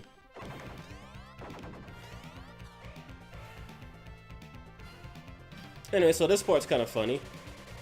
Crab walkers. Mini crab walkers.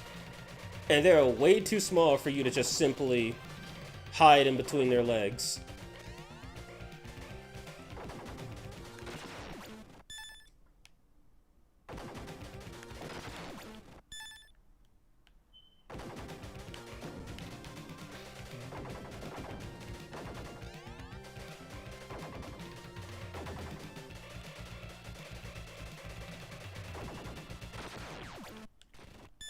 I don't even know what killed me right there. Okay, that's the crab walker.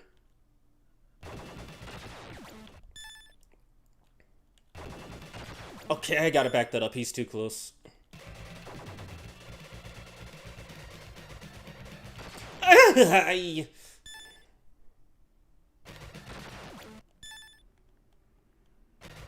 God, 200 deaths. I don't even think I reached 60 doing the other games. See, only a good game makes you reset 200 fucking times. See, oh, there must be a bullet I can't see somewhere.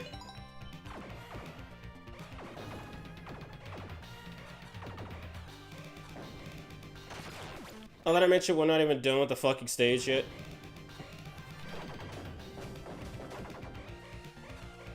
Now we got lasers! That block your okay, they don't block your shots. Now, for some reason, on the version that I have, the lasers actually destroy the scenery, which makes them pretty easy to dodge, because you can just go through the terrain.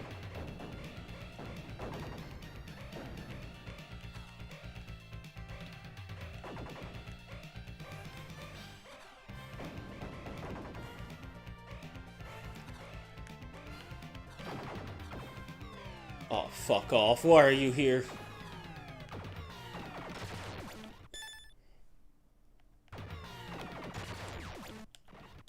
Also, I hope you guys have noticed the disturbing lack of red enemy. What is that hitbox? I hope you guys have noticed the disturbing lack of red enemies.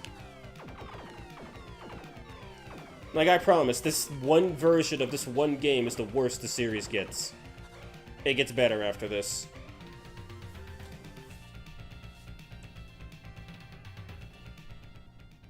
Laser.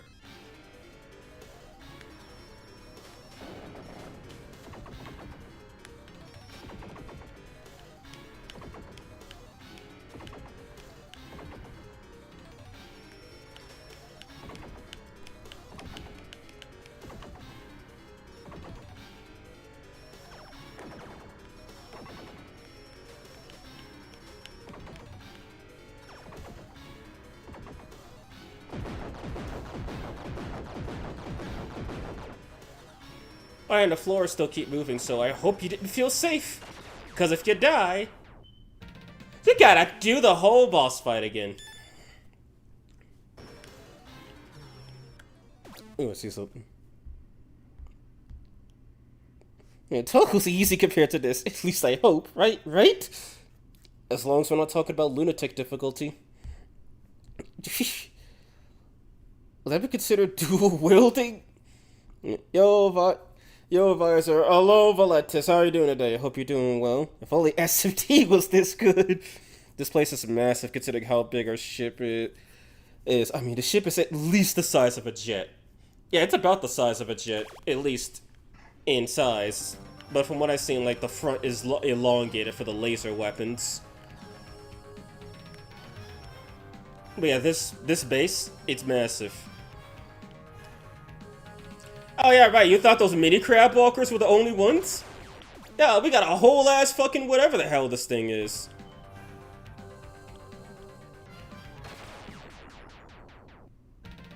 Oh right, that's not a fucking... The music changing's not a checkpoint. How dare I make such assumptions?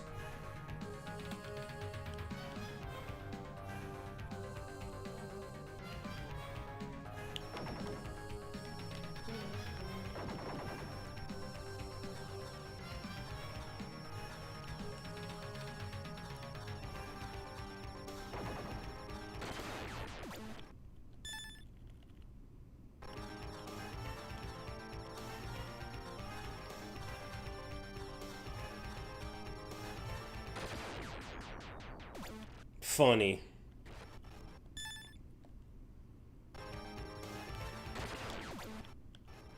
Just gonna keep killing me, isn't he?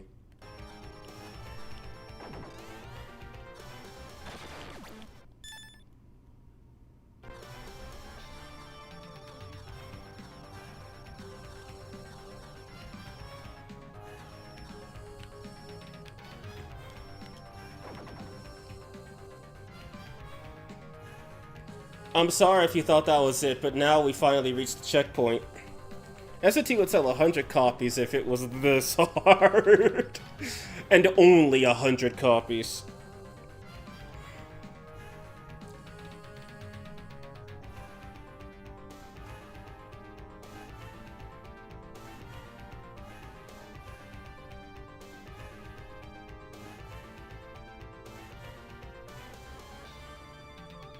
Alright, so I'm gonna have to make a save once I get to the boss fight. You'll see why. Or you'll understand why when I explain. Oh yeah, by the way, this is there's a check. The checkpoint's actually not that far away. It's literally right here. So dying is less of a consequence and more of something actually horrible happening.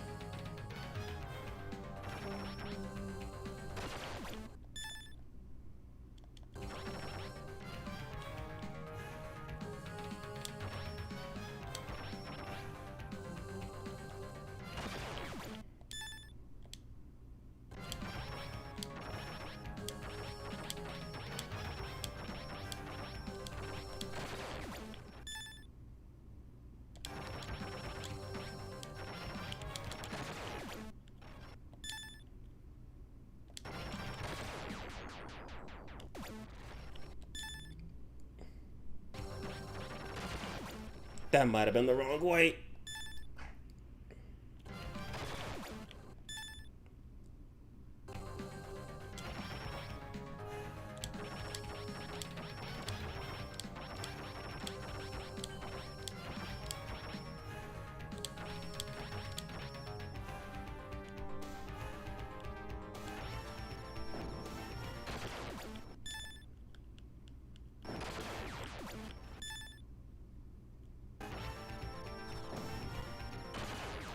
Yeah, you thought she was safe. Safety? What is this fucking Shin Megami Tensei where you can just summon a demon? Nah, fam. Or Toho where you could just blow up the bullets? Nah, man, those are kid games. Toho's a kid game. Toho and Lunatic, easy mode. Compared to this, a normal mode.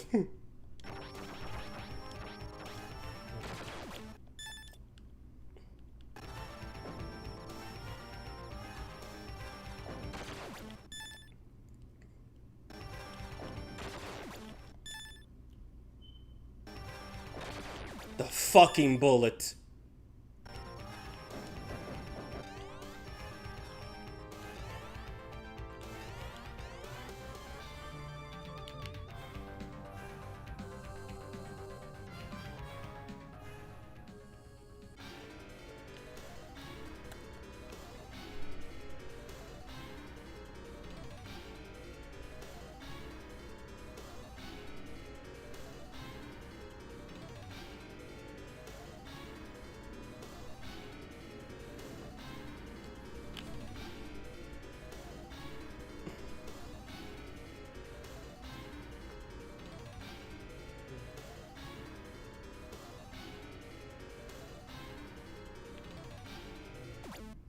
Let me make a save.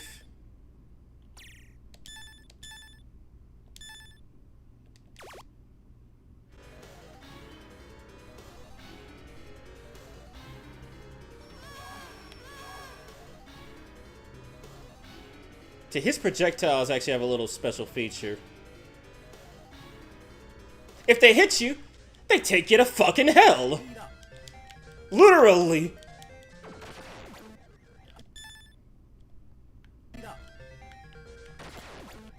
And according to the soundtrack, there's supposed to be a whole recreation of stage 1 from Gradius 1. Missile. Look at this, Toho player's got nothing on this. They could blow up the bullets. Speed up. You just have to take it. Like a real man.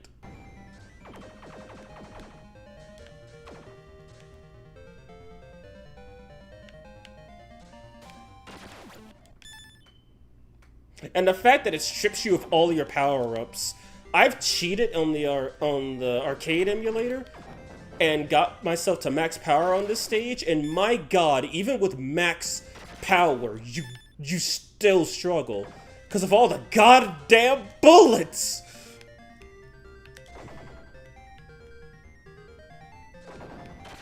And if you die, you don't even get to repeat the stage. You just get kicked back to here.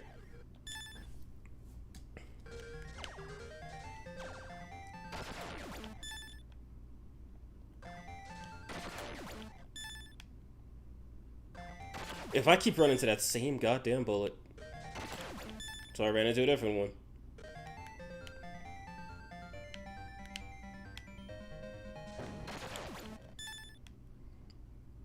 This is the end of the game, where you get killed on the first damn level. Also, where the fuck are all the red enemies? Anybody who was here when they saw me play Gradius 1 knows there's a bunch of red enemies here. They've all fucked off.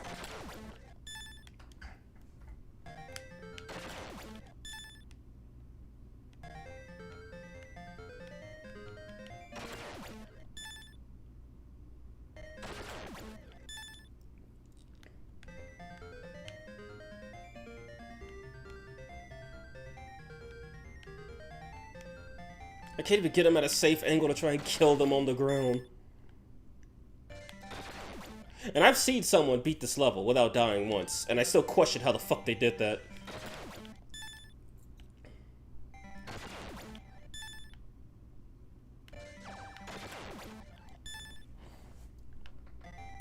Yeah, when I do some of the console games tomorrow, they're not gonna be nowhere near this bad.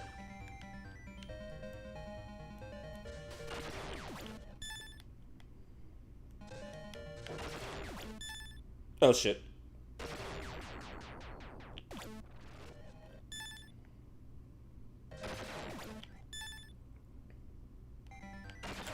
Jesus.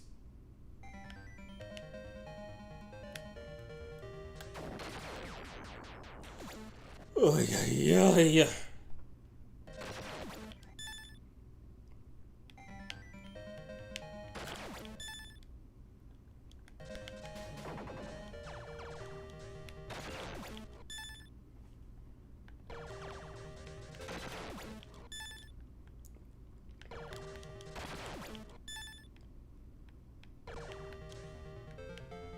Like, they don't even give you enough power-ups to have options in this stage.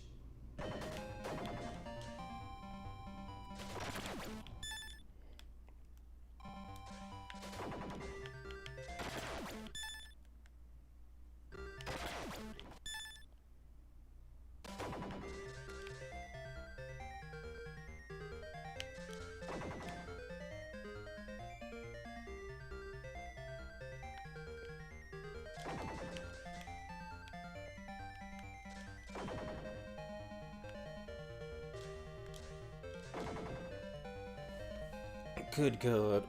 We're soulless this easily.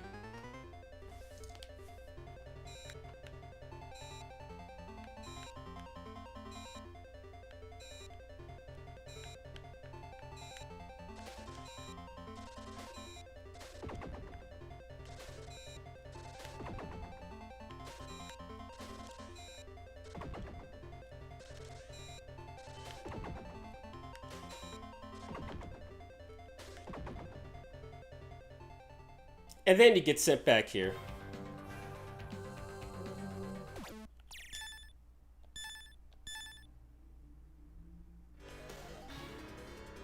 Now that's if you hit one of them. There's actually another stage you could go to. Salamander. Stage 1. But this stage is much easier. It's still bullcrap, but it's much easier.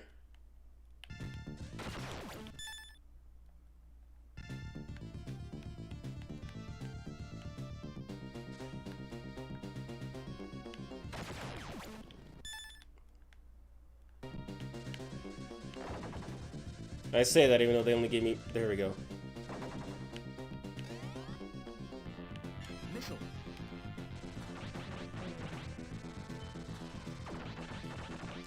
And these veins, they don't even regenerate in the original Salamander. They buffed them just to make this level harder.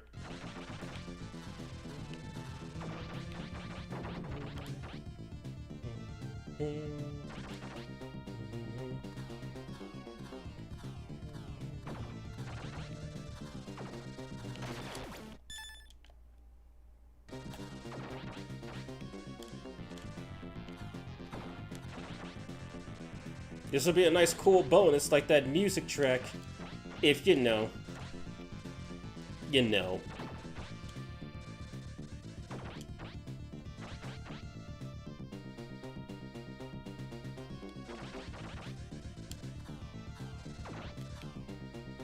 And no, this is exclusive to the arcade version. In the console version, the boss just kills you with his projectiles, which is super lame.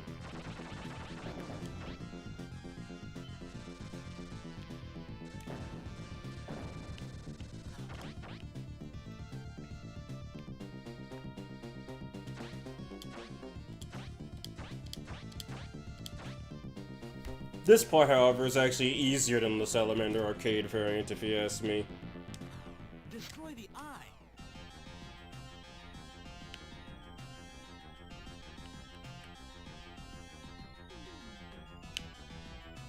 Yeah, I screwed up.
And then you get stuck back here again.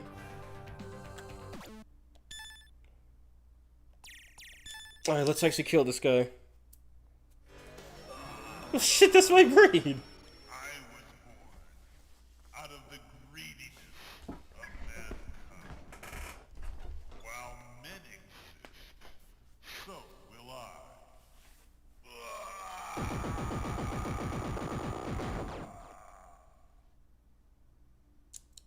Fuck this guy.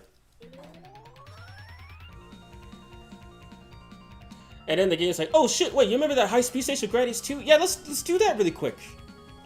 Thankfully, if you die here, there is a checkpoint. Whoa, I thought, okay, that must have been added in the later versions. Never fucking mind. You can't lag this out.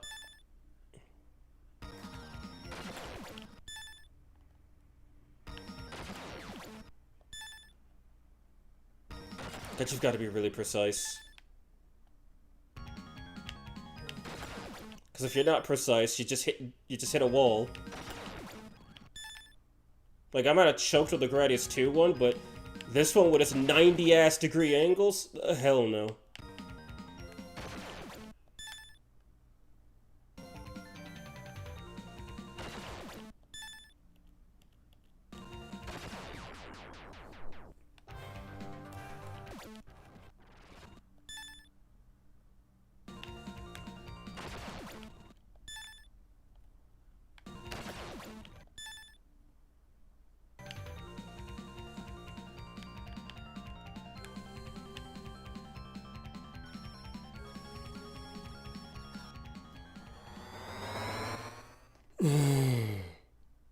the game turn into freaking Geometry Dash?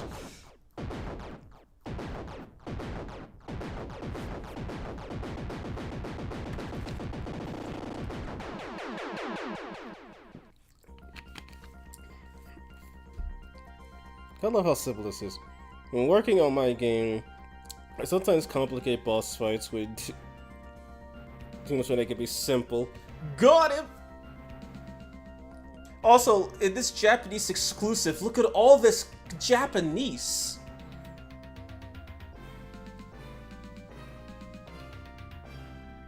My god. So yeah.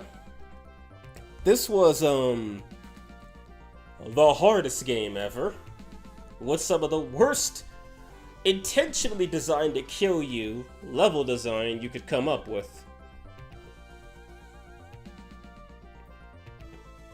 And honestly, we're not even gonna do Loop 2. Fuck it.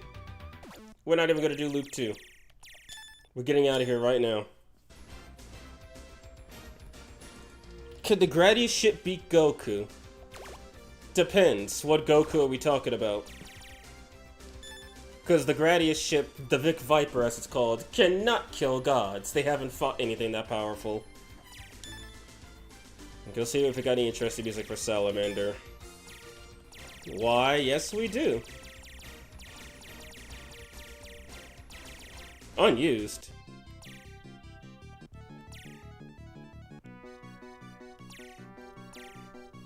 Oh damn, this one sounds hella good.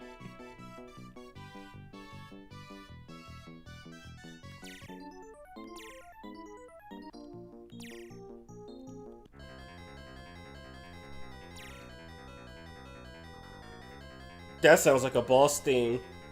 Kinda sad none of that made it into the game.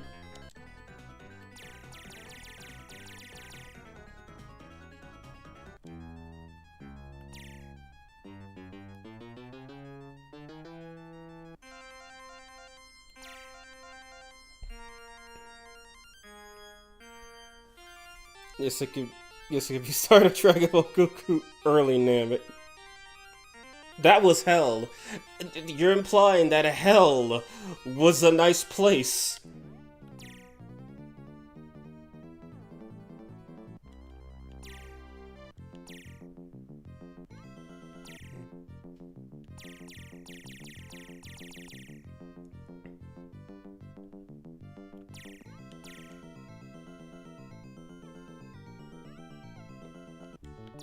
Some of the statistics sounds really good.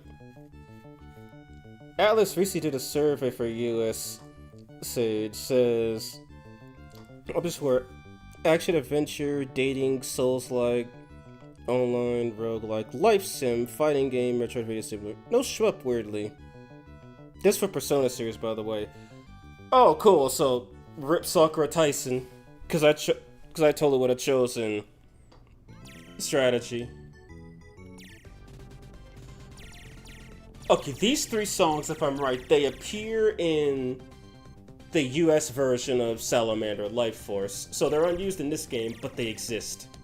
And do go used. Okay, maybe not this one. This is a different version of Slash Fighter. It's missing the background drums. Same with Thunderbolt.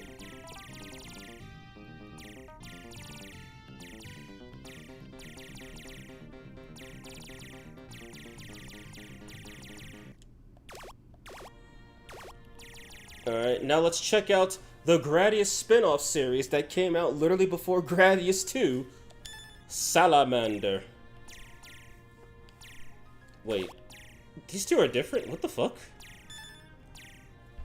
Yeah, this is the new title.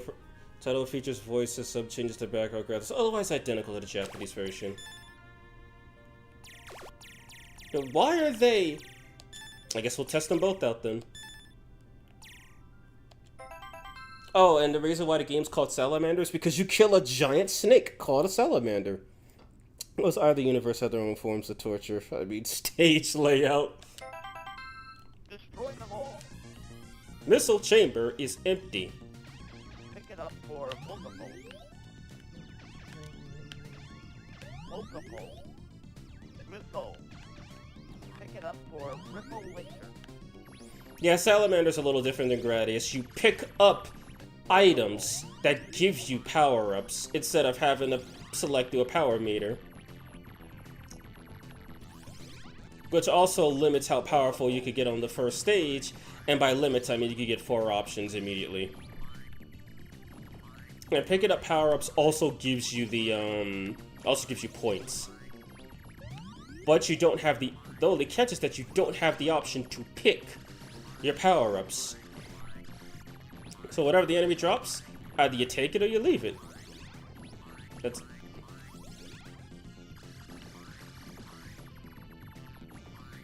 And also, yeah, these missiles don't care about terrain.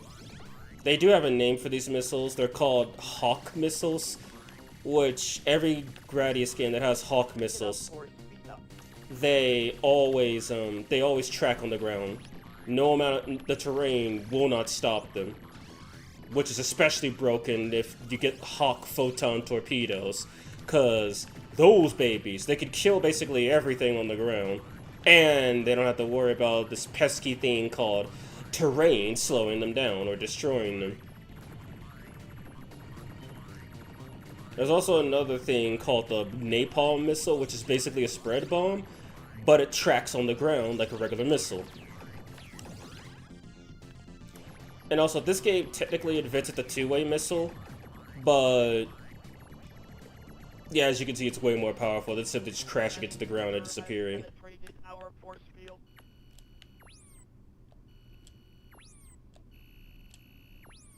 There's supposed to be some boss music here.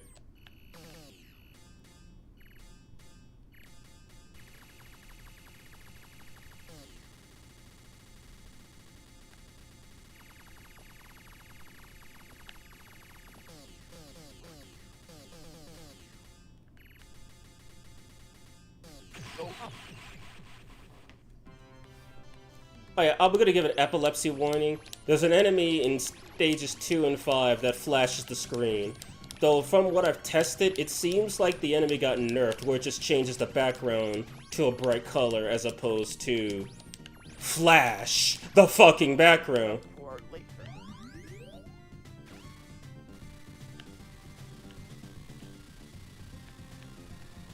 Alright, so this is the crystal stage after it recovered from its steroid-induced nightmare.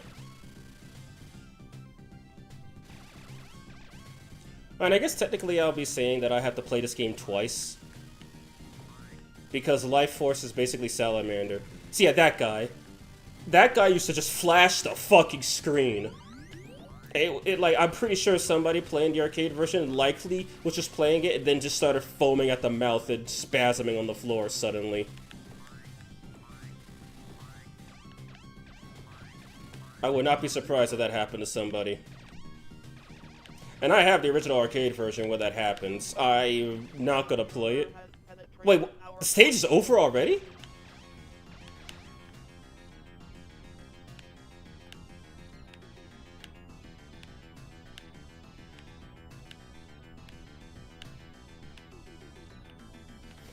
So yeah, that brain and the brain and this thing from Gradius 2? Yeah, this is the game they came from.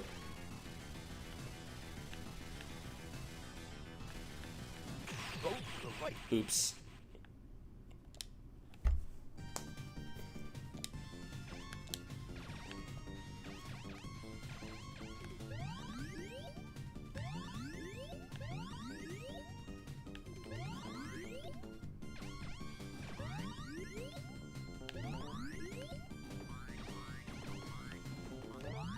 Gotta be careful here.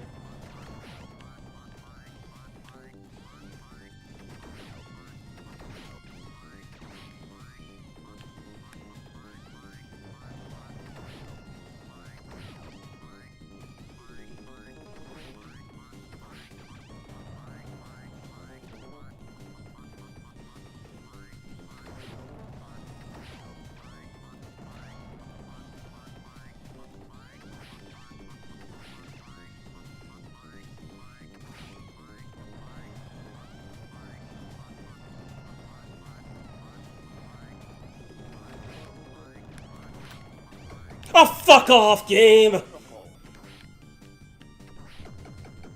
Oh shit.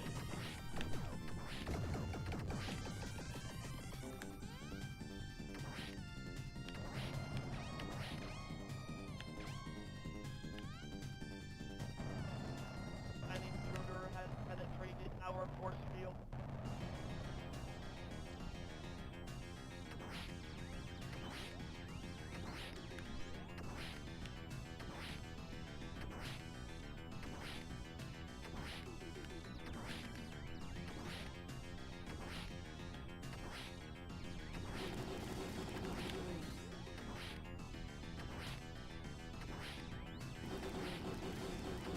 Go up.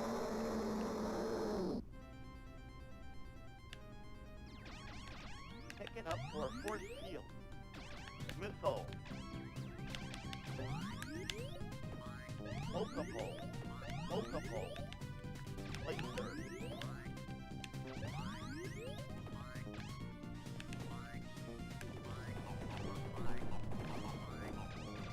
Oh shit.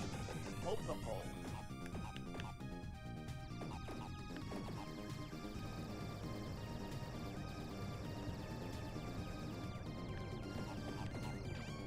Laser.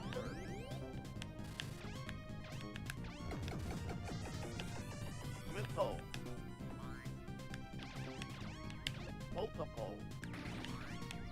Laser.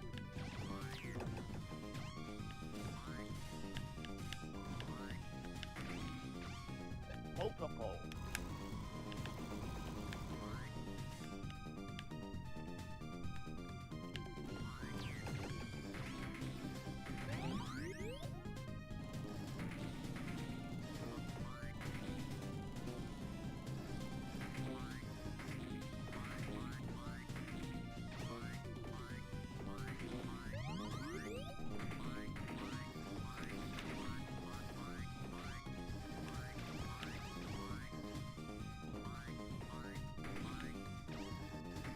An intruder has penetrated our force field. Multiple. Multiple.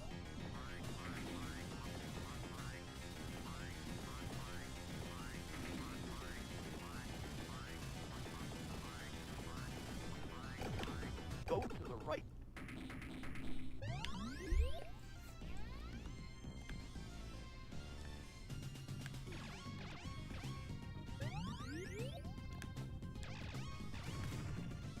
Speed up.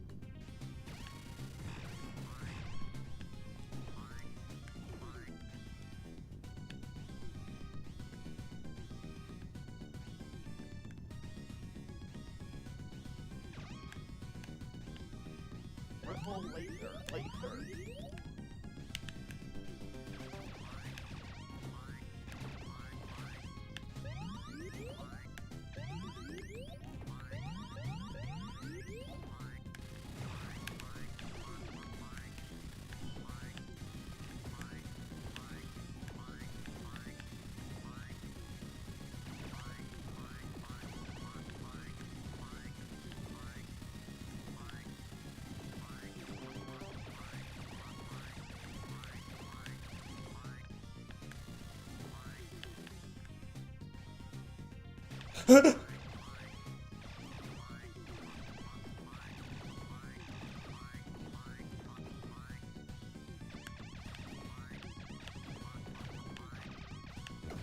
Oh no. Multiple. An intruder has penetrated our force field. Jesus, I have no idea how to deal with that part. I probably would have had more chances had I not died so many times on the fire stage. Alright. Man of hell, couch co-op. Told us this game too.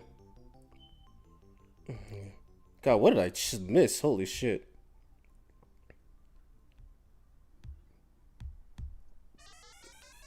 Speed up. Okay then, so... Destroy them all. Missile chamber is we're beating this game now. picking up for multiple.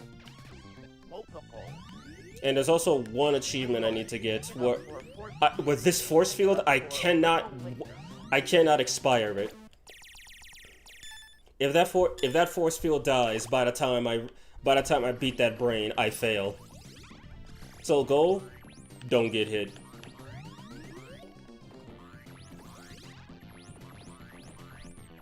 I have to do this on specifically Salamander. You can't do it on Life Force. Also, why is the shield almost dead already?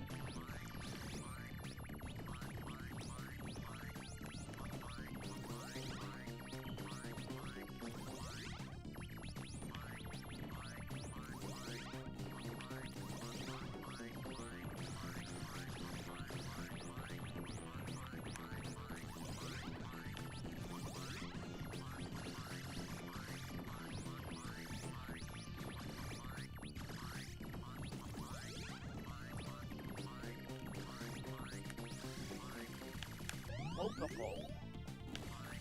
Pick it up or speed up.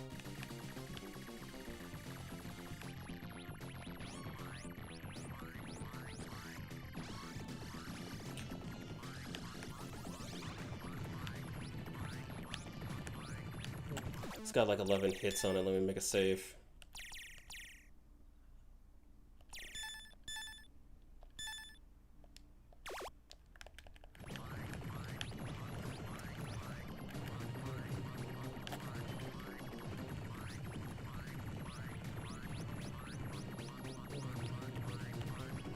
Four hits, I ain't risking that.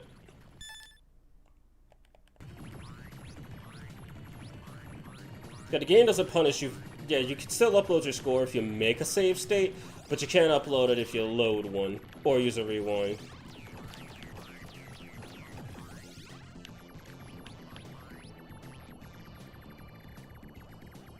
Oh, I died.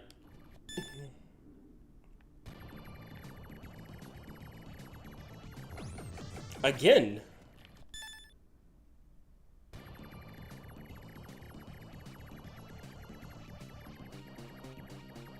An intruder has penetrated our force field. Save right here.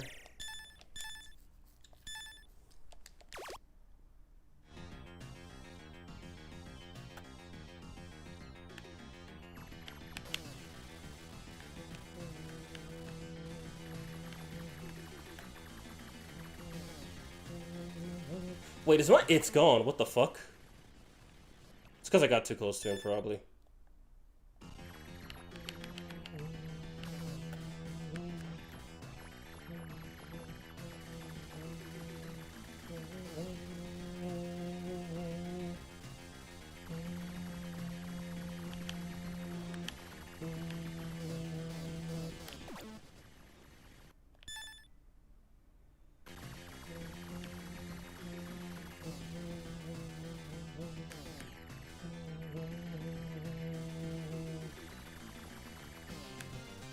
Go up. Got it! I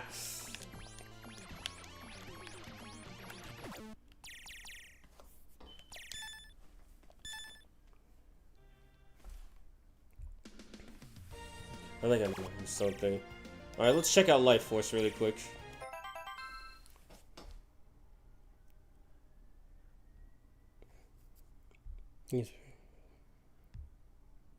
And y'all having a whole ass conversation and I'm just missing out.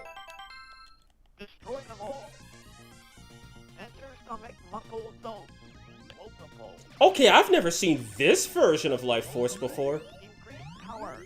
Pick it up for pulse laser. Okay, this is... Okay, this is not the Life Force that I remember. This is literally just Salamander, but with a palette swap.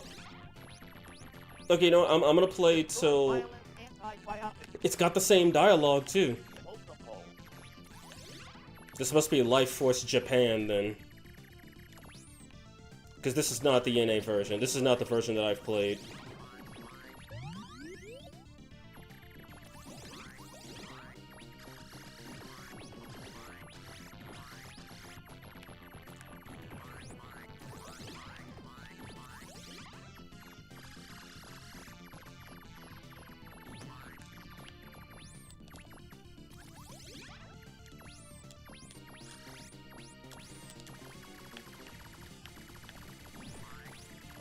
Pick it up for hyper speed. Yeah, the name changes are from the US version, where the missile for some reason is called the Destruct Missile, the Ripple Laser is called the Pulse Laser, and Speed Up, which is self-explanatory, it's just called Hyperspeed. Though the shield is correctly called a shield, so I guess they got something right.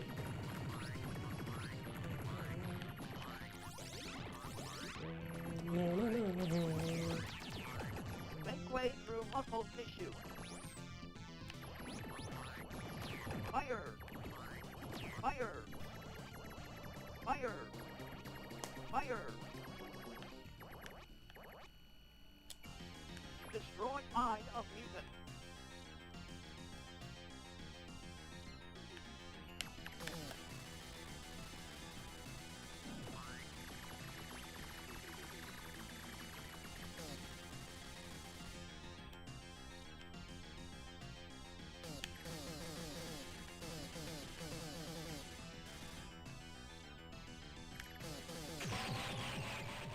Did he just fire a bullet? Enter kidney zone. Okay, so instead of outer space, there's just green vines all over the place.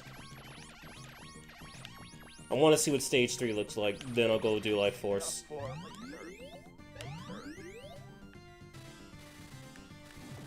Kidney stones cannot be destroyed. Oops.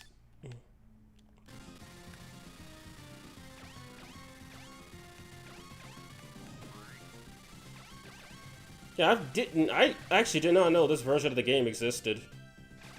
This isn't the special, unique arcade version that, that the people who made Gradius 5 .torturedevice.exe made. But you learn something new every day. Too bad they didn't include that one, but then again, that special arcade cabinet wouldn't be a 1 of 5 if they did. It'd be publicly available, and it would depreciate so hard. Mutant Cylon attacking.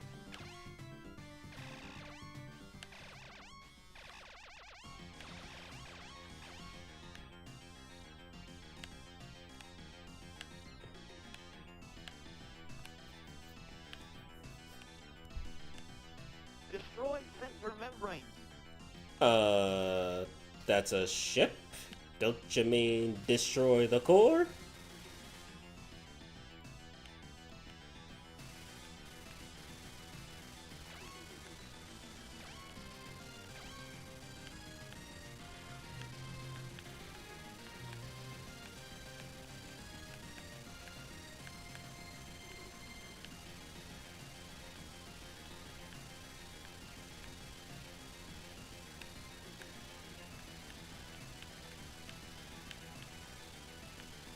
Am I just not hitting him?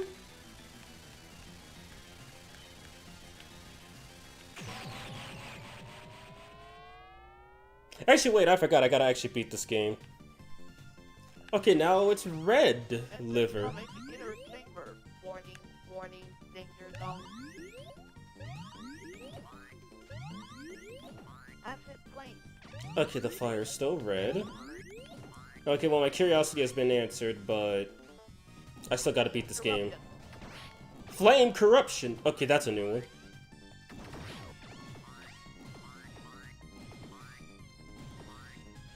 Flame eruption.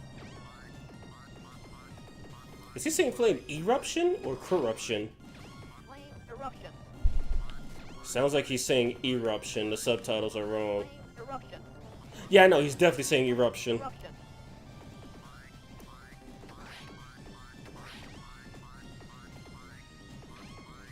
Flame eruption.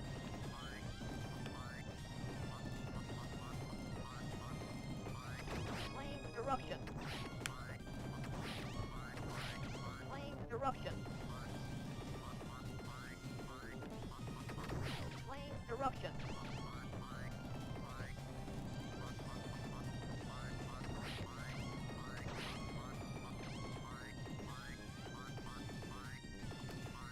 Flame eruption.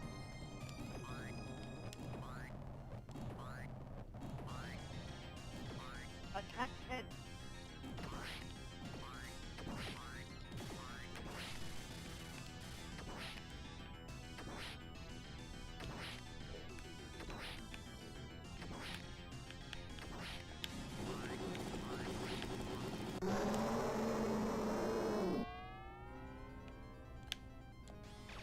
Enter liver zone.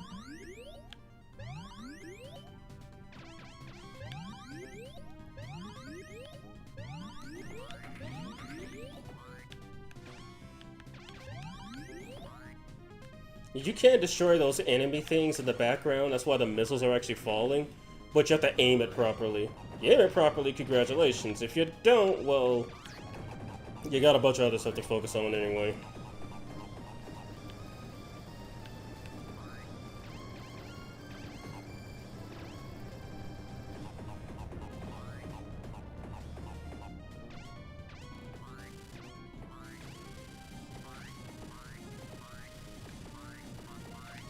Hyper speed.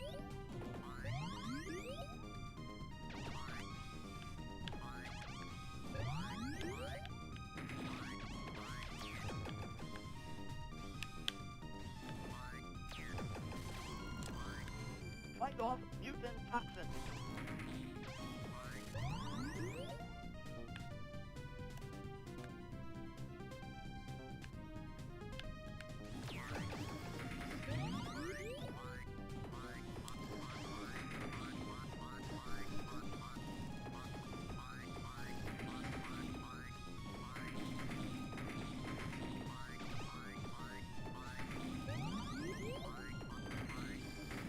Cut through liver.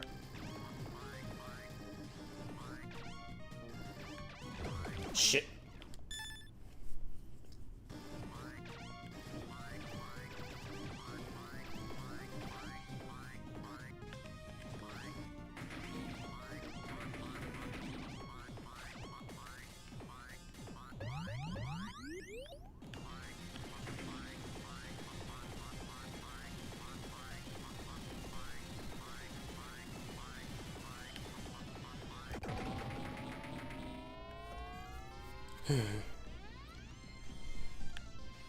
Entering lung zone.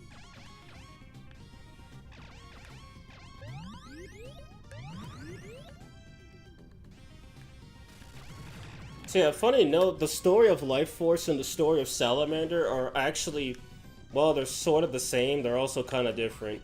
With Salamander, you're trying to kill the Salamander before it can devour basically the whole galaxy.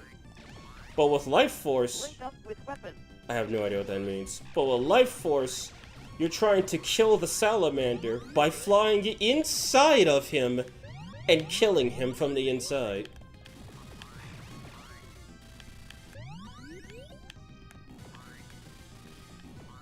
So Life Force, you're going through space to fight off the Salamander. But in Life Force, you're going in the Salamander to kill the Salamander. I mean, either way works, I guess, but one looks like you're in an organ, you're in a body, and the other one looks like you're in space. Pretty much a layman's way of explaining that.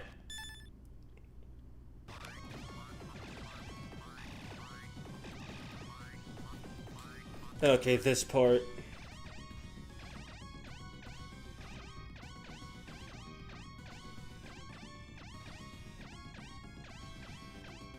Oh, I guess that's how you do it. I just had skill issues. Also, I guess they don't say an intruder has penetrated our force field.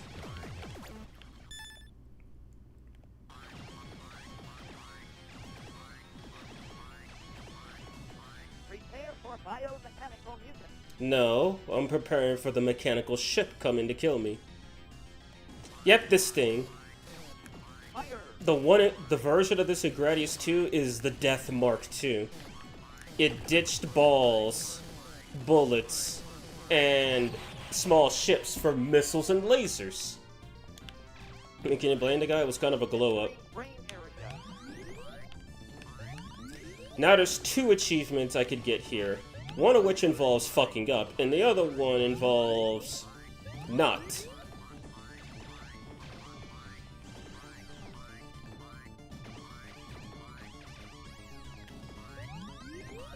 Oh yes, that purple smoke could kill you.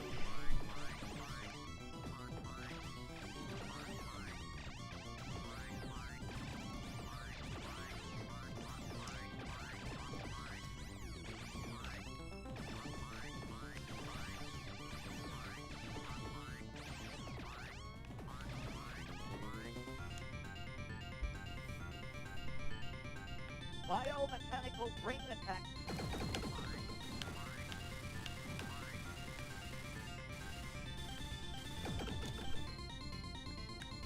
Oh god, wait, that actually hit me? So they don't even have to be high enough to actually shoot. They could just be below you and kill you. How big are these things?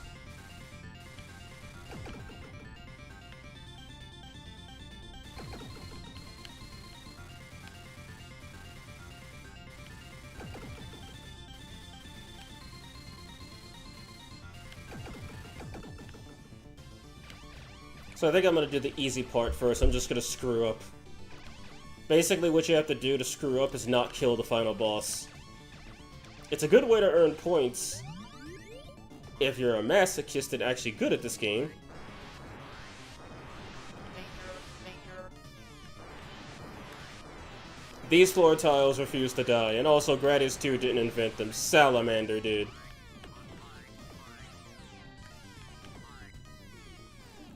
Also something cool, the missiles actually destroy the ground.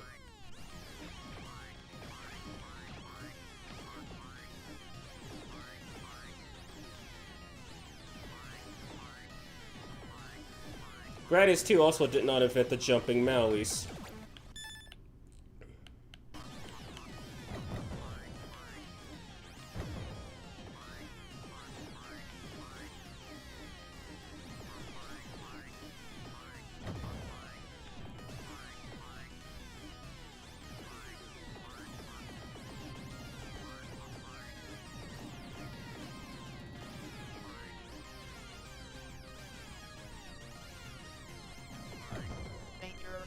Now there's a glitch in the NA version of Life Force where destroying these Mauis will restart the music.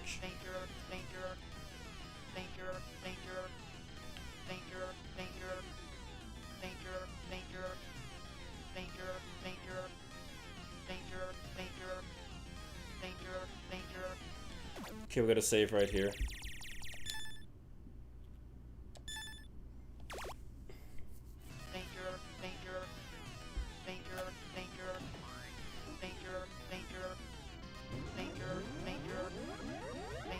Destroy the 4 points.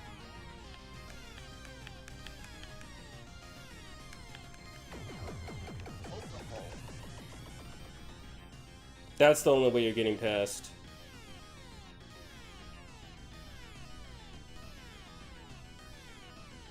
Escape out of range quickly.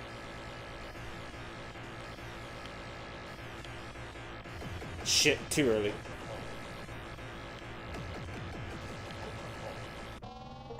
And there you go, you beat the game! Nah, loser, you didn't beat shit! Entering range. Go back and do it again!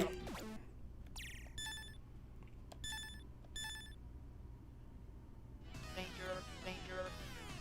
But the fact it gave me the frickin' achievement for beating the game, even though I didn't. Danger. Destroy the 4 points.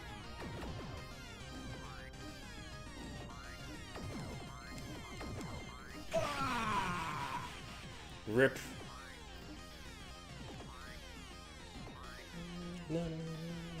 Now I have to not die on the escape. Escape out of range quickly.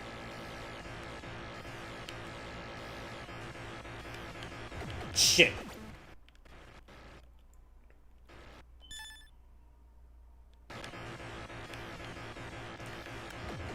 Take it.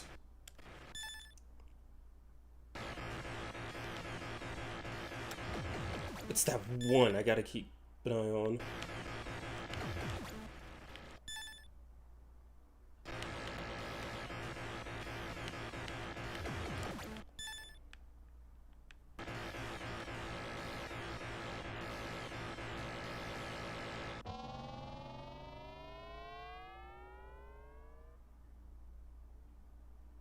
That does not count.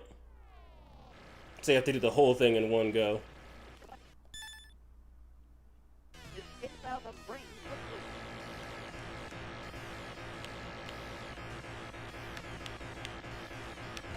quickly. Damn it. Escape out of brain quickly.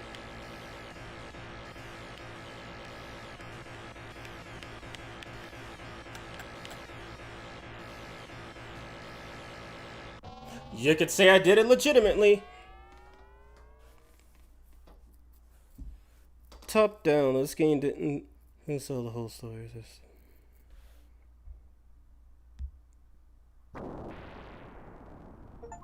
Got it! Enter stomach muscle zone. Pick it up for multiple.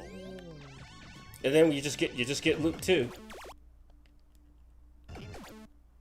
Also, what achievement did I just get? Power. Oh.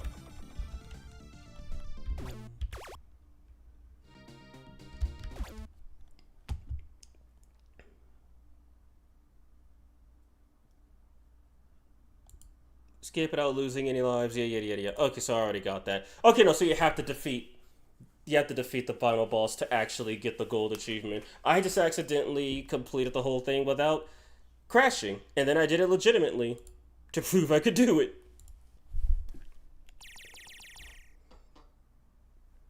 Yeah, I noticed I missed a ton of stuff, Moon. Oh my goodness. Okay, back to start.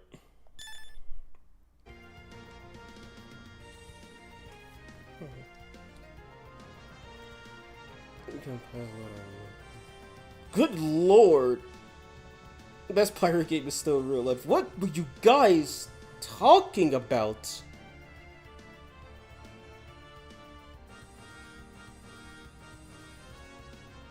Like, really, what are you guys talking about? I gotta know. Anyway, I actually need to go use the restroom really quick and get a refresh on water, so I will BRB. In the meantime, you can enjoy this right here. We'll see you guys in a minute.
I am back. You say it's going. That's what you. Oh, new screen? Yeah, new screens. I made these specifically for Gradius, and I guess if I ever want to do any future arcade games. This advisor. That's what I was getting married. Katie first got divorced, remarried the same woman, and also married her sister at the same time. Don't ask. Became a widow, died, and damn, smiley fanfic. Okay then, so next up is Life Force, and then Salamander 2. So Life Force is basically I'm going to be playing the same game. So basically I'm playing Salamander 4 times.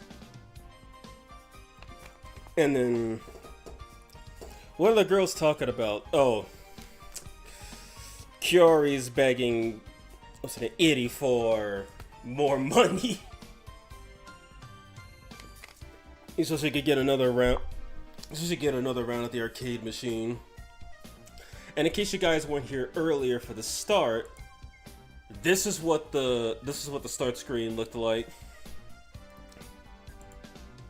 So yeah, the end screen I will show, well, at the end. Also, I'm actually gonna put my controller on the charger. I'm not sure what its battery life is, but But if I get a good run somehow, I'm not dying because of technical difficulties. That's the worst way to go. Oh good, where's Salamander 2 to? Oh, Valentis, I got that answer for you. Here's Salamander 2. And here's Salamander 2. 2! There you go. That's how good it is. But this game isn't released on any arcade system or anything. It only comes with the Gradius Origin Collection.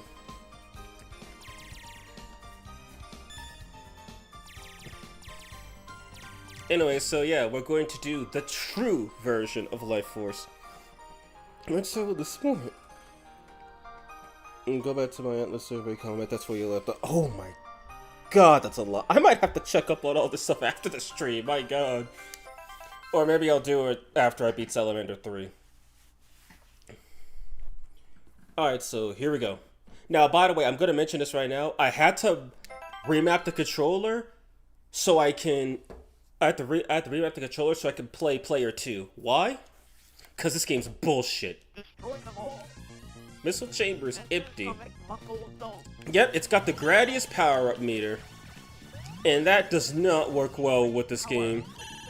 Especially since with the Vic Viper, it's speed up missile, ripple, laser, option, and shield.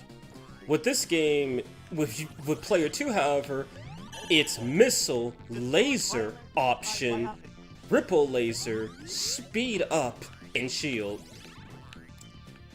Meaning it's actually much easier to play as Player 2 than it is to play as Player 1. There's no real difference on Salamander, but in this game, there's very much a difference.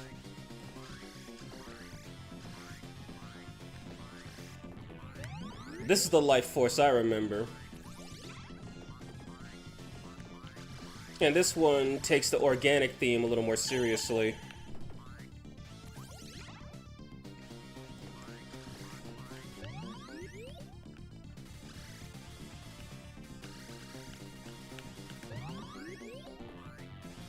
And I have playtested Salamander 3. It is the nicest Gradius game you'll ever play. I'd argue it's nicer than Gradius 5. But maybe not as nice as Gradius Gaiden on baby mode. I refuse to call it journalist difficulty because the game doesn't play itself. We weren't at that stage of gaming yet. By baby mode, that just meant the enemies had a 1% chance of shooting at you, and the game was still complete bullshit. In the traditional Gradius way, of course. Make way through muscle tissue. Fire! Fire! Fire! Fire! Fire! Destroy mind of mutant.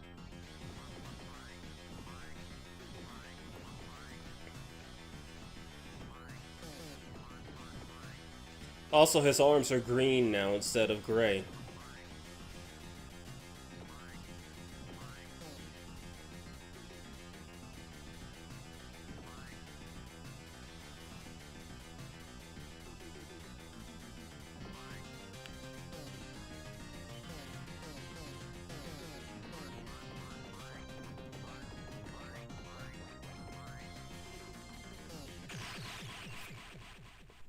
I saw a bullet, I just noticed that. Enter kidney zone.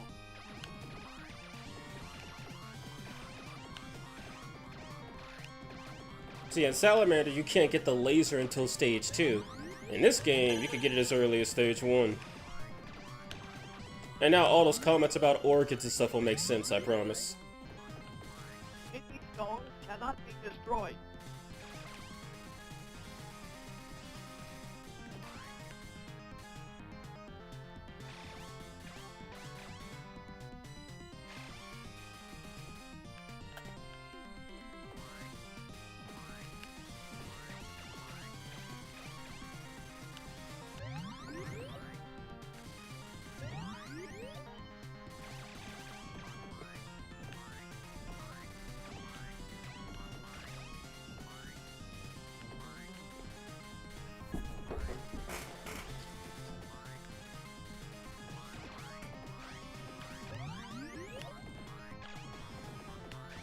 Mutant Cylon attacking.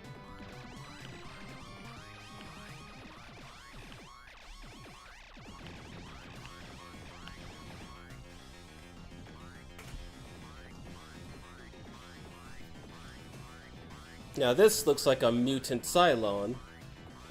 Destroy center membrane.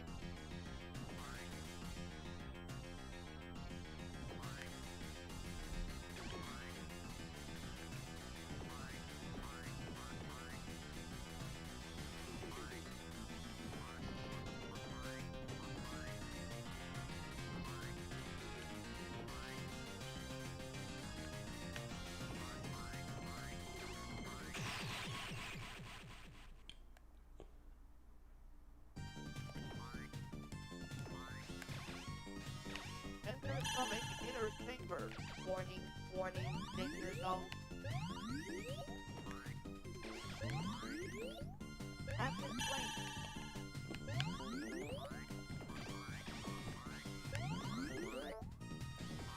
Acid flame.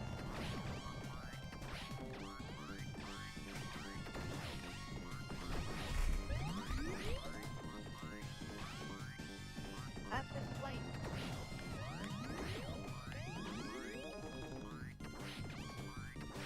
Acid flame. Acid flame. Acid flame. Shield.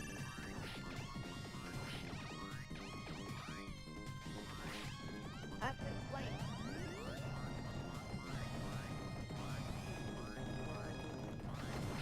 Acid flame. Acid flame. Oh, fucking hell, I panicked. Laser. Acid flame.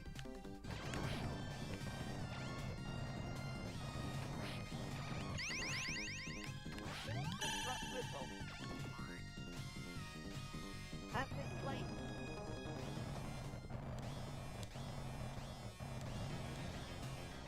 Attack 10.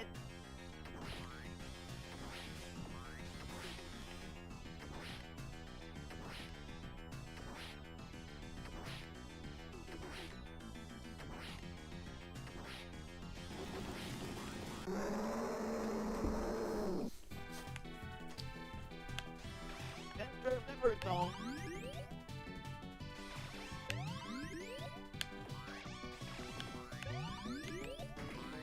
Multiple.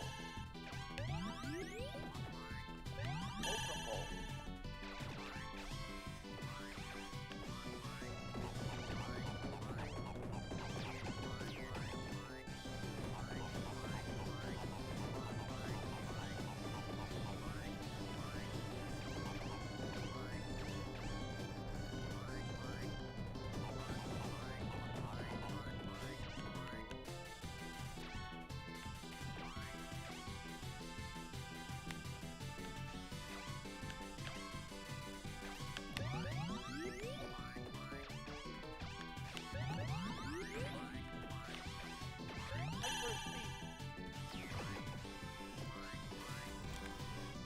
off mutant toxin.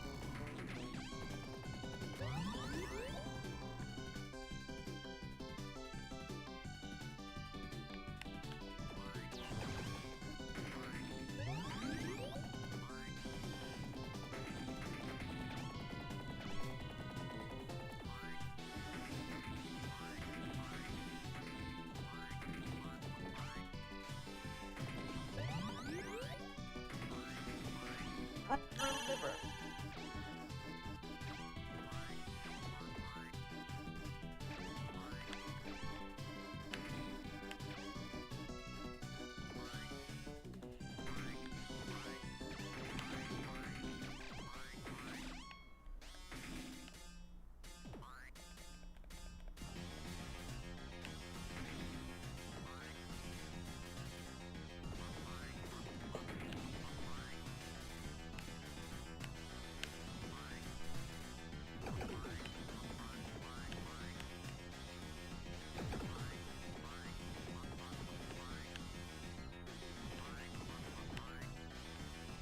Shit!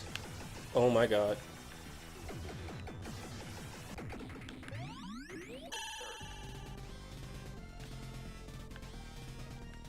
Entering lung zone.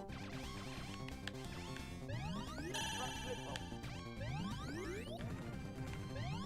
Multiple.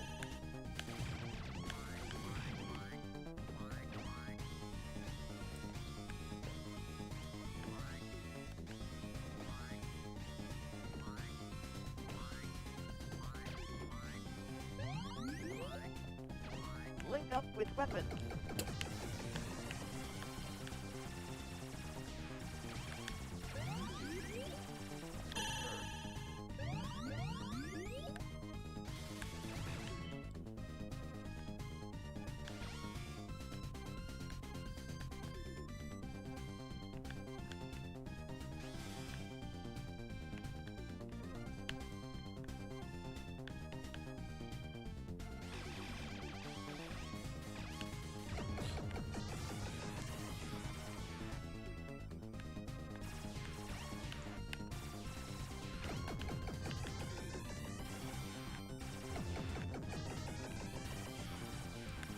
Destruct missile.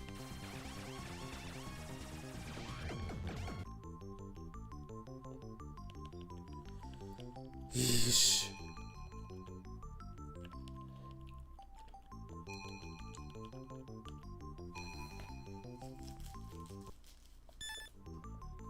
Nina. Alright, let's do this. Round 2. Missile chamber. Enter stomach muscle zone. Actually, wait, I got a better idea. How about I just go player 1 and show you guys the bullcrap?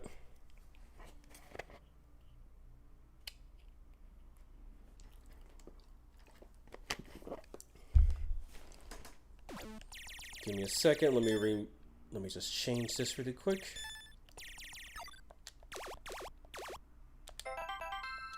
Destroy them all. Enter stomach muscle zone. Hyper speed. Increase power. Okay, I will be safe stating like a bitch. Because, yeah, player 1 is just screwed from the start in this version. Whereas player 2 actually has quite the advantage. It's kind of crazy.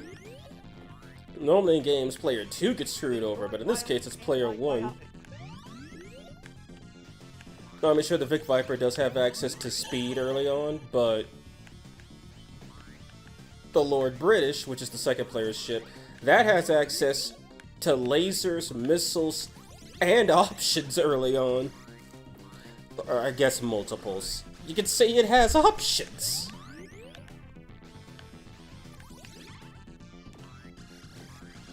And if anyone's wondering, so are these stages any different? Short answer, no.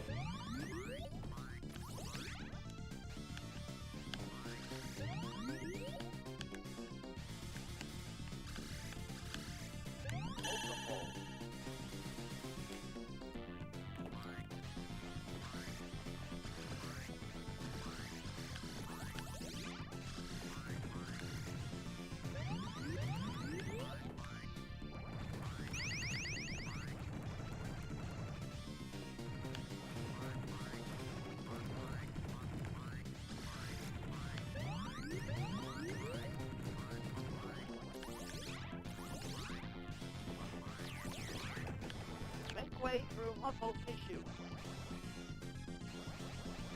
Fire! Fire! Fire! Fire! Fire! Destroy eye of mutant.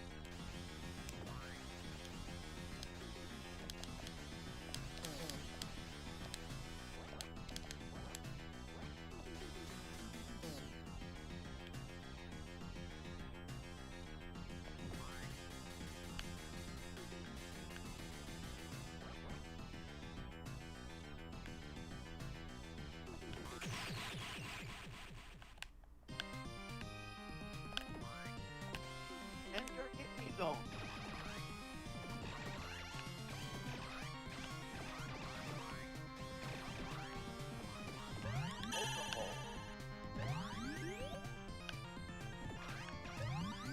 Yeah, I hope you can see why I decided to play as player 2 for a score. Kidney stones cannot be destroyed. Because since this is just basically a mod of Salamander, the game was not designed with power capsules in mind. It was designed with its pick up this thing to gain power, and it works. But with the power capsules, you literally get screwed over pretty quickly if you die, especially if you're player 1. Player 2 could cope, because they just have ready access to missiles and the laser, but player 1 loses both.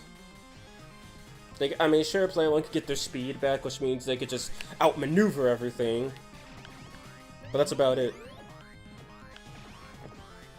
Mutant Cylon attacking.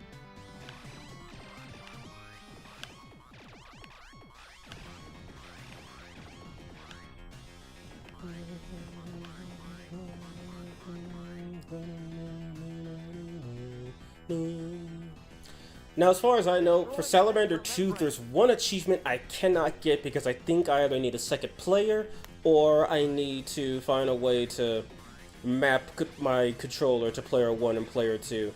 Because I'm supposed to kill a boss. I'm supposed to kill a mini-boss before it gets destroyed by the stage boss.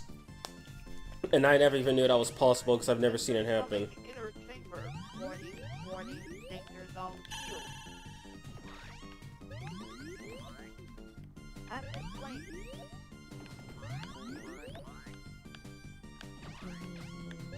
Shield. Acid flame.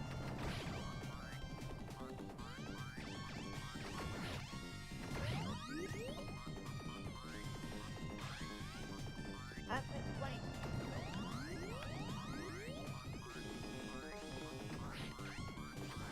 Acid flame. Acid flame. Acid flame.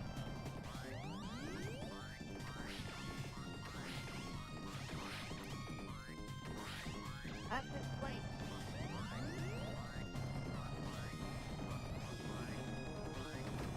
Acid flame. Alright, but I will say this, Salamander 2 does not actually have a missile button. Shield. In Salamander 2, when the missiles are kind of just fired whenever you shoot. Unlike basically every other game where I've had to fire the missiles manually.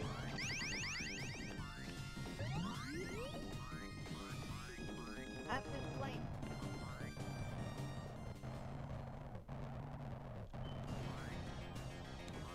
Attack head.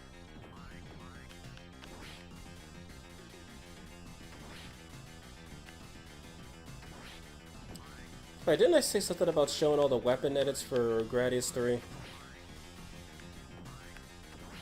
Well, I guess I could maybe do that after Salamander 2.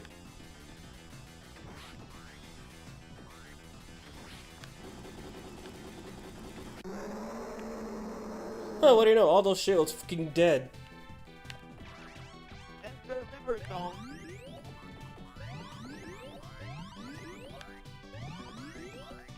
Enter speed. Oh shit.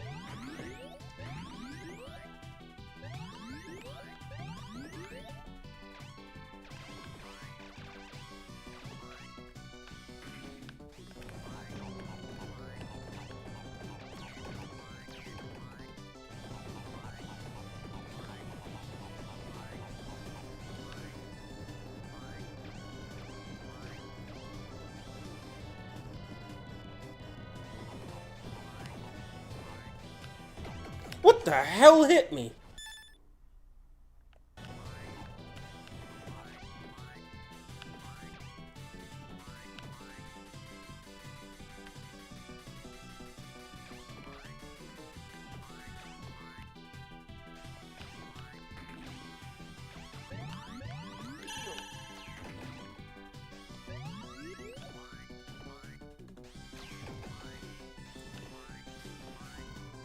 Fight off mutant toxin.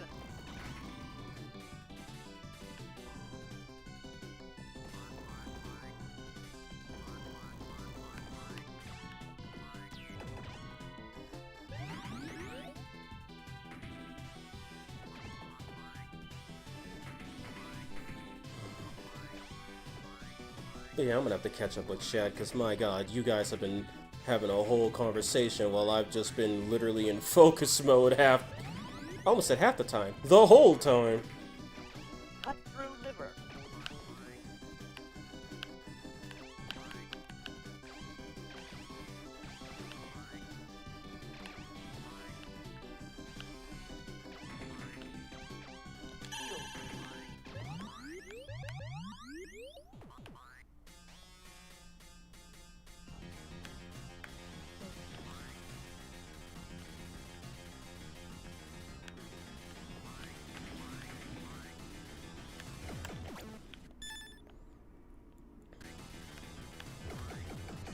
Okay, now there's 3 instead of 4. Are you serious?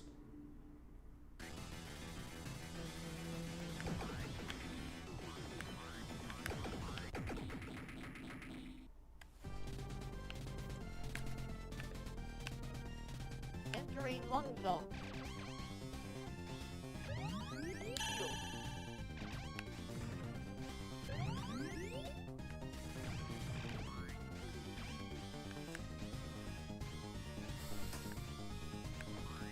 So yeah, so far today, the only game I've actually beaten is Gradius 1. Without game overing or rewinding. Link up with weapon. Woo! Link up with weapon. Gradius 2 I choked at the end. Gradius 3 is Gradius 3.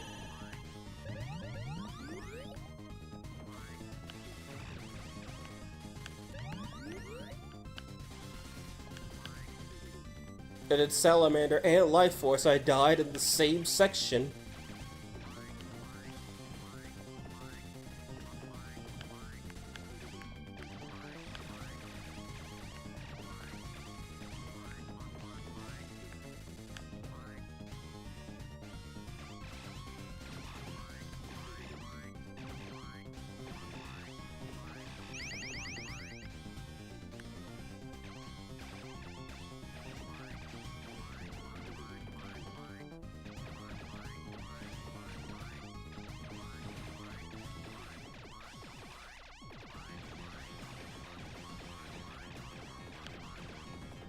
Prepare for biomechanical mutant. And this is where that one whatchamacallit from Gradius 2 comes from. It's just a remodel of or a different sprited version of the Death Ship called Ga.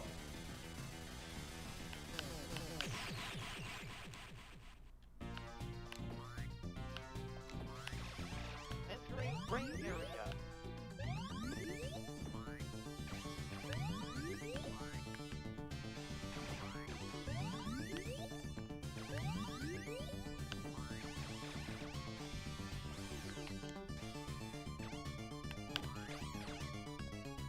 As far as I know, this level is 1-to-1 the same. Nothing's different.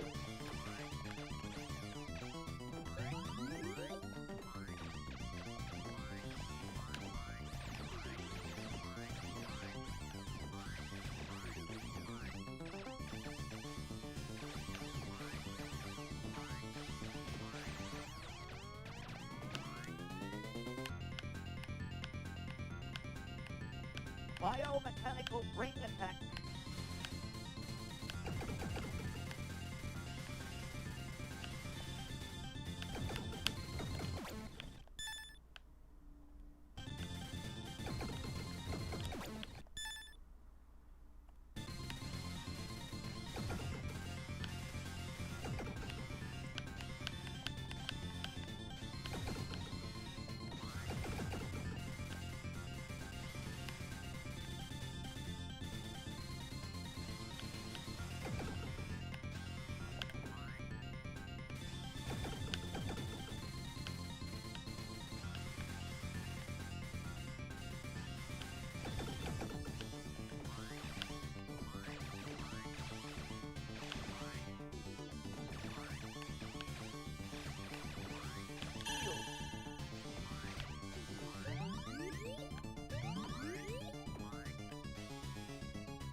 The music started way earlier. We literally just got here and the music already started playing, the boss music.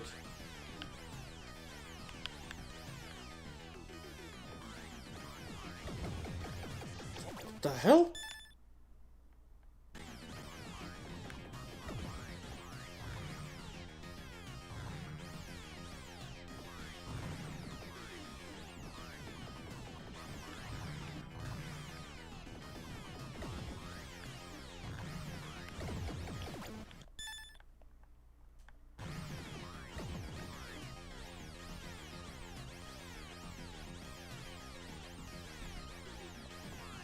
Danger, danger. Danger. Danger, danger.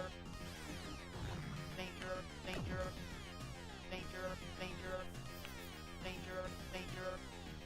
Danger, danger. Danger, danger. Danger, danger. Danger, danger. Danger, danger.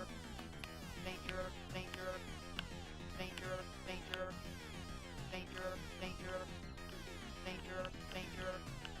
Danger, danger. Danger, danger. Destroy the 4 points.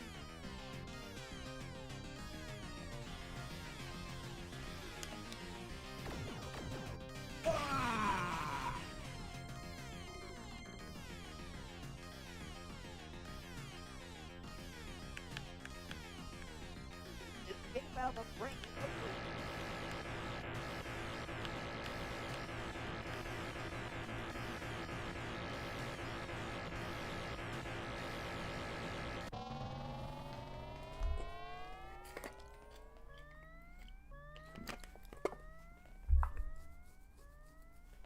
First we killed the salamander twice, then we kill its brain.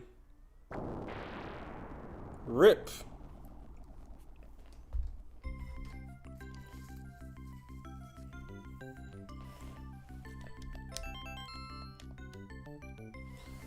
And that was Salamander again. The Gradius spin-off that only somehow has 3 entries, technically 4. And there we go. Beat Life Force. Okay, so this is Japanese Life Force. American Life Force was bootleg Salamander. Okay. Back to the menu. Well, life lesson number 69. Never walk outside with your sauce. I love how I played a game where if you get a bucket full on book, which is something good. Alright, second to last game. Salamander 2. Year 999. Space calendar, of course. Now, this game was also never released outside of Japan. And I mean that literally. It only exists in Japan. It even has the original copyright text telling you, do not play this game outside of Japan.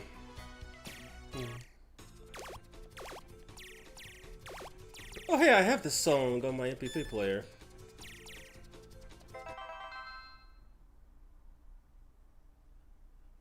This game is for sale and use in Japan only.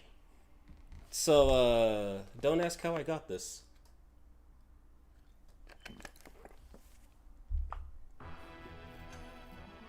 The chat the entire time.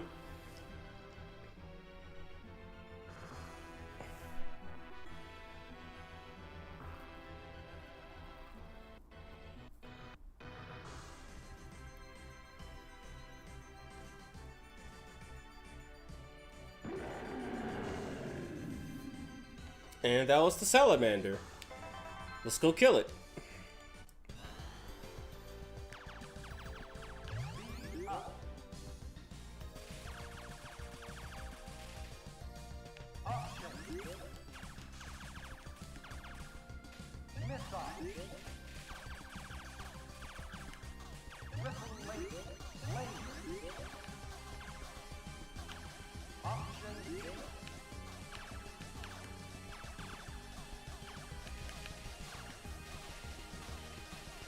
So yeah, this game, this game, it shouldn't be too difficult for me to beat it once, then we will go on to Salamander 3, and then after that, that'll pretty much be the end of it. But I'm also gonna have to check out the chat to see what I missed. Also, yes, he's back. He's already here.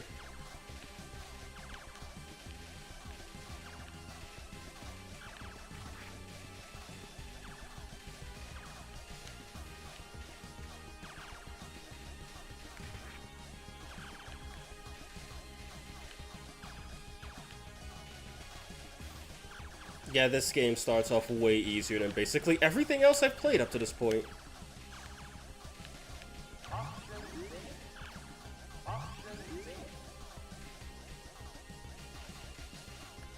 You know what? Let me save this really quick. I haven't had this much power when I've played this game originally. Guess I just got good RNG.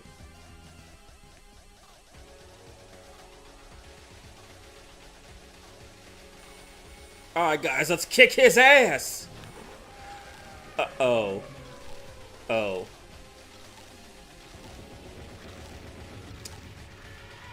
Well, that just happened.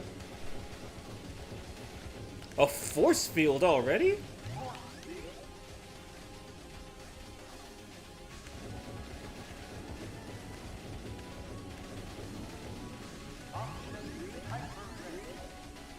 Okay, this guy's kind of cooked.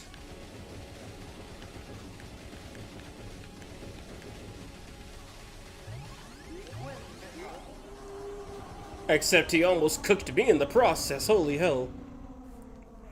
Bro has 0 credits.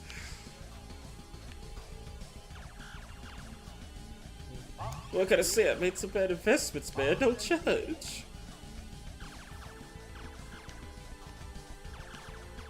Now, there's some unused songs in Salamander 2's soundtrack, which I'll play them before I go to Salamander 3, just to show off that, there's so much, but there's some more potential in this game.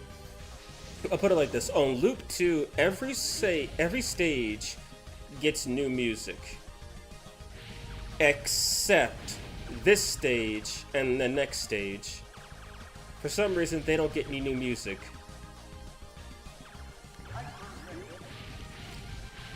But I'll let you guys listen to him for a small bit, and you can use your imaginations to pin everything together.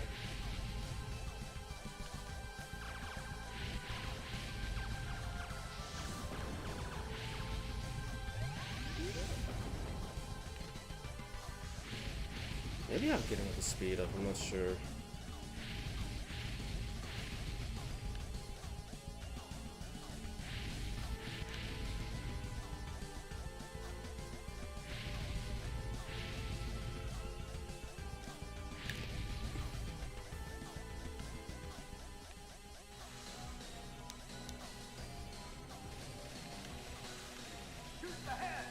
Shoot the head. What head?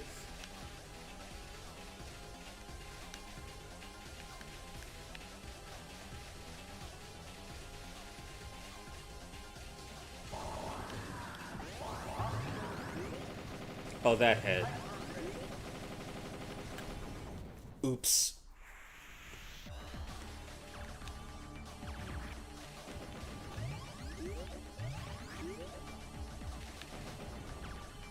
Yeah, this stage and the previous stage have unused Loop 2 music. Also, this game only has 2 loops.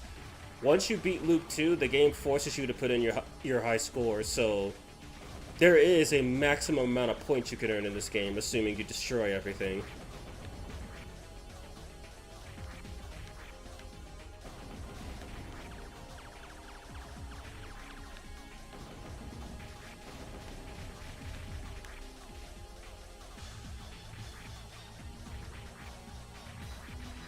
And yeah, if you can't tell by the graphical style, this game came out long after Gradius 3. It basically doesn't even look like the same game as the other ones.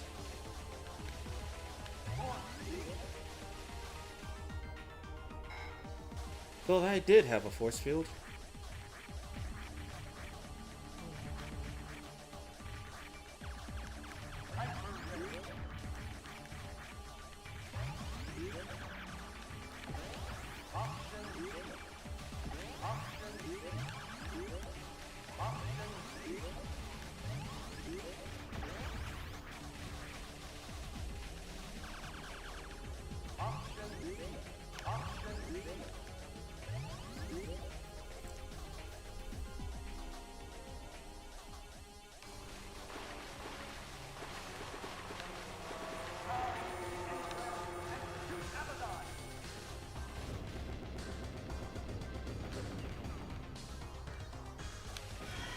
Oh, Jesus, I was too close to him.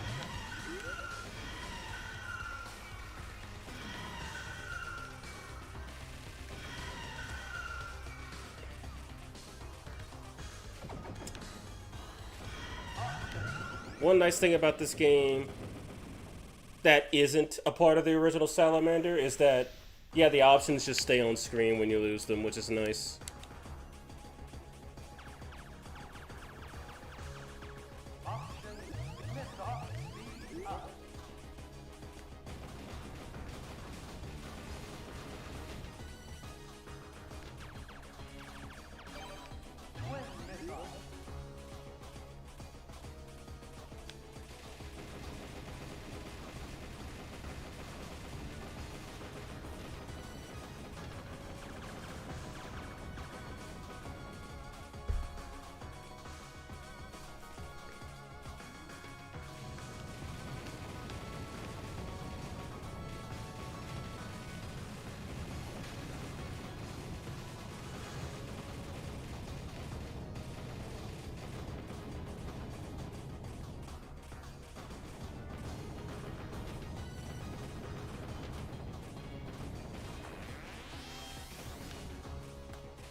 I have no idea why it's lagging, but okay. It's the ripple laser.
Oh boy, I think I broke it.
And that was Salamander 2. Loop 1.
Alright, round 2.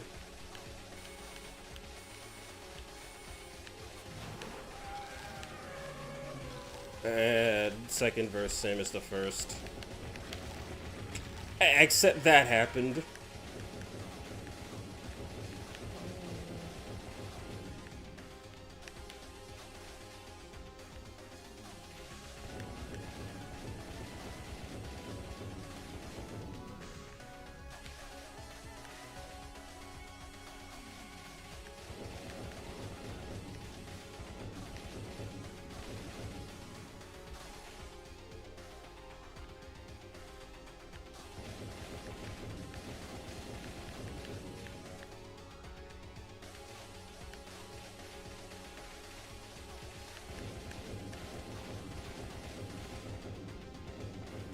Oh, what the f-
Well, damn.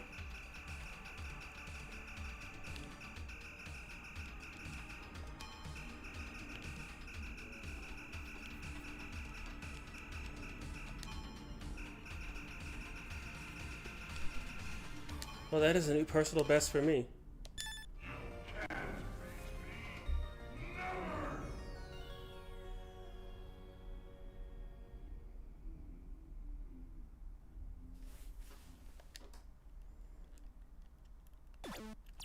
And that was Salamander 2.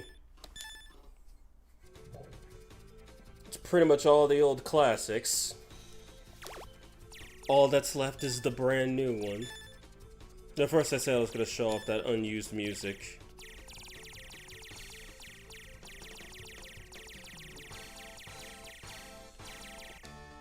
Not this. This was supposed to be for the second stage on Luke 2.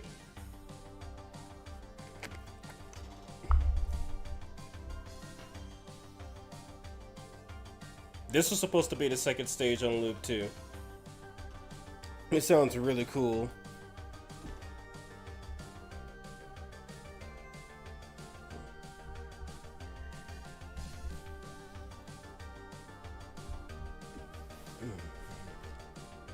And then this is supposed to be stage 3 on Luke 2.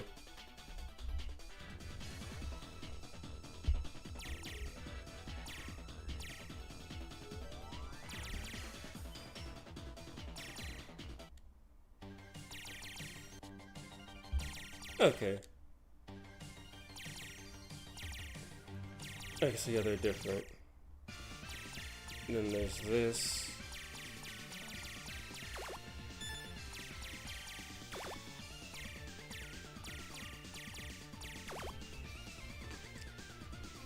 Alright. Also, advisor, I gotta ask, with Purple Shiva being normal visible now, will the Periappa Parvati be showcased? You already know it, but yes, I have noted them down for the showcase. But I'm probably gonna wait until the next Demon expansion update to do a showcase. Okay. Here we go, the final game in this collection. Salamander 3. No easy mode, no training mode. You just gotta do it. Also, Salamander 2 was released back in 1998. It's been almost 20 years since a sequel came out.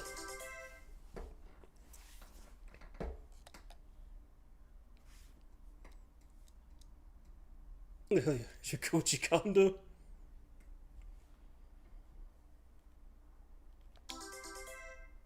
Alright, let's do this. And you get to pick your ship. Lord British, Mark III. Destroy them all. Pick it up, just speed up. Pick it up from this missile. Speed up. Pick it up from laser. Pick it up from multiple laser. Missile, level 2. Pick it up from ripple laser. Multiple. Ripple laser. Multiple. Force field. Encountering Moai within tissue.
Jesus.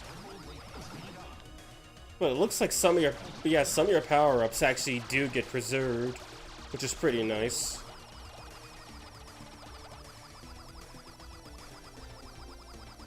Enemy behind us.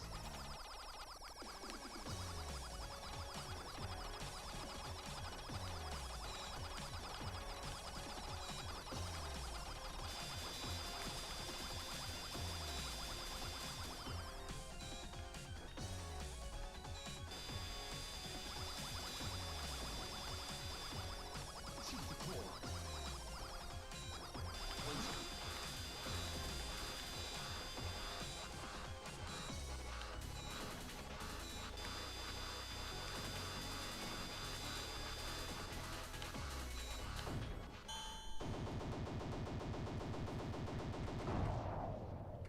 Go up.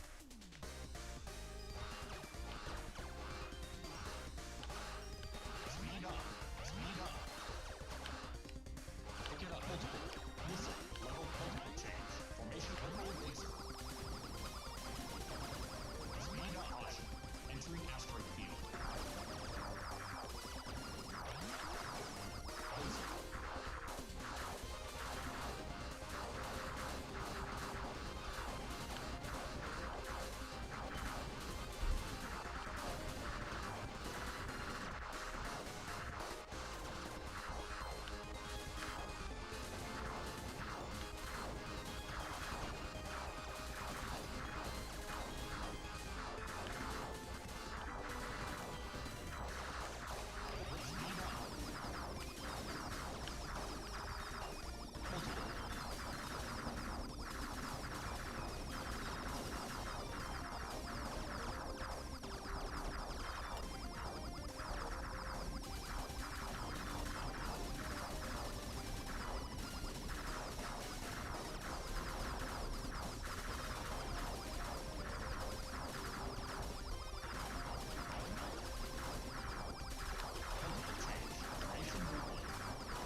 Formation C.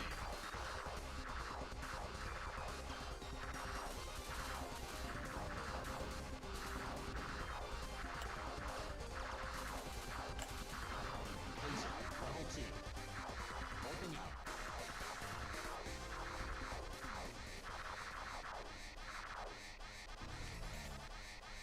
Enemy Vanguard cleared. Approaching objective.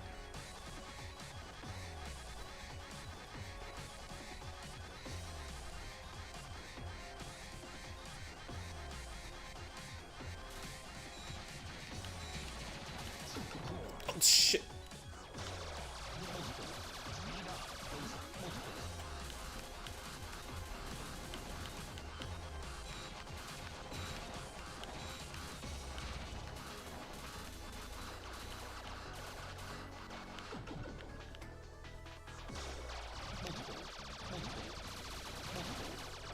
Speed up.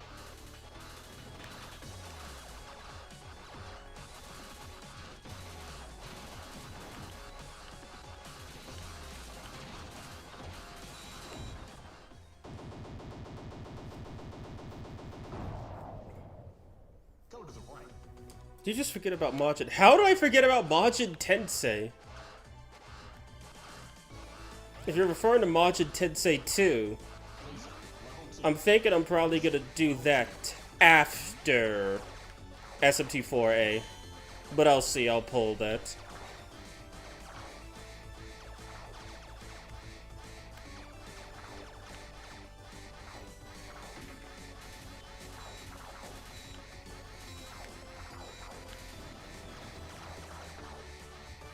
Multiple change. Formation normal.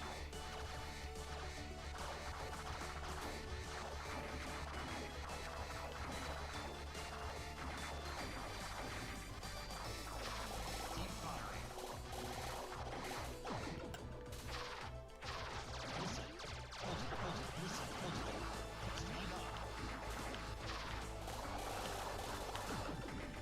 Jesus.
The Jesus.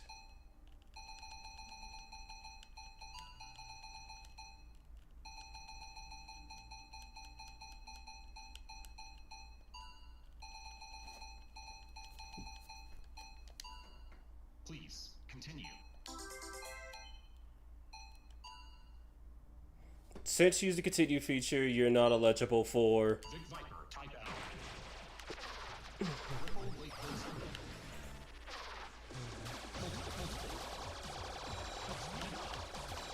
Well, you gotta fight two of them.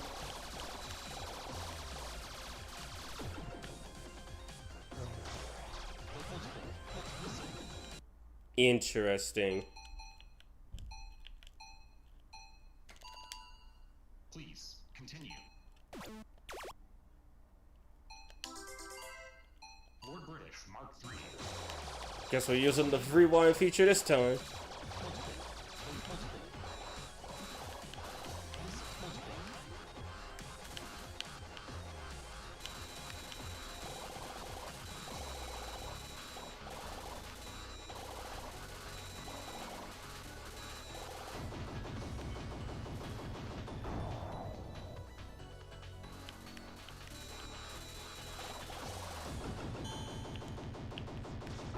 Oh, the rewind feature doesn't work on this one.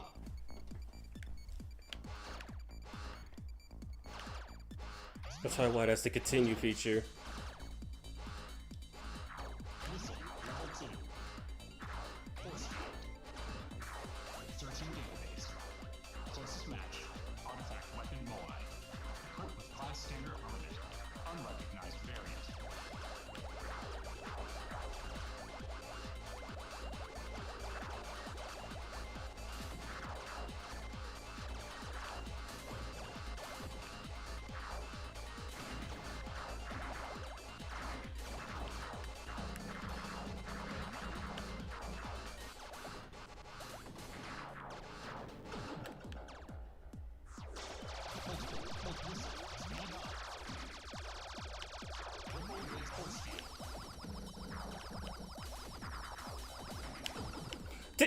Did he crash into me or did I hit the wall?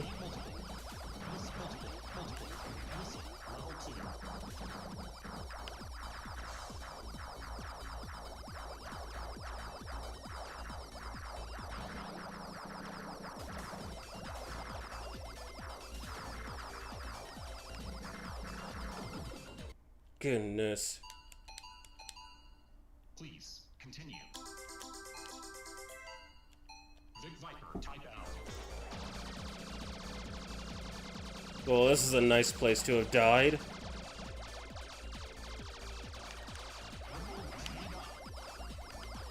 Missile chamber is empty.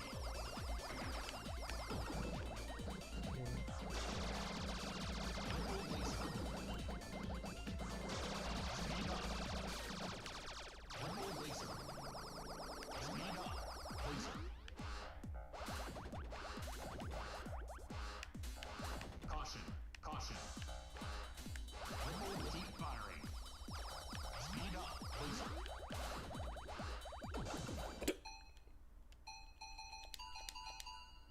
Please continue. Lord British, Mark III. God, I'm running out of money. I'm running out of fucking money. Launching objective.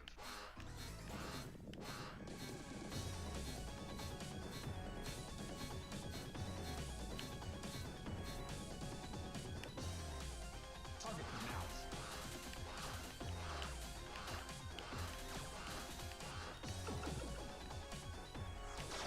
Speed up. Laser.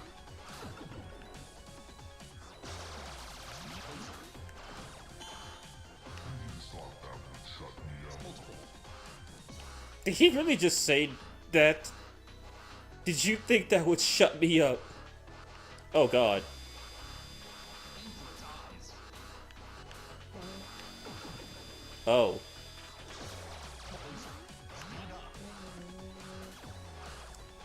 This is a Gradius 4 reference, and I'm not a fan. Please, continue.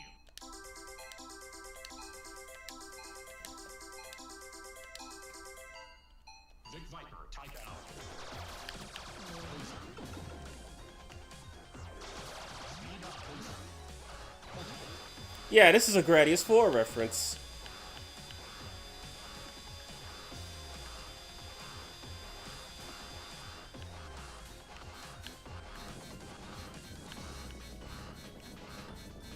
Multiple. Speed up.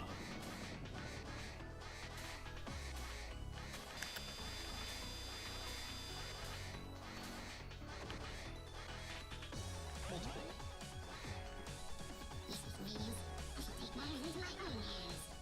Attack its head.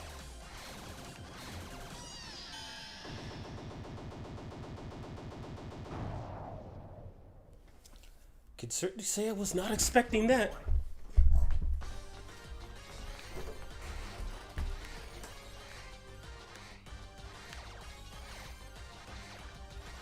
Multiple. Missile chamber is empty. Missile. Caution. Clusters of strong gravitational fields detected.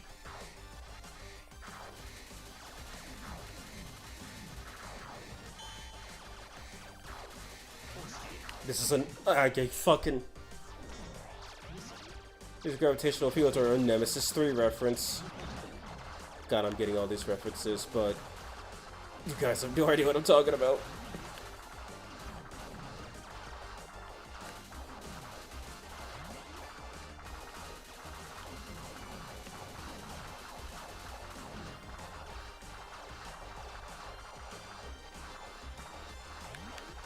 Force field.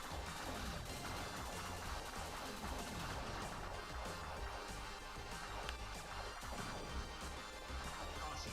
Caution.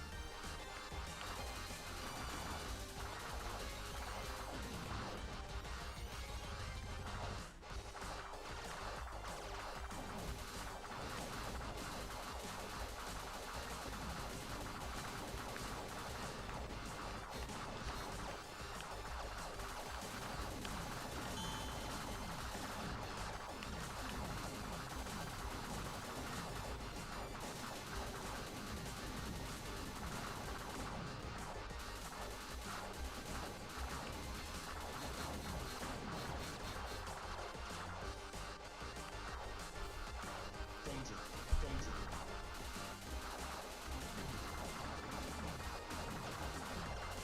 They brought Gradius enemies into my salamander. Caution. Caution.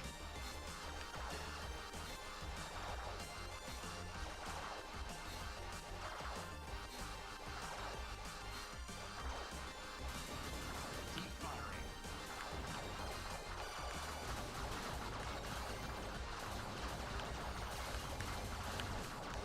Enemy vanguard cleared. Approaching objective.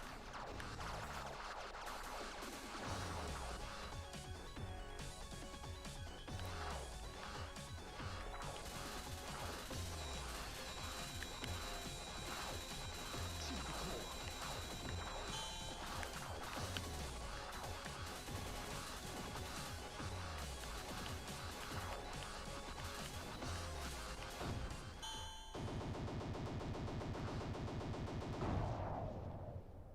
Go up. Subsurface Zealous Force signature detected. Expect heavy resistance. Speed up. so heavy that they summoned asteroids.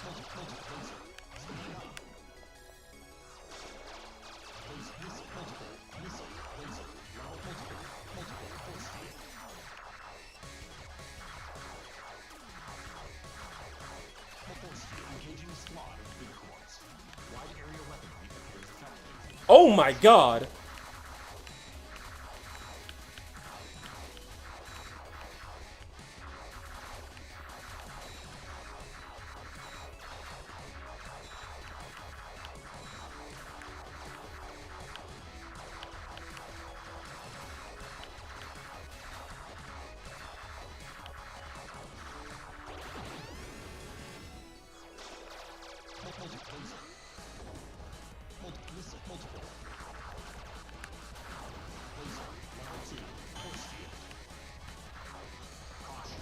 Enemy is a modified variant.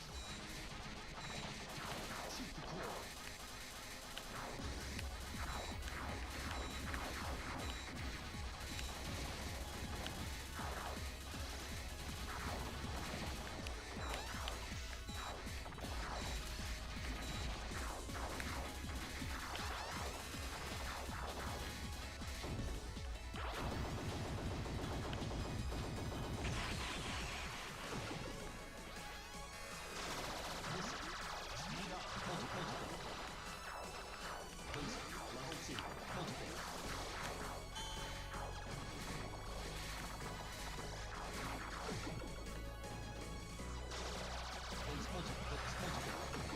Jesus Christ.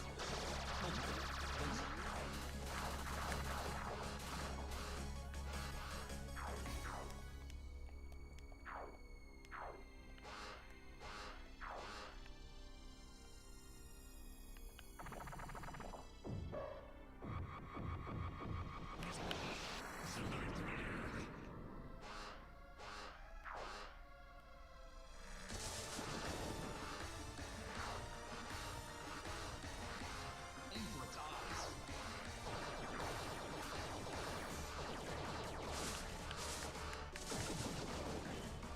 Okay, so the electricity hurts. Or am I just tripping?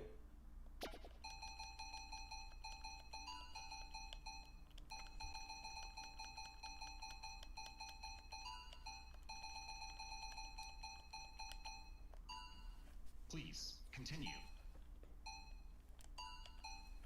Lord British, Mark III.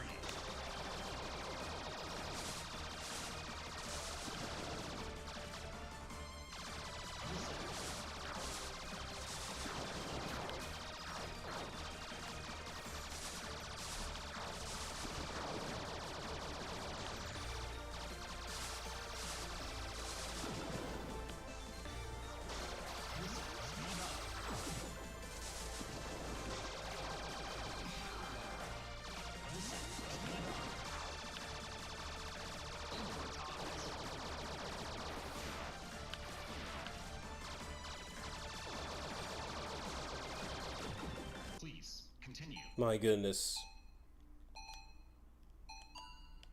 Vic Viper, type L.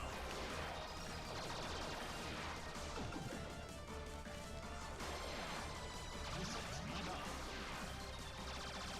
Speed up.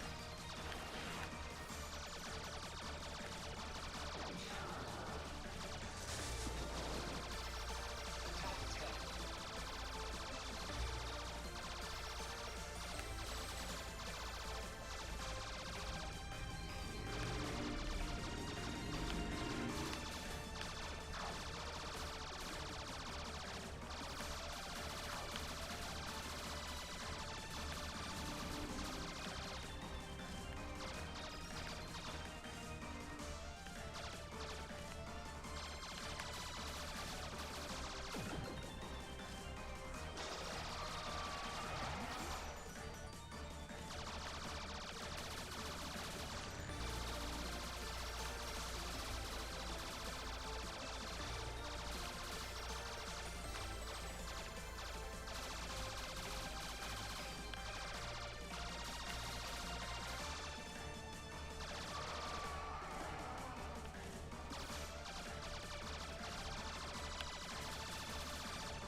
Continue. Lord British, Mark III. This looks like a Kirby final boss. You're telling me. Multiple phases and everything.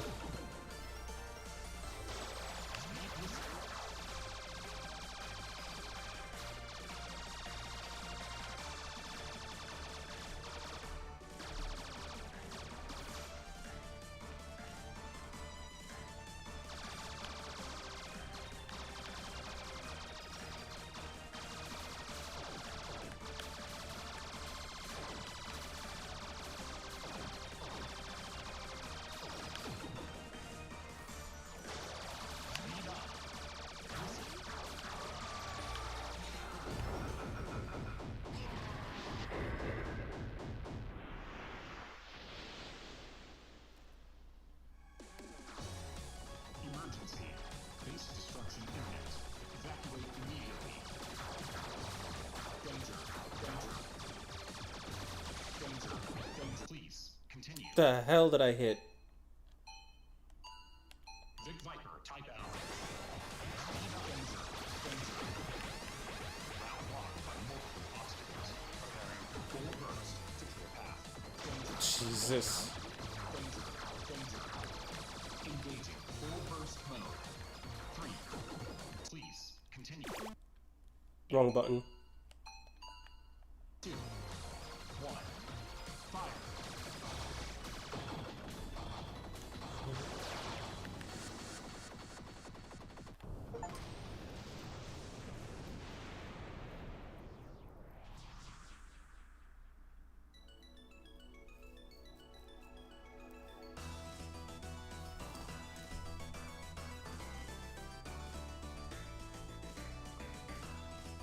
Maybe it's because I don't know the game, but that felt harder than the other Salamander games, my god.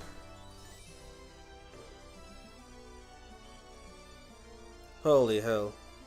3 salamanders, yes I know, salamanders in a salamander. It's insane, it's crazy.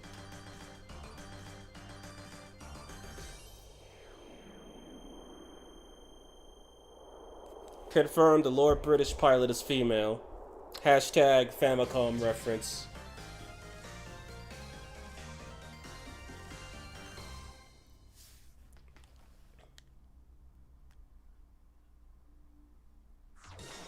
Elevated organic activity detected. Guess I'll check out Loop 2 for a bit, then that'll actually be the end of it. Speed up.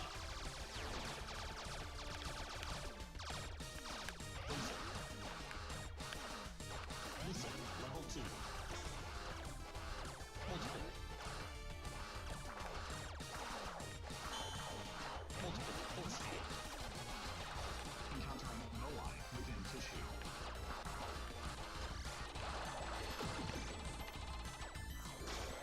Multiplacer.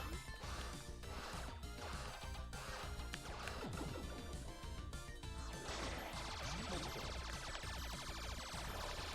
Jesus Christ, this is crazy. Literally Whoop. This is literally Whoop 2.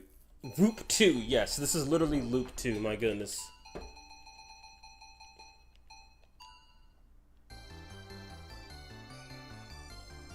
And you get no continues for Loop 2.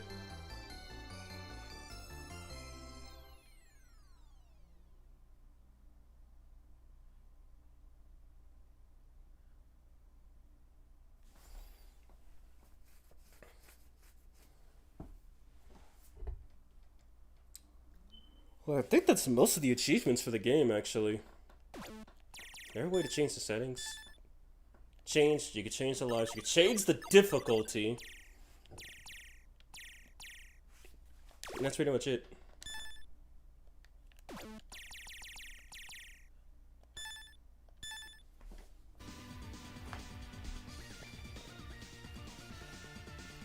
Alright, so I see you guys are talking about Valletta's project.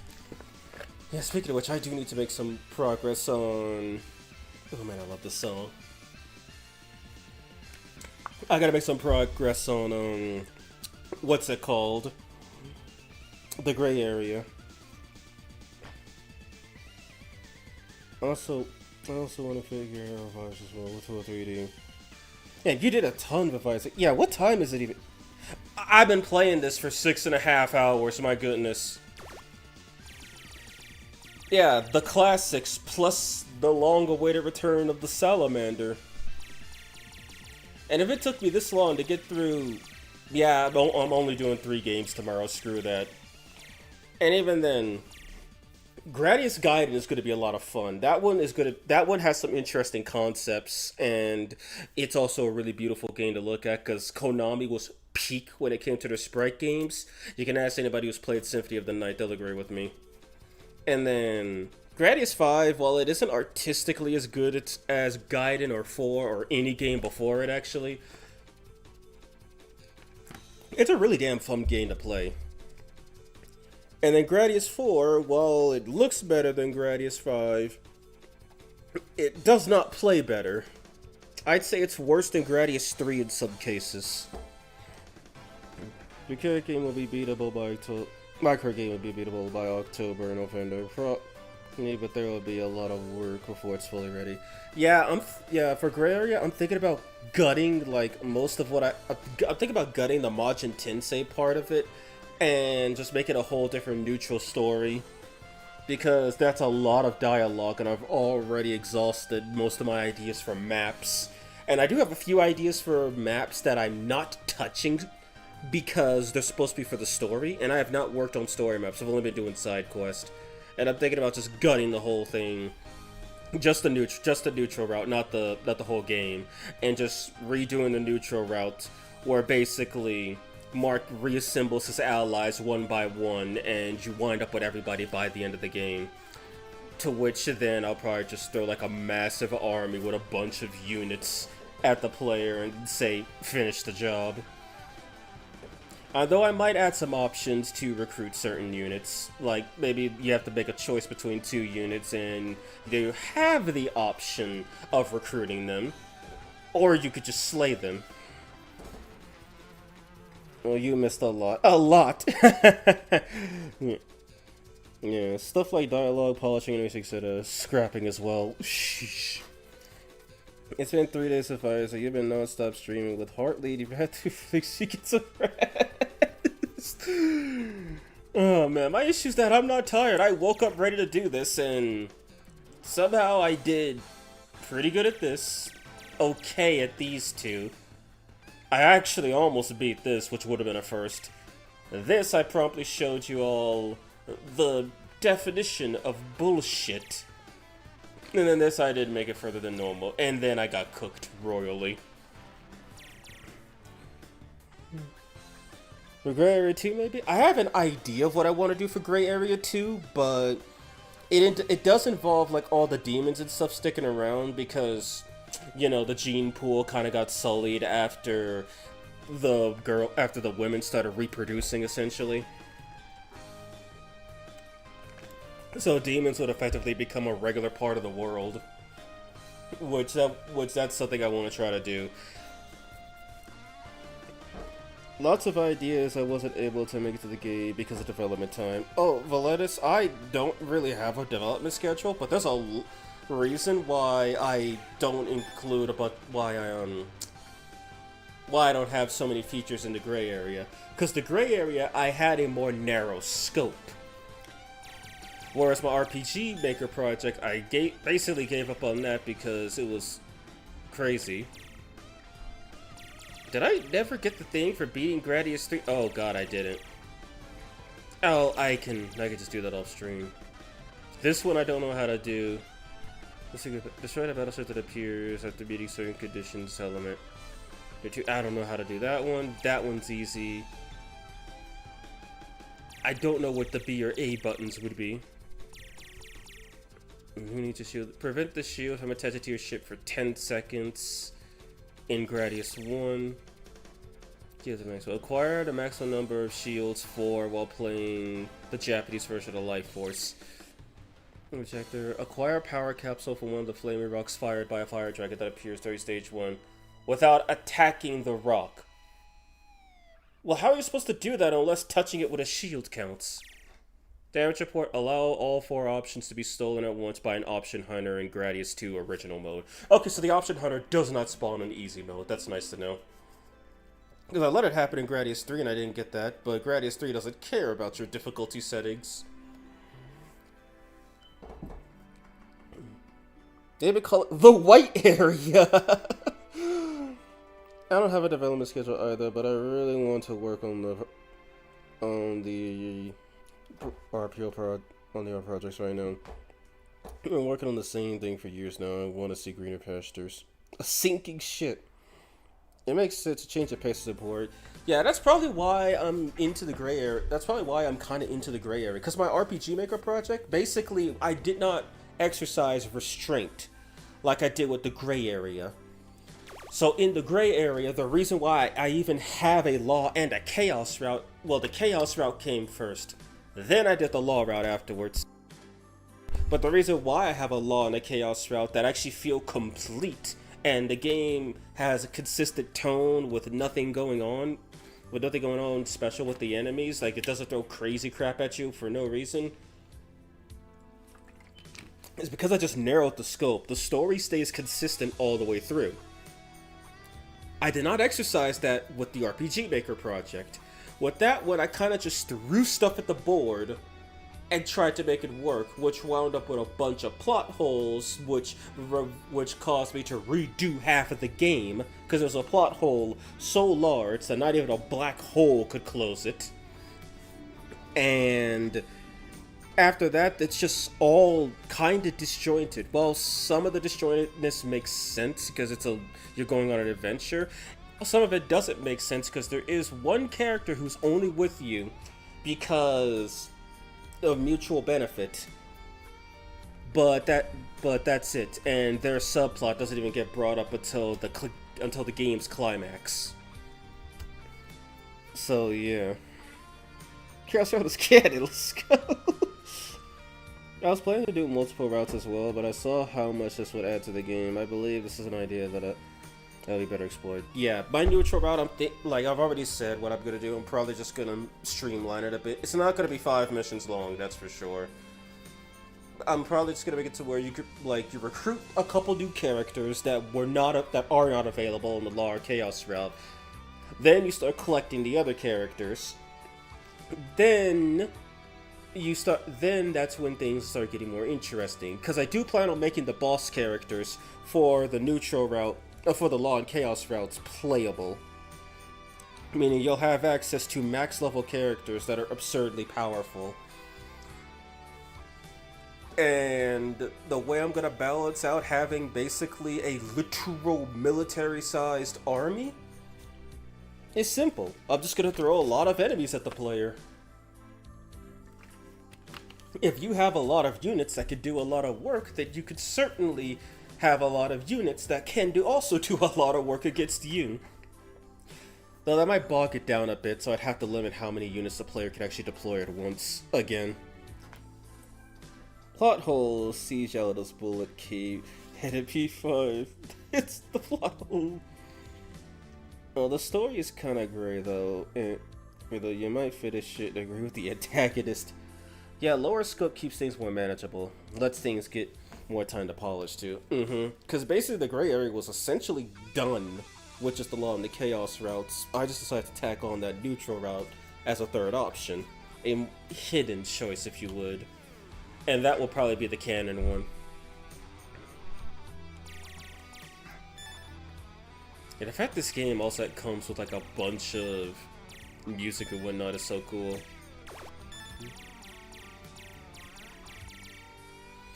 Yeah, this is probably the best 40 bucks I've spent on a Konami product in the last while.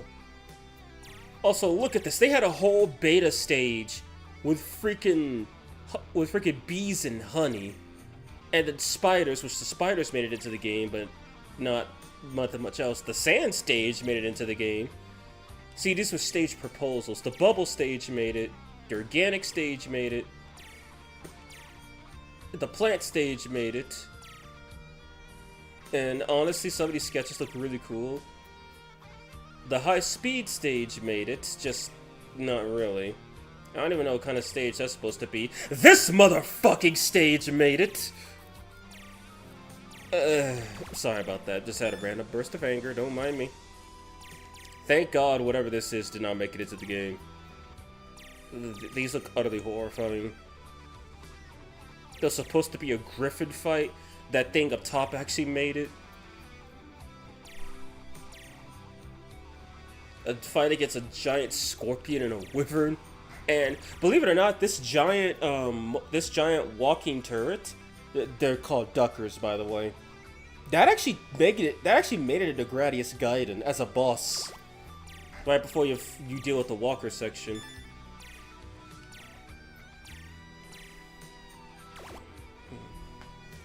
But is Linda and Mora playable at the neutral route? Of course. Why is it called neutral? This ain't the reject everybody neutral. This is the everybody comes together neutral. Next project. The Gradius area with a B stage.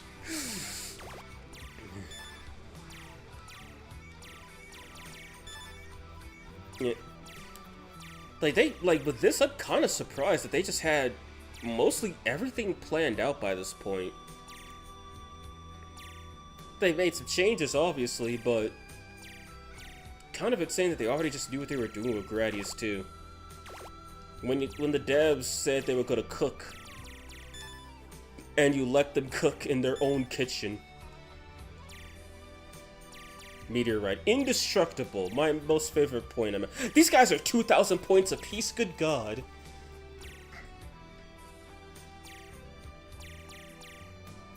The duckers are called gremlins in this, my God. The hell is this?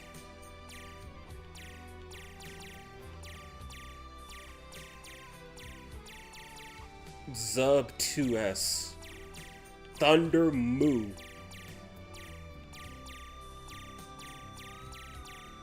Those hands, they die in like 1 or 2 hits and they're worth 2k a piece.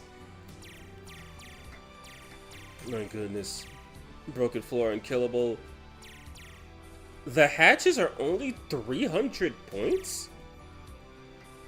But the missile turrets are worth 2k and you could kill them way easier.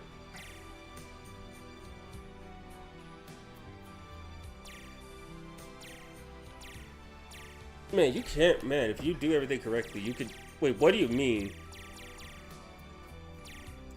0 to 16,000 points? Gray area, unholy routes.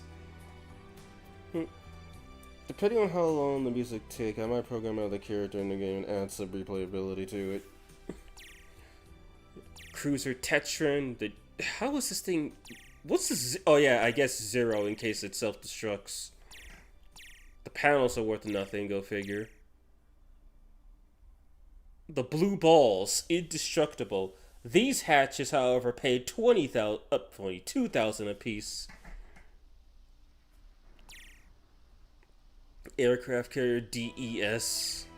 The big core. The jumping, the Zeros Force. Or Zelos Force. That's a lot of money. A lot of money, a lot of points. The brain gives nothing. The nucleus is 5,000. The big core is 5,000. The laser turrets are only 100 for some reason. Okay, those mothers are worth a lot. Mother, 1,000 points. Child, nothing. The Maui are 2k apiece.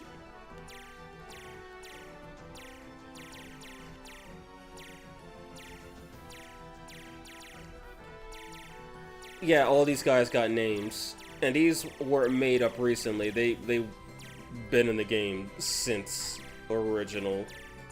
Yeah, since original. I can't word. Yeah, these things are basically the same. Nothing's changed.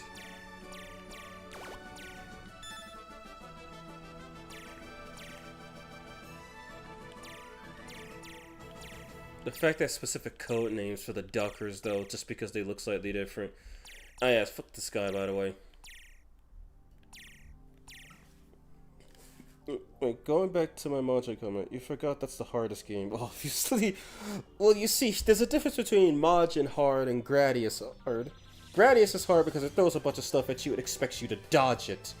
Majin is hard because it throws tediousness at you and expects you to stay awake. This thing is literally just called kill. And if you fall asleep, you lose. Literally, Zub Mark III's Zolk. Why don't they just call these things gun turrets? Because that's literally what they are. A death mole. Okay. Okay, those fire dragons are worth a pretty penny. Oh, guy, it's hell. Max Sharon, don't mince words, that's a freaking facehugger.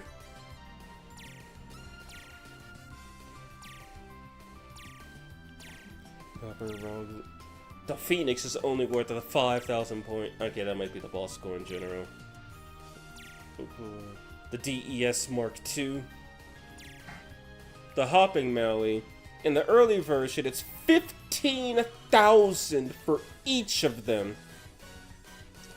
And if they time out, that's still man, those guys are worth a lot of points. Holy hell! No wonder they have to nerf it. I also did read the rest of my totally true story of Advisor. Oh dear god. I'm not sure if that's a good idea for Litis. Just keep your mind on how a new character will enter the current level design. Might not click depending on what tools you use. I was in shambles until I was saved by giant ice cold Dr. Pepper. Like Fire Emblem Path of Radiance. Best story, trash game. The big Maui, the petite Mauis and their rings are worth the same. The Mark II, the Mark I.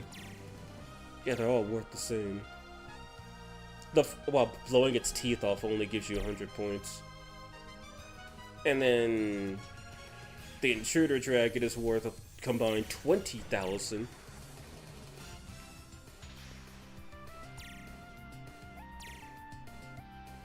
And the final boss is worth literally nothing. How lame. This thing is called Eye. That does not look like an eye. I am sorry. And that is...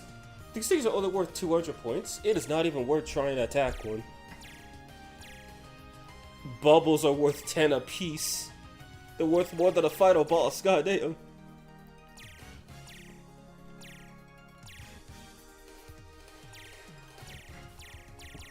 Option Hunter Khan. Option Hunter Gesu. Khan swerves, Gesu goes straight.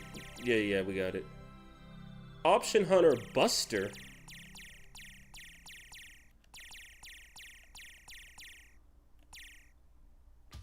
Garbug, I think this is called a spider. Garmaid. Guy Van. The fireballs, the small and medium ones are 100 apiece, but the large and medium ones, but the small ones cannot be destroyed. My favorite. What? Okay, excuse me. These aren't mini crab walkers. They're cancers. What the fuck is that name? Also, fuck these guys? The gold. This thing's called gold. God Ray. The Mark III's Rise. The Sand Dragon is worth nothing, but the Sand Lion is worth less.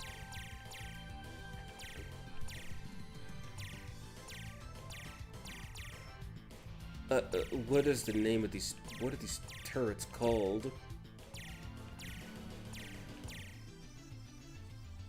Data?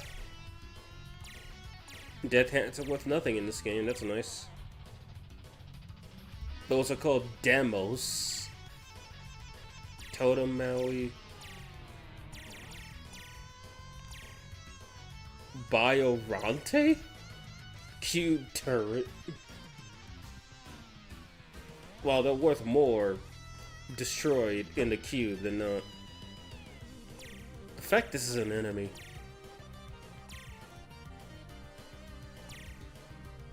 This front hatch actually pays something. 10,000 points for this thing. Or 5k if it times out.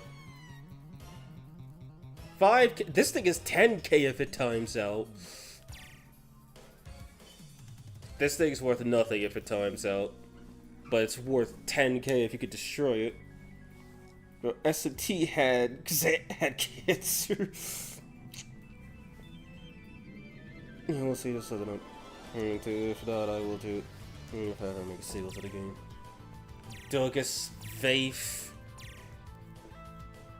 You get nothing if they time out, of course. Gregol. Wyvern. The Vulture Dragon. That's 10,000. The Choking Weed. The only thing choking is you. If you deal no damage, it gives you 5,000 points, though. That's nice. The Lizard Core, more like the piece of shit that these are all worth. Okay, this one's panels don't even give you. No, the core gives you nothing. Okay, this thing gives you nothing if it times out. Dellinger. Disrupt. Yeah, because it's gonna disrupt your soul when it kills you. Shadow Gear. And a final boss that gives points. Bacterian, the Emperor of the Bacterian Empire. And then these guys from the bonus sections give you a few points. That's nice. The Y Cell. The Worm. You mean the Tapeworm. And Space Cruiser. Yeah, that thing is huge. The Linger, that's clearly a Nautilus. That's like a explosive popularity or something, but that is very unlikely to happen. The more get us a lot of competition these days. Indeed. Combat ship, battleship, the aircraft carrier. Okay, so this thing must be the bonus ship that the achievement's talking about, but I have no idea how to trigger this.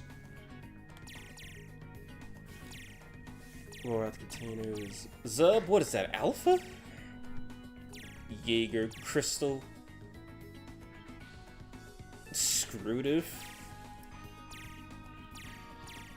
A Donut. Trooper, Nom, Amid.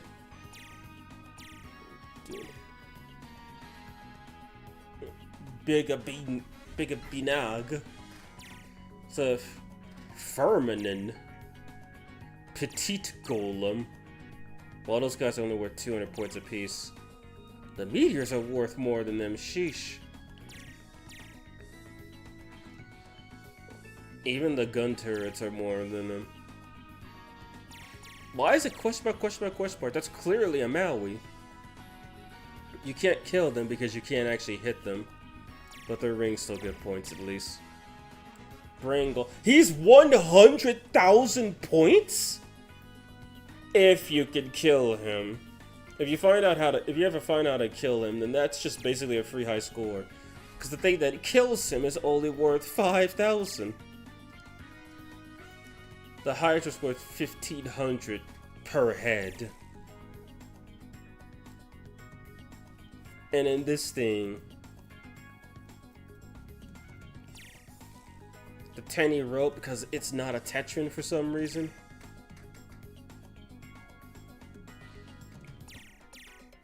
Jeez, that's a good 10,000 points minimum. Oh, I forgot you could destroy the left and right units, but why do that when you could destroy the main one? And then Doom! Yeah, this is what happened to Doom Guy after he transcended.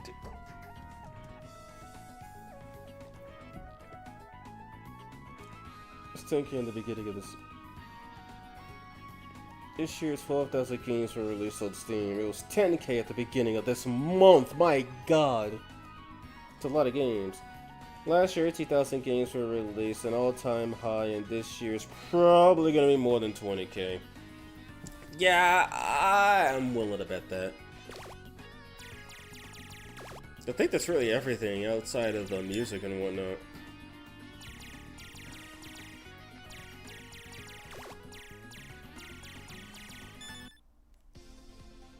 Since I technically beat every game.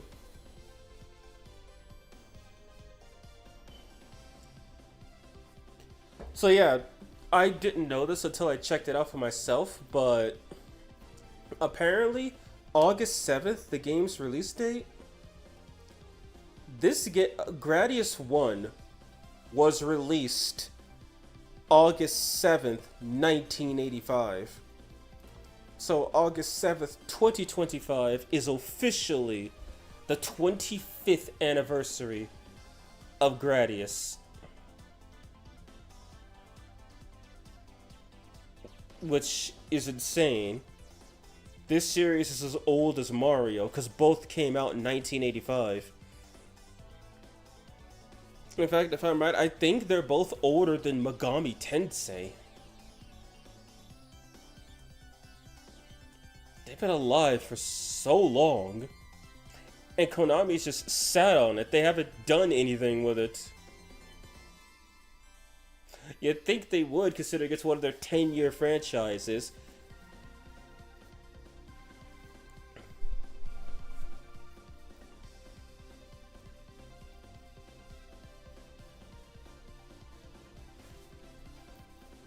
Insaneness.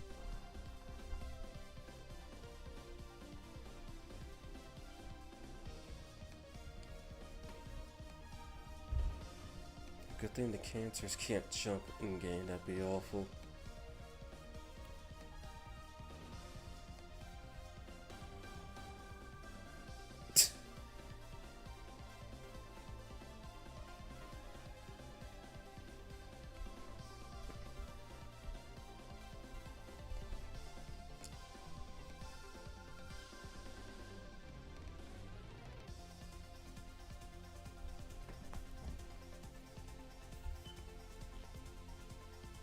What if AI has affected the numbers to some degree? Most likely.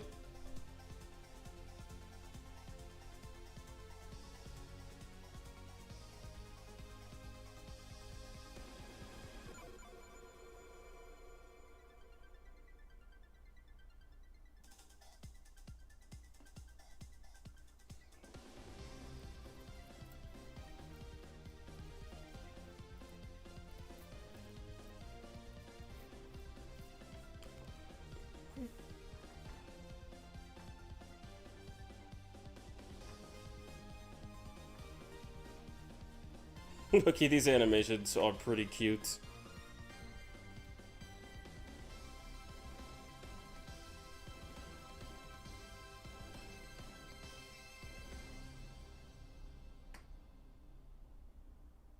Original Gradius staff and fans, we thank you from the bottom of our hearts.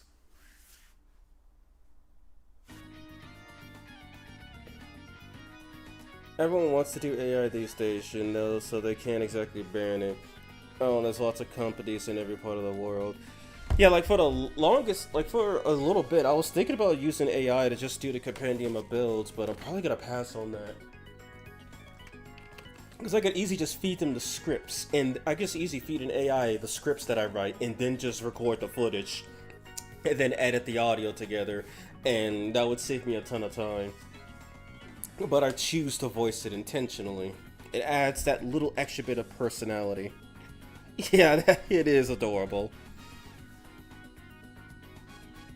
I'm really glad this game came out, because not only does that mean people who get intrigued by this can experience what kids in the 80s had to go through, especially the Japanese. My god, no wonder they're built different.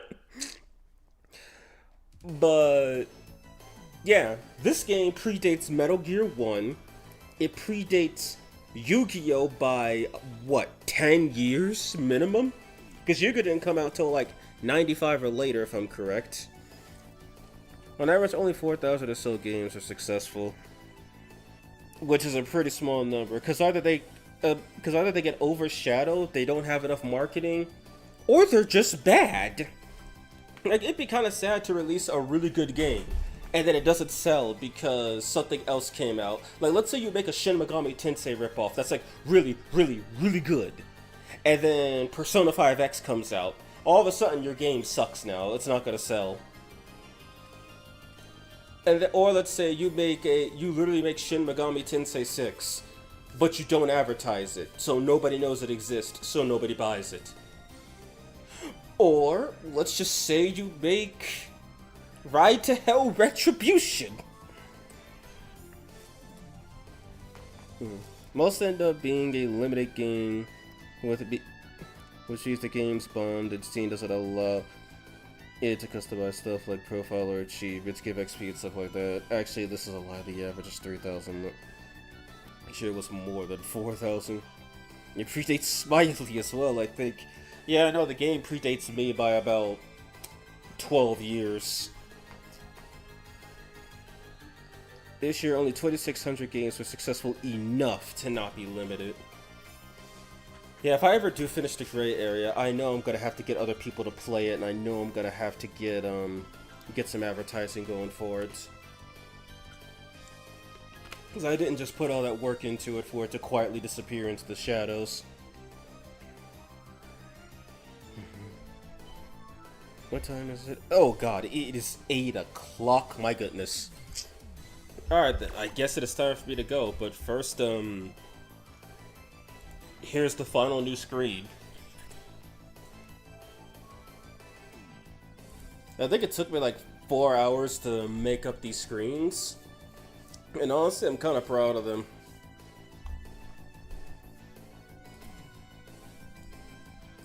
Because it did take a bit to actually model the to position the characters correctly.